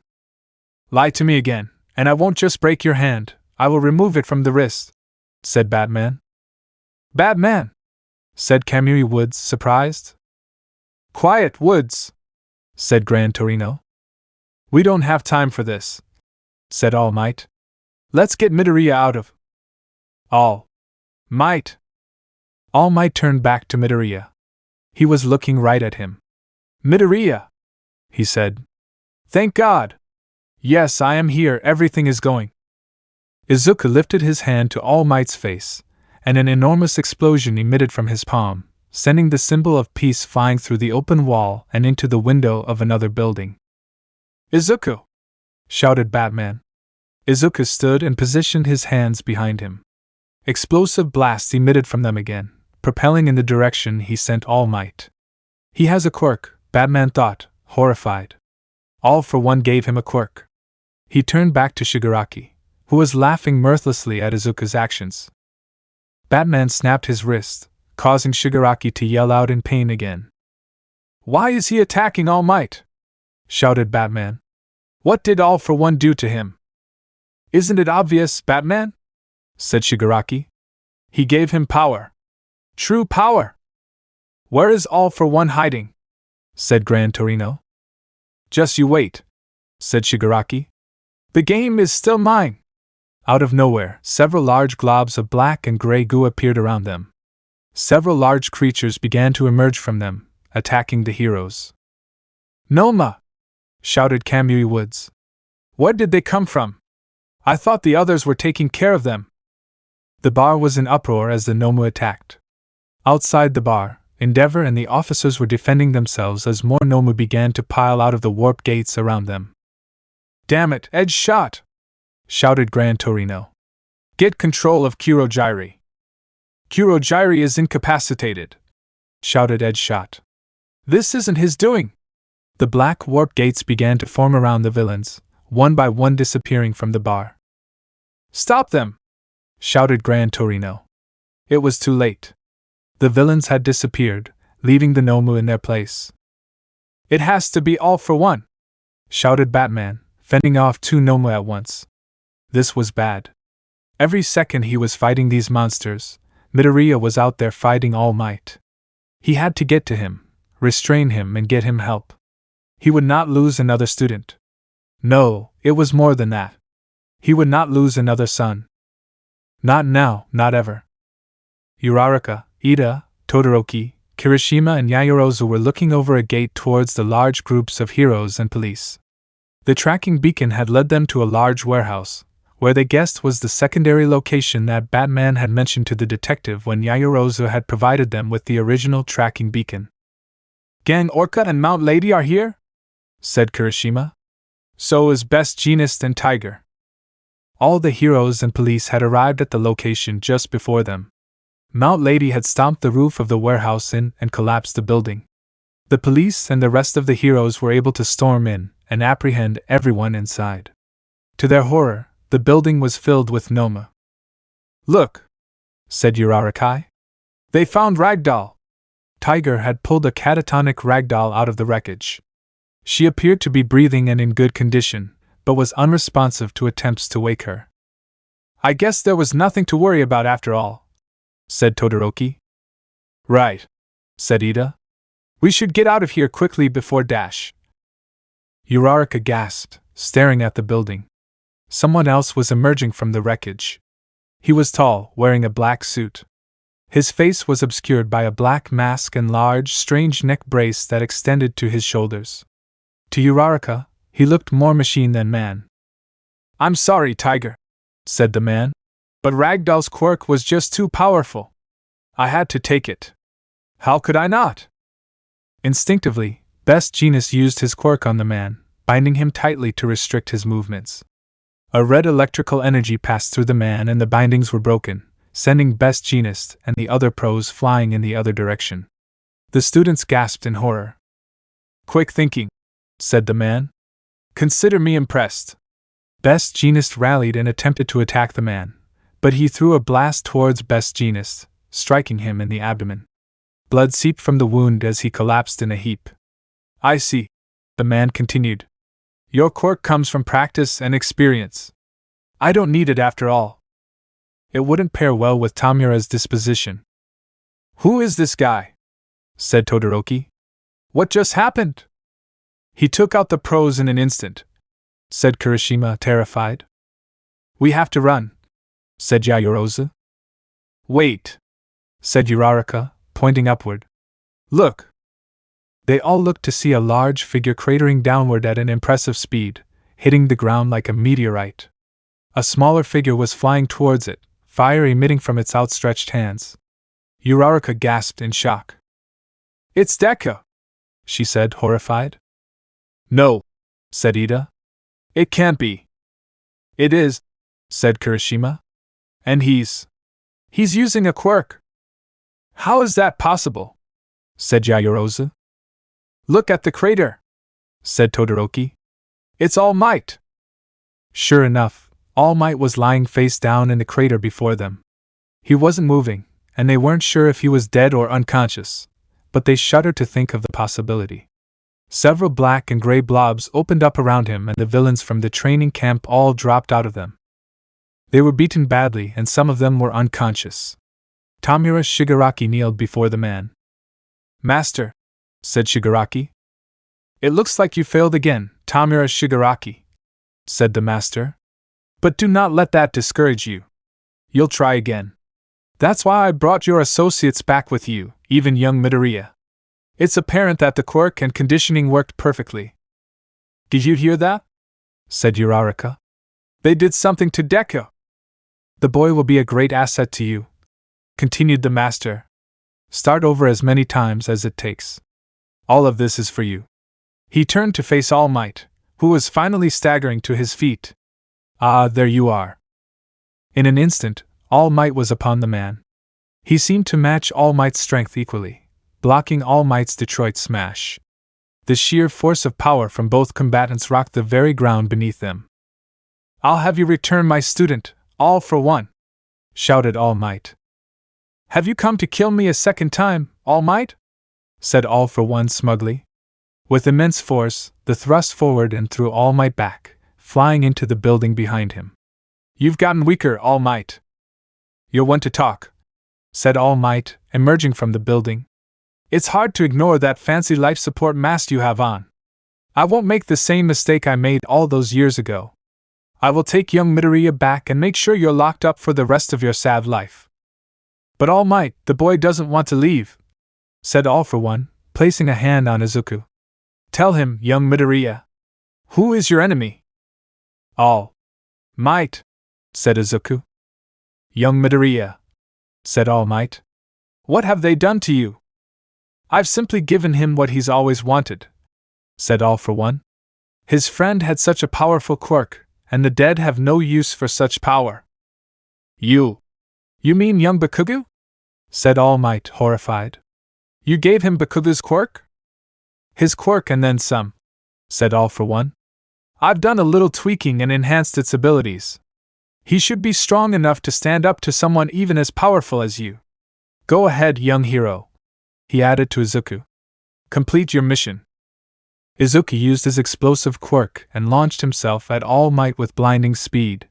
He only had a moment to block before another blast launched him through several buildings. Izuku didn't let up, following him through the wreckage, continuing the fight. Now that that's taken care of, it's time to get you out of here, said All for One.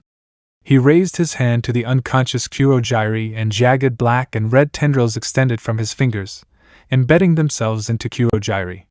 In a second, a large warp gate appeared behind them. Quirk activation, said All for One. Comes in handy. Now get out of here, Tamura. But what about you? Asked Shigaraki. There remains much room for you to grow, said All for One. But only without me will you find your way to do so. Master, said Shigaraki. Let's go, Shigaraki, said Mr. Compress, compressing an unconscious Dabi into a small orb and pocketing him. While our masked lead keeps All Might entertained. There was a large explosion. Shigaraki turned towards Compress as he hit the ground, doubled over in pain. More shots rang out as his compatriots did the same. All for One suddenly reached in front of Shigaraki's face and snatched something out of the air, opening his hand to reveal a large rubber bullet. The engine of the Batmobile roared as it pulled into the wreckage, a large figure launching out of the cockpit.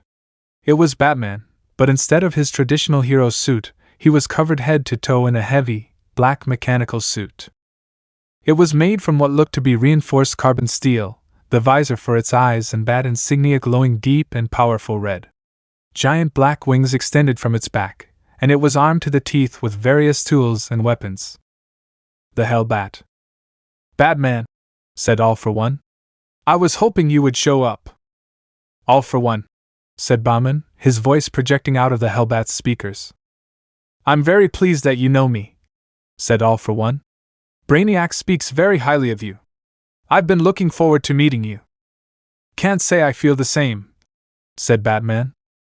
Humph, scoffed All for One. You're as impertinent as your reputation precedes. He looked him up and down. Nice suit. But do you really think you stand a chance against me in that tin can of yours? It was made for something a lot stronger than you, said Batman. I highly doubt that, said All for One. Nothing is stronger than me. Then prove it, Batman snarled. Shut up and fight. All Might and Izuku continued their fight throughout the city. His new quirk was powerful. Extremely powerful. It was all Might could do to defend himself against the explosions, but he couldn't fight back, or Midoriya could be injured or killed. This was bad. Young Midoriya, said All Might. You have to snap out of it. Izuku said nothing, pressing the attack. All Might had to get through to him somehow. Think of your training, he said. Remember what Batman taught you. You're stronger than this. Izuku threw a huge explosive blast, enveloping All Might and sending him careening into the building behind him. All Might's mind was racing. Continuing to fight Midoriya would deplete his already limited time, and once he was defenseless, he would be helpless to Midoriya's attacks. Exactly what All for One wants. He had to keep trying to reach him, and he may have a way. Izuku leaped through the opening of the building, continuing his attack. Young Midoriya, he said. Izuku continued to advance on him. Izuku!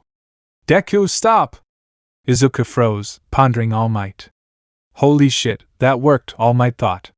He cleared his throat and continued. I know you hate me. You have every reason to.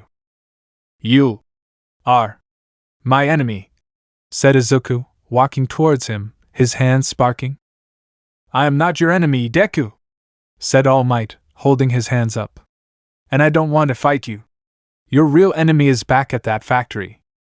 Too late, said Izuku. It's not too late, said All Might. We can fix what he's done. You have to trust me. Trust, Izuku said, cocking his head. Please, Deku, said All Might, daring to step closer. Not a day goes by that I don't regret what I said to you on that rooftop. You have always had what is in you to be a hero. No, more than that. Right here, right now, you are a hero. Hero? Said Izuku. Yes, young Midoriya, said All Might. He knelt down and wrapped his arms around Izuku. You are a hero. You always have been, even if I didn't see it. Now please be the hero I know you are and come back to us. Please. All Might, said Izuku. In his mind images flashed of when he was a child. He remembered he and Kaken watching the news broadcasts of All Might taking down villains. He remembered how inspired he was, how hopeless he felt when he was told he didn't have a quirk, how destroyed he was back on the rooftop, the hope he felt when he met Batman that night at his house. He jumped back, grabbing his head and shouting as if in pain. Izuku? Said All Might, startled. Izuku, what's wrong? His fault, said Izuku. This is his fault. I hate him.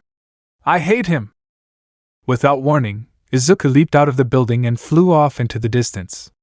He's going after All for One, said All Might. He's going to get himself killed.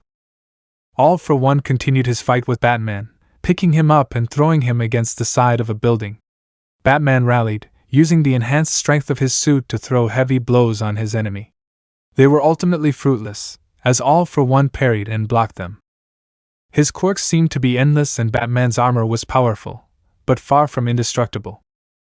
Batman pressed a button on his gauntlet, and the rail gun from the Batmobile sprang to life, firing on All for One.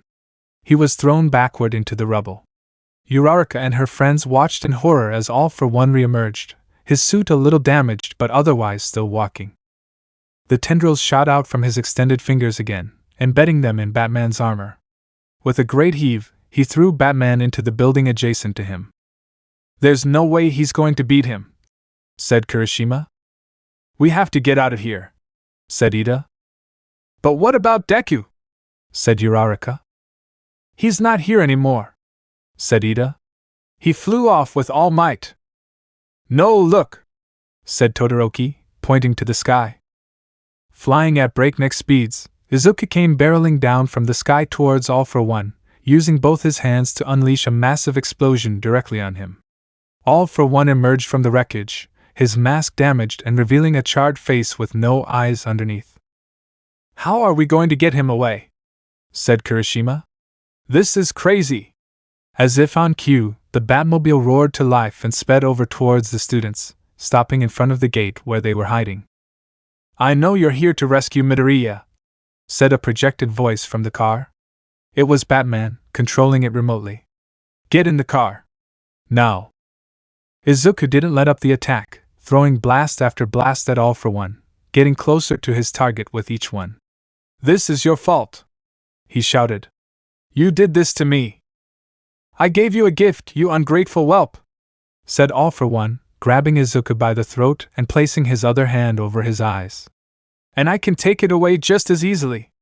It's clear that I was wrong about you. You'll never be anything but a quirkless weak. He let go of Izuku as something large came flying into his peripheral vision, knocking him away from Izuku.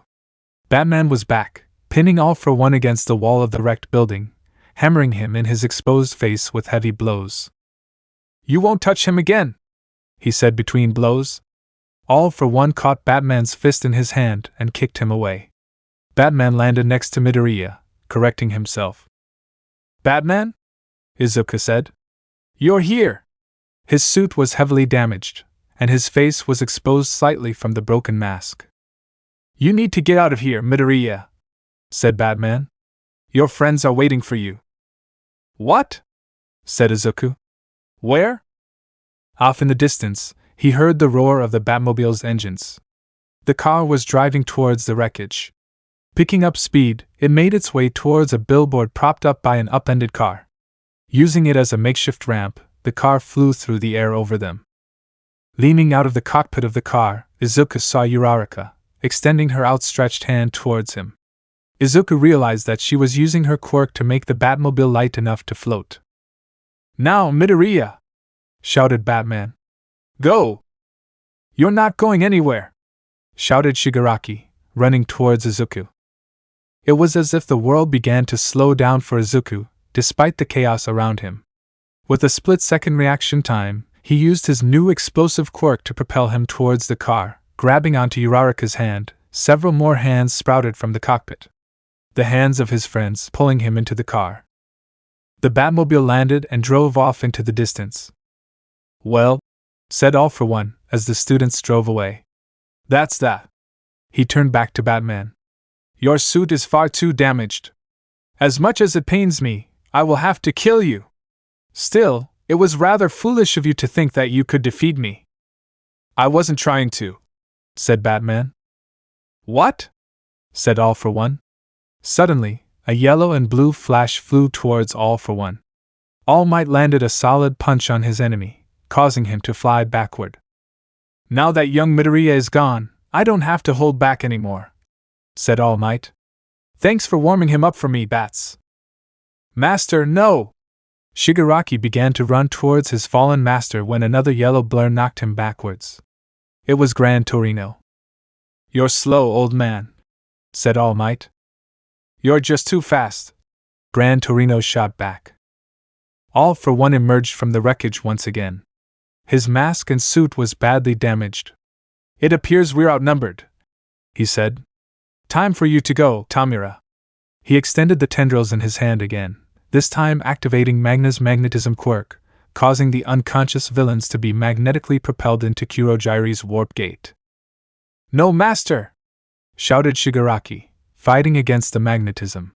Your body is too damaged. No! Unable to hold back the force of the magnetism, he was propelled backward into the warp gate and disappeared. All Might and All for One continued to trade blows. As the explosive battle raged around them, several heroes and emergency service workers were attempting to evacuate the area before more civilians got hurt. You can't win, All for One, said All Might. I only came to rescue Tamira, said All for One. But killing you is an added bonus. In the past, your fists crushed one after another of my comrades. Many were forced into hiding underground, while you were extolled as the symbol of peace. What a grand view you must have had from atop our sacrifices. You shut up, said All Might. Always toying with people, probing their weaknesses. You steal, break, manipulate and discard them, just like you did to Midoriya. You scoff at innocent people who are just trying to lead happy lives. It cannot continue. I won't let it. All Might grabbed All for One by the arm and delivered a powerful Detroit smash into his face, sending him cratering into the ground below. Gran Torino looked at him in shock. Half of All Might's body was reduced to his depowered form. Tashinori, he thought. You've reached your limit. Down in the crater below All Might's fist, All for One began to laugh. You seem rather upset, All Might, he said, grabbing All Might's fist and prying him off him. I've heard the words you've spoken before, from your master, Nana Shimura. All Might gasped at the mention of his master's name. All for One seized his chance and kicked All Might off him. My master was a true hero, said All Might, collecting himself. Keep her out of it. The way she died was so pathetic, said All for One. As the creator of One for All, it was shameful for me to see her inherit such power. Shall I tell you all about how she met her end? Shut up! Tashinori, calm down! Shouted Gran Torino. He's trying to distract you, just like last time. Don't let him get under your skin. It's time to do or die, and go past your limits. Uraraka, Izuku, Todoroki, Ida, Kirishima, and Yaoyorozu continued to sit in the Batmobile as it drove off. It hadn't stopped since they left Kamino Ward. Where is this thing taking us? Said Todoroki. Back to the warehouse, said Izuku. What's the warehouse? Said Uraraka. It's Batman's base of operations in Japan, said Izuku. Where he trained me. Izuku suddenly felt dizzy. The adrenaline from the event was wearing off, and he was starting to feel what he assumed were the after effects of what All for One did to him. Are you all right, Midoriya? Said Todoroki. I'm fine, Izuku lied. We're here. The false wall leading to the warehouse in the Wayne building opened up, and the Batmobile drove through. Finally stopping, the cockpit opened up and they all piled out, Izuku's classmates looking around them in awe. "Look at this place," said Kirishima. "This is so cool." "Izuku!" Izuku turned to see Alfred running towards him, Barbara wheeling along in tow. Alfred threw his arms around Izuku in a tight embrace, a display of affection Izuku was unfamiliar with when it came to the butler.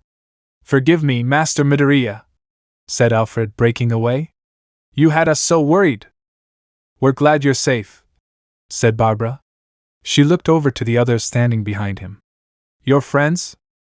"Yes," Izuku said. "They saved me." Realization suddenly dawned on him. "Batman and Almight! They're fighting all for one!" "We know," said Barbara, wheeling over to the conference table. She pulled up the holographic feed of the live newscast of the fight. "That's Almight?" said Yayorozu, shocked. "He looks like he's in rough shape," said Todoroki. "We have to help them," said Izuku. "You'll do no such thing," said Alfred sharply.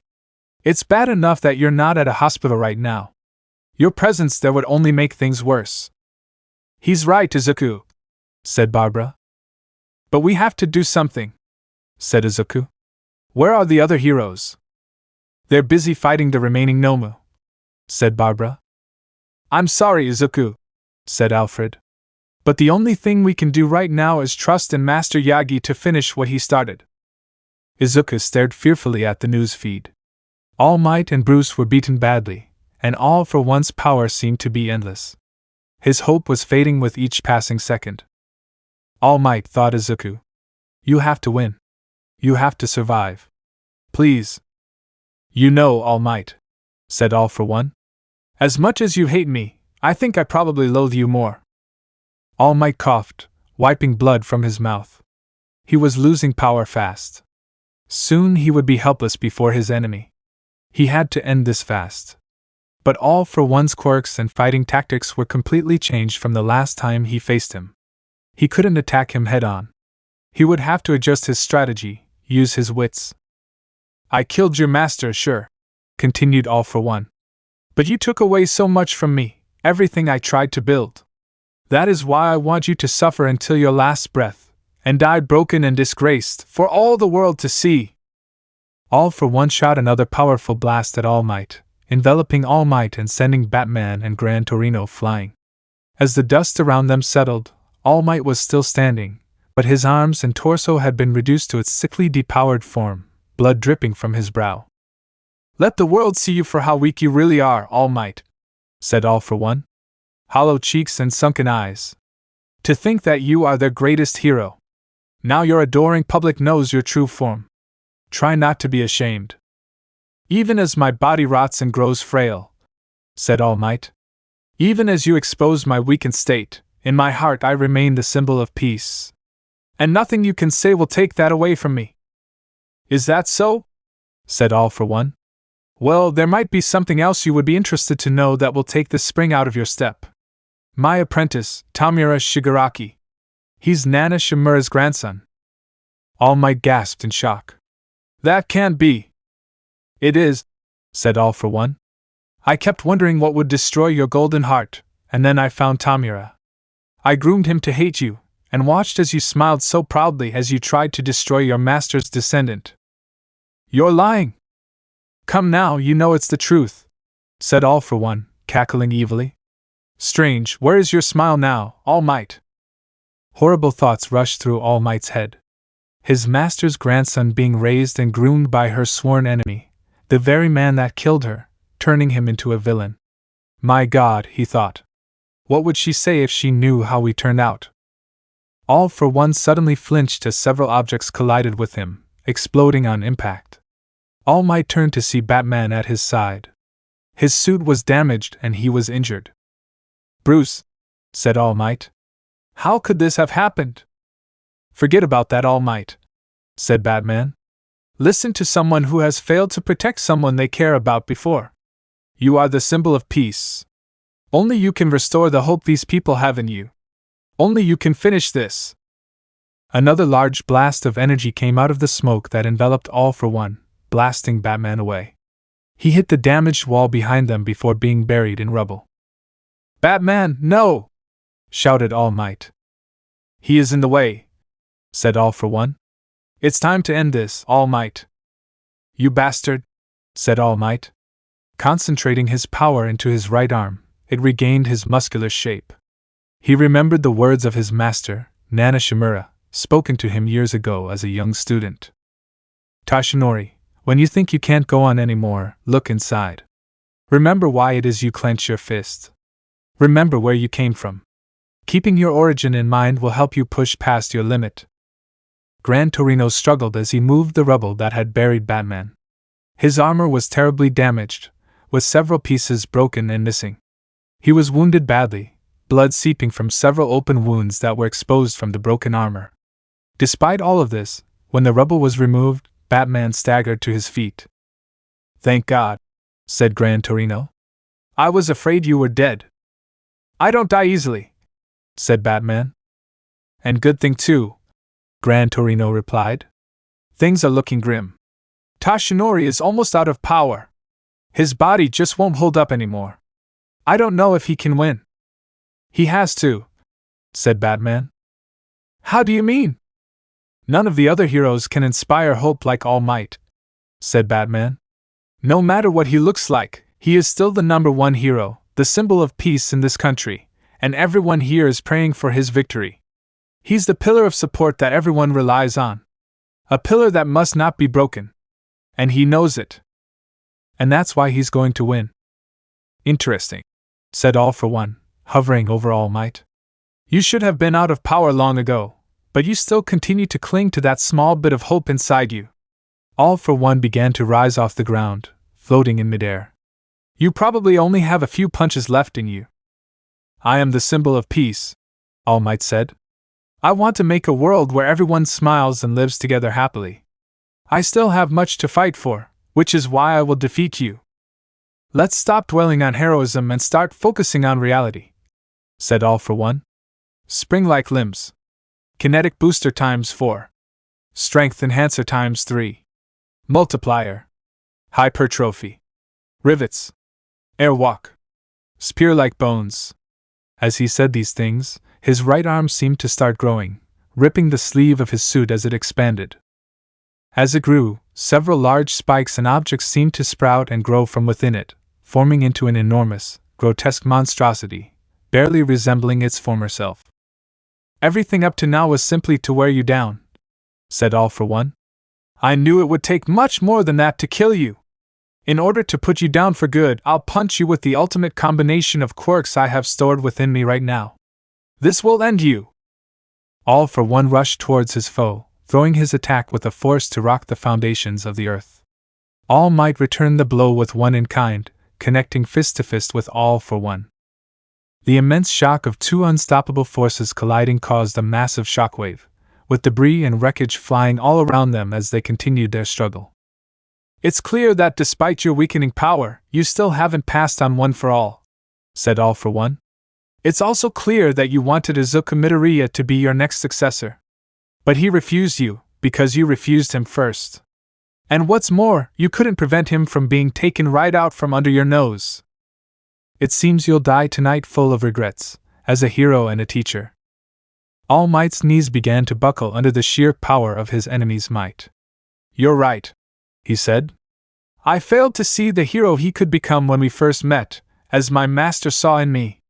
I failed him as a teacher and a mentor." Blood sprayed from his arm as he pushed back against his foe.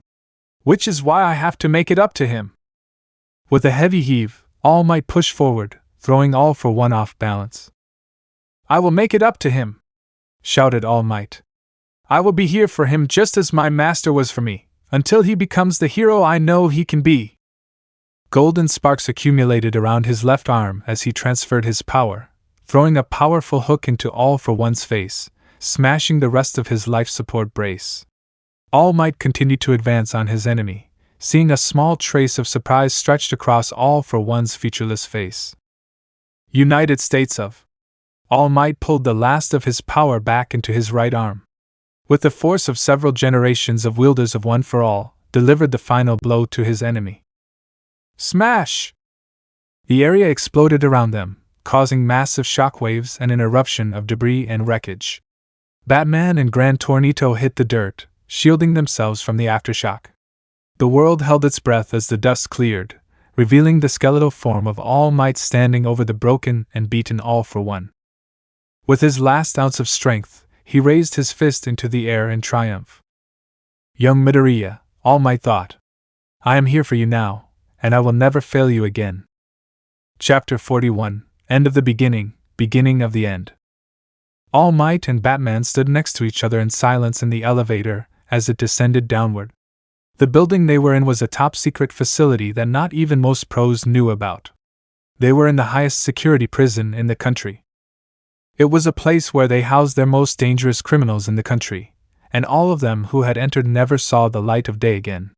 A place where villains were sheltered away from the society they tried to destroy forever with no hope of escape, a veritable purgatory on Earth, Tartarus. And the man they were seeing could be Hades himself. The elevator door opened and Batman and All Might stepped through. They were greeted briskly by the guards and informed that they would only get 10 minutes with the prisoner. They were led into a large hallway lined with numbered vaults.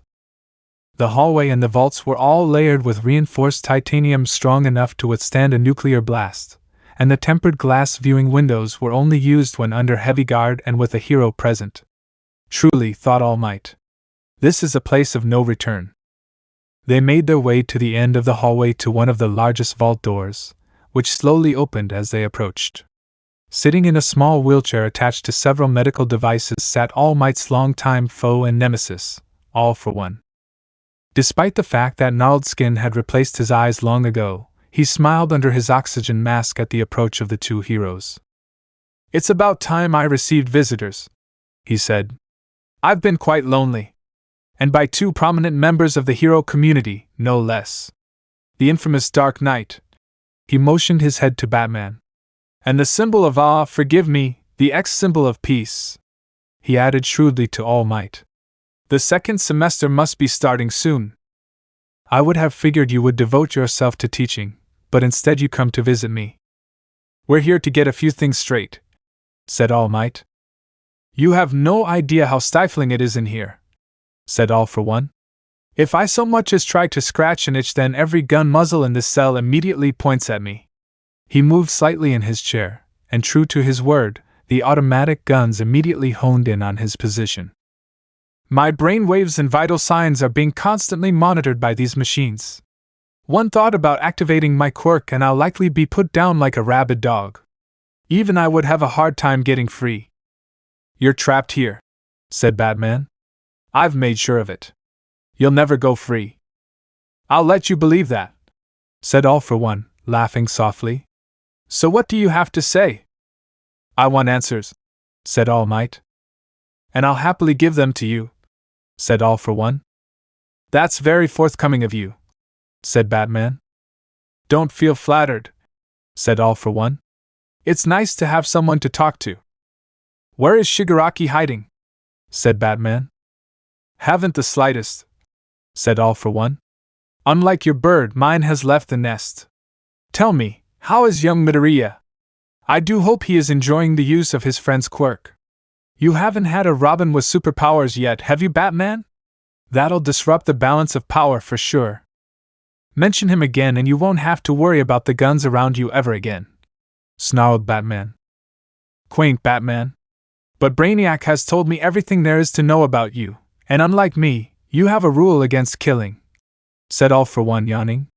Still, it wasn't my intention to hurt young Midoriya. I simply saw this as an opportunity too delicious to pass up. The boy is already so strong on his own, thanks to your training, Batman. I felt he simply deserved to have a power to match that strength, considering that he didn't want to be the next holder of One for All. Yes, I do know about that, he added to All Might at his surprised look. The boy told me many things during his time with us. His connection to you is palpable, despite his hatred for you. Your body no longer supports One for All, but it is still there, so he obviously rejected your most gracious offer to be the next symbol of peace. What else did he tell you? said Batman. Many things, said All for One. But strangely enough, he did not divulge your identity, nor the identity of your cohorts, despite all my attempts to persuade him.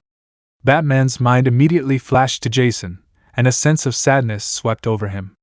Midoriya endured torture and brainwashing at the hands of a villain, just as Jason did. Perhaps if I had a little more time with him, I could have pried it out of him, continued All for One. But alas, time was short. What were you trying to achieve? Said Almight. What are you hoping for now? You devote your time to exploiting and controlling people, toying with innocent lives for no reason. Why? All for One let out a deep sigh. Of course you would come here with a tired topic. Even if I told you, you wouldn't be satisfied. There are some people who will never understand each other. His smile deepened under his oxygen mask. We are the same, All Might. You would never admit it, but it's the truth. We are not the same, snapped All Might. Really? Laughed All for One. Just as you long to be the symbol of peace and justice, I too had an ideal dream and the power to see it enacted, thanks to Brainiac. A dream of a world remade in our image. If I could live forever inside my dream, then why would I begrudge the effort to make it a reality? Why would you need a successor then? Said All Might. You, of all people, asked that? Said All for One. It is to laugh. Look at my body. I may be alive, yes, but only because of tubes and machines. My infinite potential, the potential to make my dream a reality, suddenly became finite. Just as Brainiac passed his power on to me when he was destroyed, I will pass on my legacy to Tamira. Let's go, All Might, said Batman, turning to leave. This is pointless. Oh, don't put a damper on things, said All for One. I want to keep talking. The world was probably shaken up by your retirement. So tell me, how are things actually looking on the outside? We are keeping him isolated from the news, a voice over the intercom said immediately. Please refrain from giving him any information. You heard the man, said All Might. No matter, said All for One. I have an active imagination. Their worry about your sudden absence is mixing with their worry about Endeavor as the new de facto leader, and making them question the unity of Heroes Society in Japan. Meanwhile, those who are lurking in the shadows are compelled to act in the wake of the vacuum of power you left when you retired. They think this could be their chance to change how the world works and are starting to band together. They can try, said Batman. They'll fail. I'm sure most of them will, said All for One. In answer to your previous question, I think Tamira will continue to hide for the time being. He's going to try to ensure that it's their organization that rises to the top. We're leaving, All Might, said Batman. Both of them stood and walked towards the door as All for One continued to laugh. Do you know what I love about this the most? Said All for One, calling after them. Any rise in crime moving forward is due to you concealing your fading strength. And now you've been relegated to the sidelines, doomed to watch as villains flourish because of your own arrogance, powerless to the end of your days. All Might paused briefly as he walked, but said nothing, and continued to follow Batman out of the cell. Izuku was lying in a hospital bed in Kamino General Hospital, placed under heavy armed guard. It had been 3 days since the incident with All Might and All for One at Kamino Ward. As soon as it was safe, Alfred had received orders from Bruce to take Izuku directly to the hospital, where he was met by both Bruce and Detective Sakachi. They had to completely debrief him on the events that transpired during his capture. The truth was, Izuku couldn't remember much after his meeting with All for One. It was assumed this was an after effect of the brainwashing. The media was already calling what had happened the Kamino Ward incident. All for One was taken into custody after the battle and didn't put up a struggle. The casualties as a result of the battle were significant, more so than had been seen since All Might's debut. The news outlets ran continuous reports on the symbol of peace, who was taken to the hospital and reported to be in stable condition. The world continued to praise All Might for his actions, but with the seemingly abrupt loss of his power and retirement, many of the news outlets began to question his fitness to continue teaching at UA. Some believed that UA's troubles began once he was hired on as staff. Since the battle, Izuku had yet to hear from Bruce since they debriefed him at the hospital, though he was visited by Alfred, Hick, Barbara, and his mother shortly after he was admitted. His injuries he had sustained from the attack on the training camp had all but healed inexplicably during his incarceration. He was having difficulty sleeping, plagued by a recurring nightmare, a frightening hand reaching for him, immobilized and helpless as it changed him, warped him into something else, something unnatural. Several doctors continuously came in and out of his room to examine him. Each one of them were more baffled than the last. Izuku had become patient zero overnight for a condition that the scientific community hadn't believed was possible: quirk appropriation. For all intents and purposes, Izuku was healthy. The quirk had completely bonded with him as if he had been born with it. But to Izuku, it was as if a foreign entity had invaded his body. He would often watch his hands as they sparked and crackled when he activated the quirk, but it made him sick to his stomach. Every drop of nitroglycerin-like sweat that dropped from the pores of his hands seemed to scream at Izuku. "This quirk does not belong to you, Mr. Midoriya." Izuku was shaken from his thoughts as one of the officers assigned to him had entered his room. He was tall with a cat-like face and a bell attached to his neck. "You have a few visitors here to see you." "I don't want to see anyone right now, thank you," said Izuku. "I think this one you might," said the officer, stepping aside. Several bodies began pouring into the room, shouting his name. Class 1A had come to visit their friend. "Guys, you're all here," said Izuku. "We wanted to see you sooner, but the police wouldn't let us," said Uraraka. "Are you doing okay?" Yaoyorozu.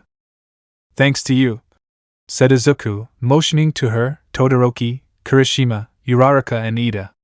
"You broke the rules," Izuku added seriously. "You could have gotten in serious trouble." "We knew the risks," said Todoroki. "We had to come save you," said Kirishima.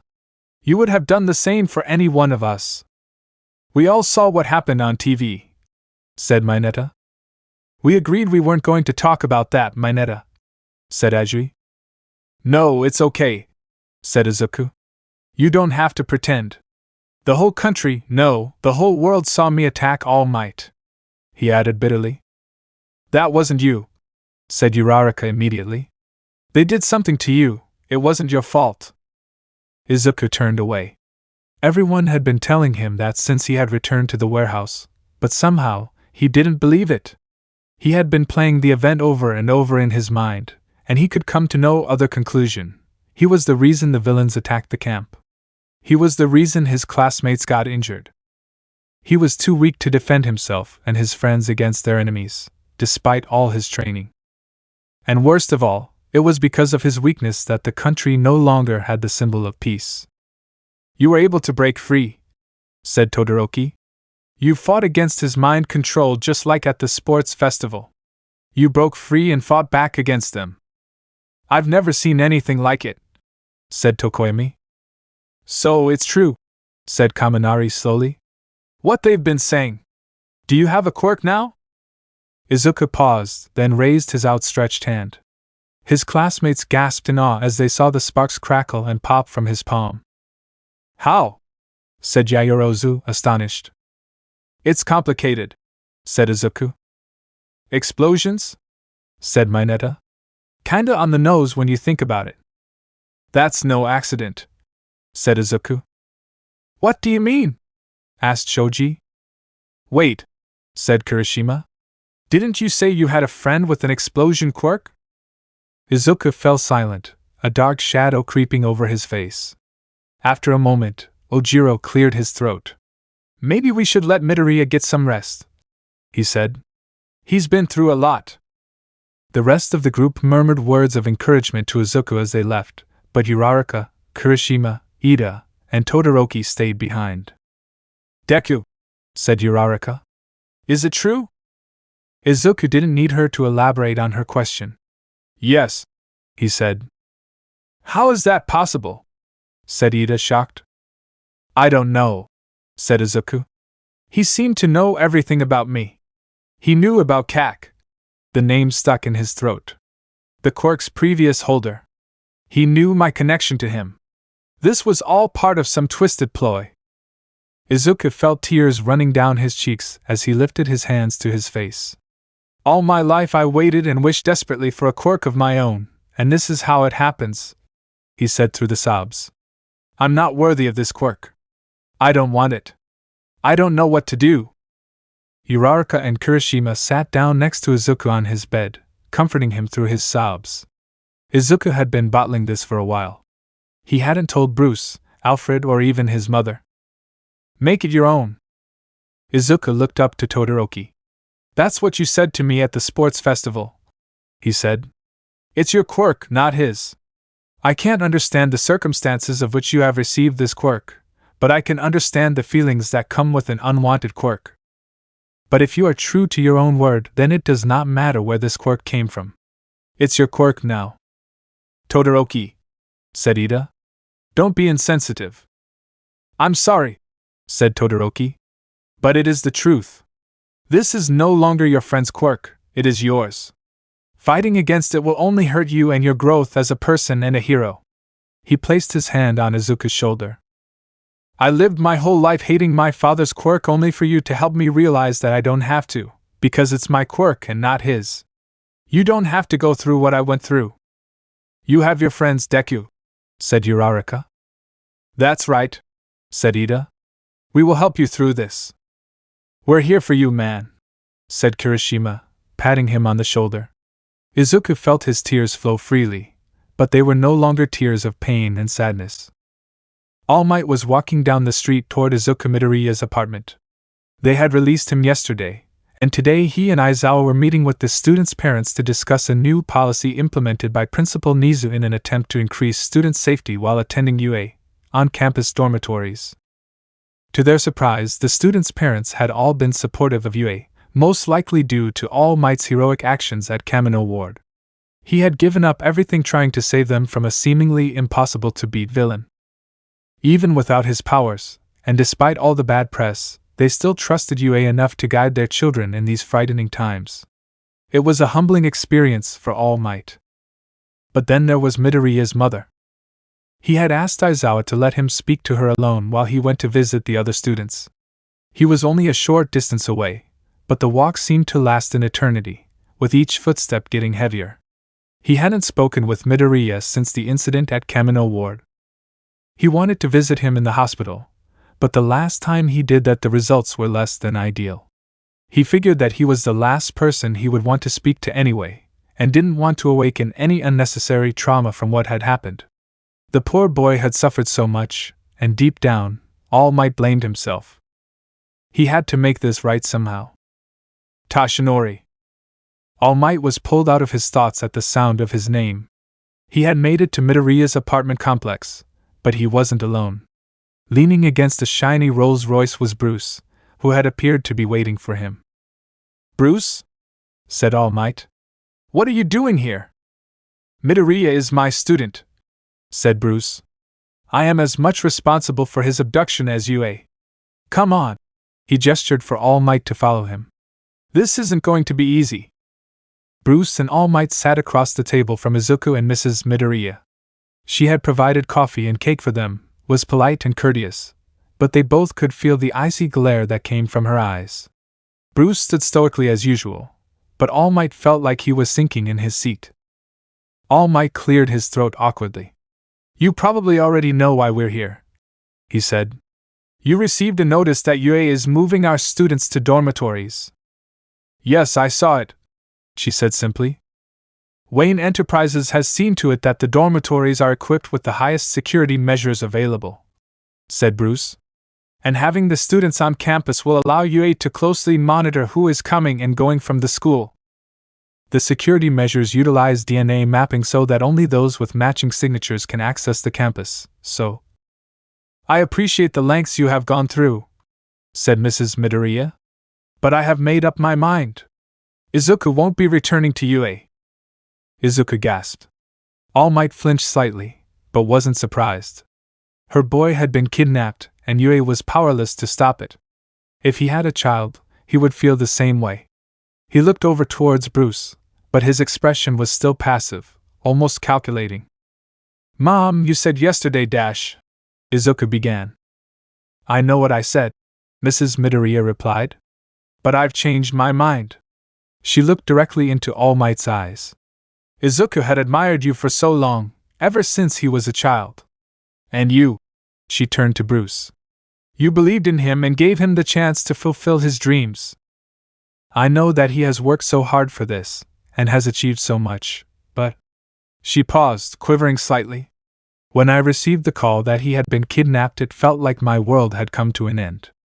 I saw him on TV, suddenly using a quirk, and attacking All Might. That wasn't the sweet baby boy that I had raised. The police told me what they did to him. Tears began to flow freely from her eyes. I won't let him go through that again. I can't go through that again. I understand your trepidation, said Bruce. With all due respect, Mr. Wayne, said Mrs. Midoriya, I know about your reputation as a playboy. How could you possibly know what it's like to lose a child? Mom, said Izuku. It's okay, Izuku, said Bruce. Let her speak. You also have Batman training my boy, continued Mrs. Midoriya. I've seen on the news what they say about him. They say he's an unlicensed vigilante with a violent history. His path is paved with blood. As is yours, she added to All Might. As a citizen, I am thankful for what you have done to save this city. But as a mother… She turned to Izuku. I know you want to continue going to UA. But I can't take it anymore. He was kidnapped, tortured, and was given a quirk by force and brainwashed into fighting the heroes trying to save him. I don't understand how such a thing could have happened, and to my son. I don't have the nerves to trust my son to attend UA, not after everything that has happened. It's not their fault, Mom, said Izuku. They're your teachers, aren't they? Said Mrs. Midoriya. Isn't it their job to keep you safe? But if it wasn't for Batman, I wouldn't be where I am today, Izuku said. You're right, said Mrs. Midoriya. You wouldn't be. And who knows where you'll be tomorrow? Dead like his last sidekick? All Might and Izuku blanched in surprise. Bruce remained stone-faced. They said that his last sidekick was killed by a villain. Mrs. Midoriya continued. How can I possibly let you go back to that man and trust him to protect you when he couldn't protect him? Silence stretched between them. I may be acting like an overprotective parent, said Mrs. Midoriya, breaking the silence. I don't want to steal my son's dreams away from him. There are other schools out there besides UA, and other people who can teach him besides Batman. Izuku looked helplessly at Bruce, who didn't break his gaze from Izuku's mother. He stood to his feet and sighed deeply. I'd like you to come with us, Mrs. Midoriya, if you don't mind, he said. There is something I would like to show you. Bruce, All Might, Izuku, and Mrs. Midoriya all drove in silence in Bruce's Rolls-Royce. He hadn't explained where they were going, or why he suddenly wanted to leave now. Izuku was scared. His dream of attending UA and becoming a hero seemed to be over just as it had begun. And ironically, after he had finally obtained a quirk. He wondered what Bruce was going to show them, but he had little hope it would change his mother's mind. They drove until they reached Wayne Tower, but they didn't drive to the parking structure. Instead, Bruce took them to the false wall, pressing on a small device to open it. Bruce, said Izuku. What are you doing? It's okay, Izuku, said Bruce. Are you sure about this? Asked All Might. She has a right to know, said Bruce. What is going on? Said Mrs. Midoriya. All will be explained soon, ma'am, said Bruce, driving through the open wall. Izuku's mind was racing as they descended to the warehouse. What was Bruce planning? How was this going to help? He wanted to ask a million questions, but felt it was best to remain silent for now. The elevator stopped at the bottom level. Bruce stepped out and let the rest of them out of the car. Izuku's mother gasped in surprise as she took in her surroundings. What is this? She demanded. Some sort of military bunker. She stopped in shock as her eyes fell upon the batsuit and the storage container. Her eyes darted between Bruce and the batsuit, completely at a loss for words. They all turned as the door adjacent to them opened, Alfred walking through only to stop short at seeing Izuku's mother. Alfred? She said. Mrs. Midoriya. said Alfred, a slight look of surprise on his stoic face. He looked between her, Izuku, Bruce, and All Might for a few seconds before finally speaking. "Ah," he said awkwardly. "I see you have come across our little secret. I suppose there is no use in denying it." He bowed his head in mock shame. "I am the Batman." It was all Izuku could do to stifle a laugh. "It's okay, Alfred," said Bruce, smiling slightly. "Jolly good, sir," said Alfred. "I'll go get the kettle on." He disappeared back through the door, leaving the four of them alone. A few minutes later, they were all sitting around the table, Izuku's mom having composed herself. "You're telling me," Mrs. Midoriya said, "all this time. And those things I said?" "It's okay, Mrs. Midoriya," said Bruce. "You said what you needed to say. And you are right to say those things," he added. "I wasn't able to save your son before they took him. I wasn't able to keep him safe. For that I am sorry. Master Bruce did not sleep for the entire time Master Izuku was taken," said Alfred, offering her a crumpet. "He spearheaded Izuku's search and rescue with the police." "I didn't know that," said Mrs. Midoriya. "There's one thing that you got wrong, I'm afraid, Mrs. Midoriya," said Bruce. He pulled out his wallet from his suit coat pocket, producing a small picture from within. Handing it over to his mother, Izuku recognized the boy in the picture immediately.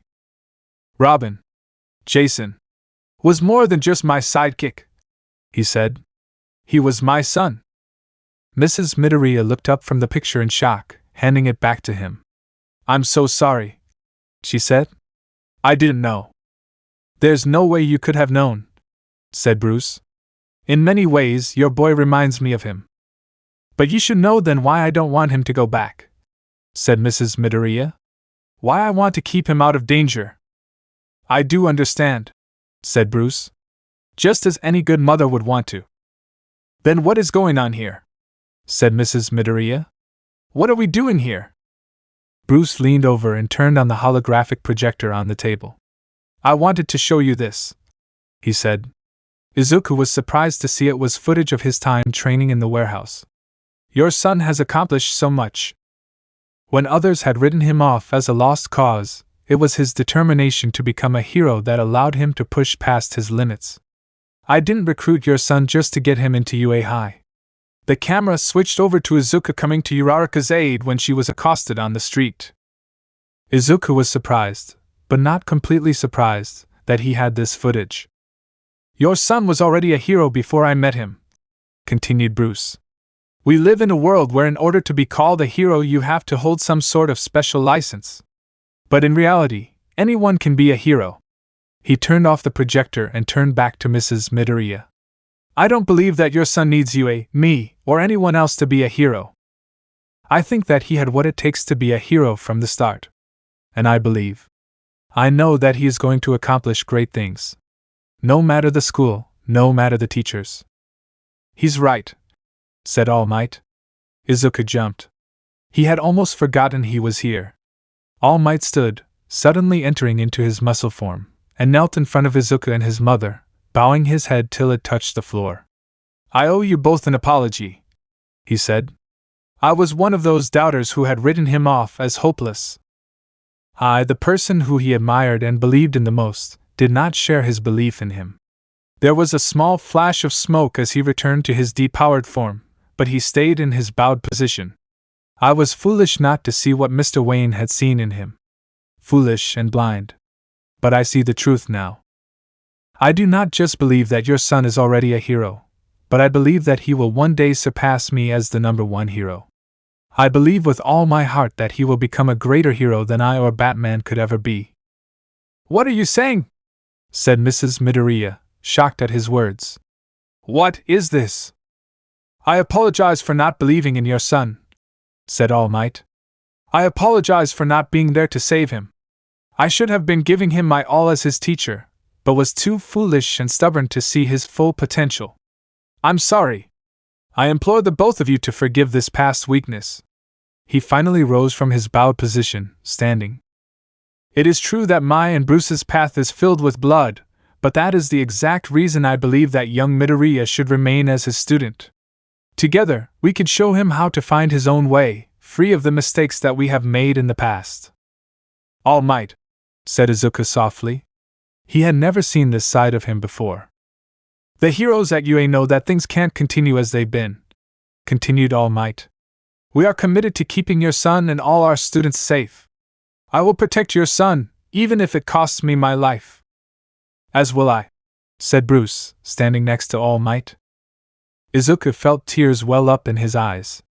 He looked at his mother, who was wiping her own tears from her eyes.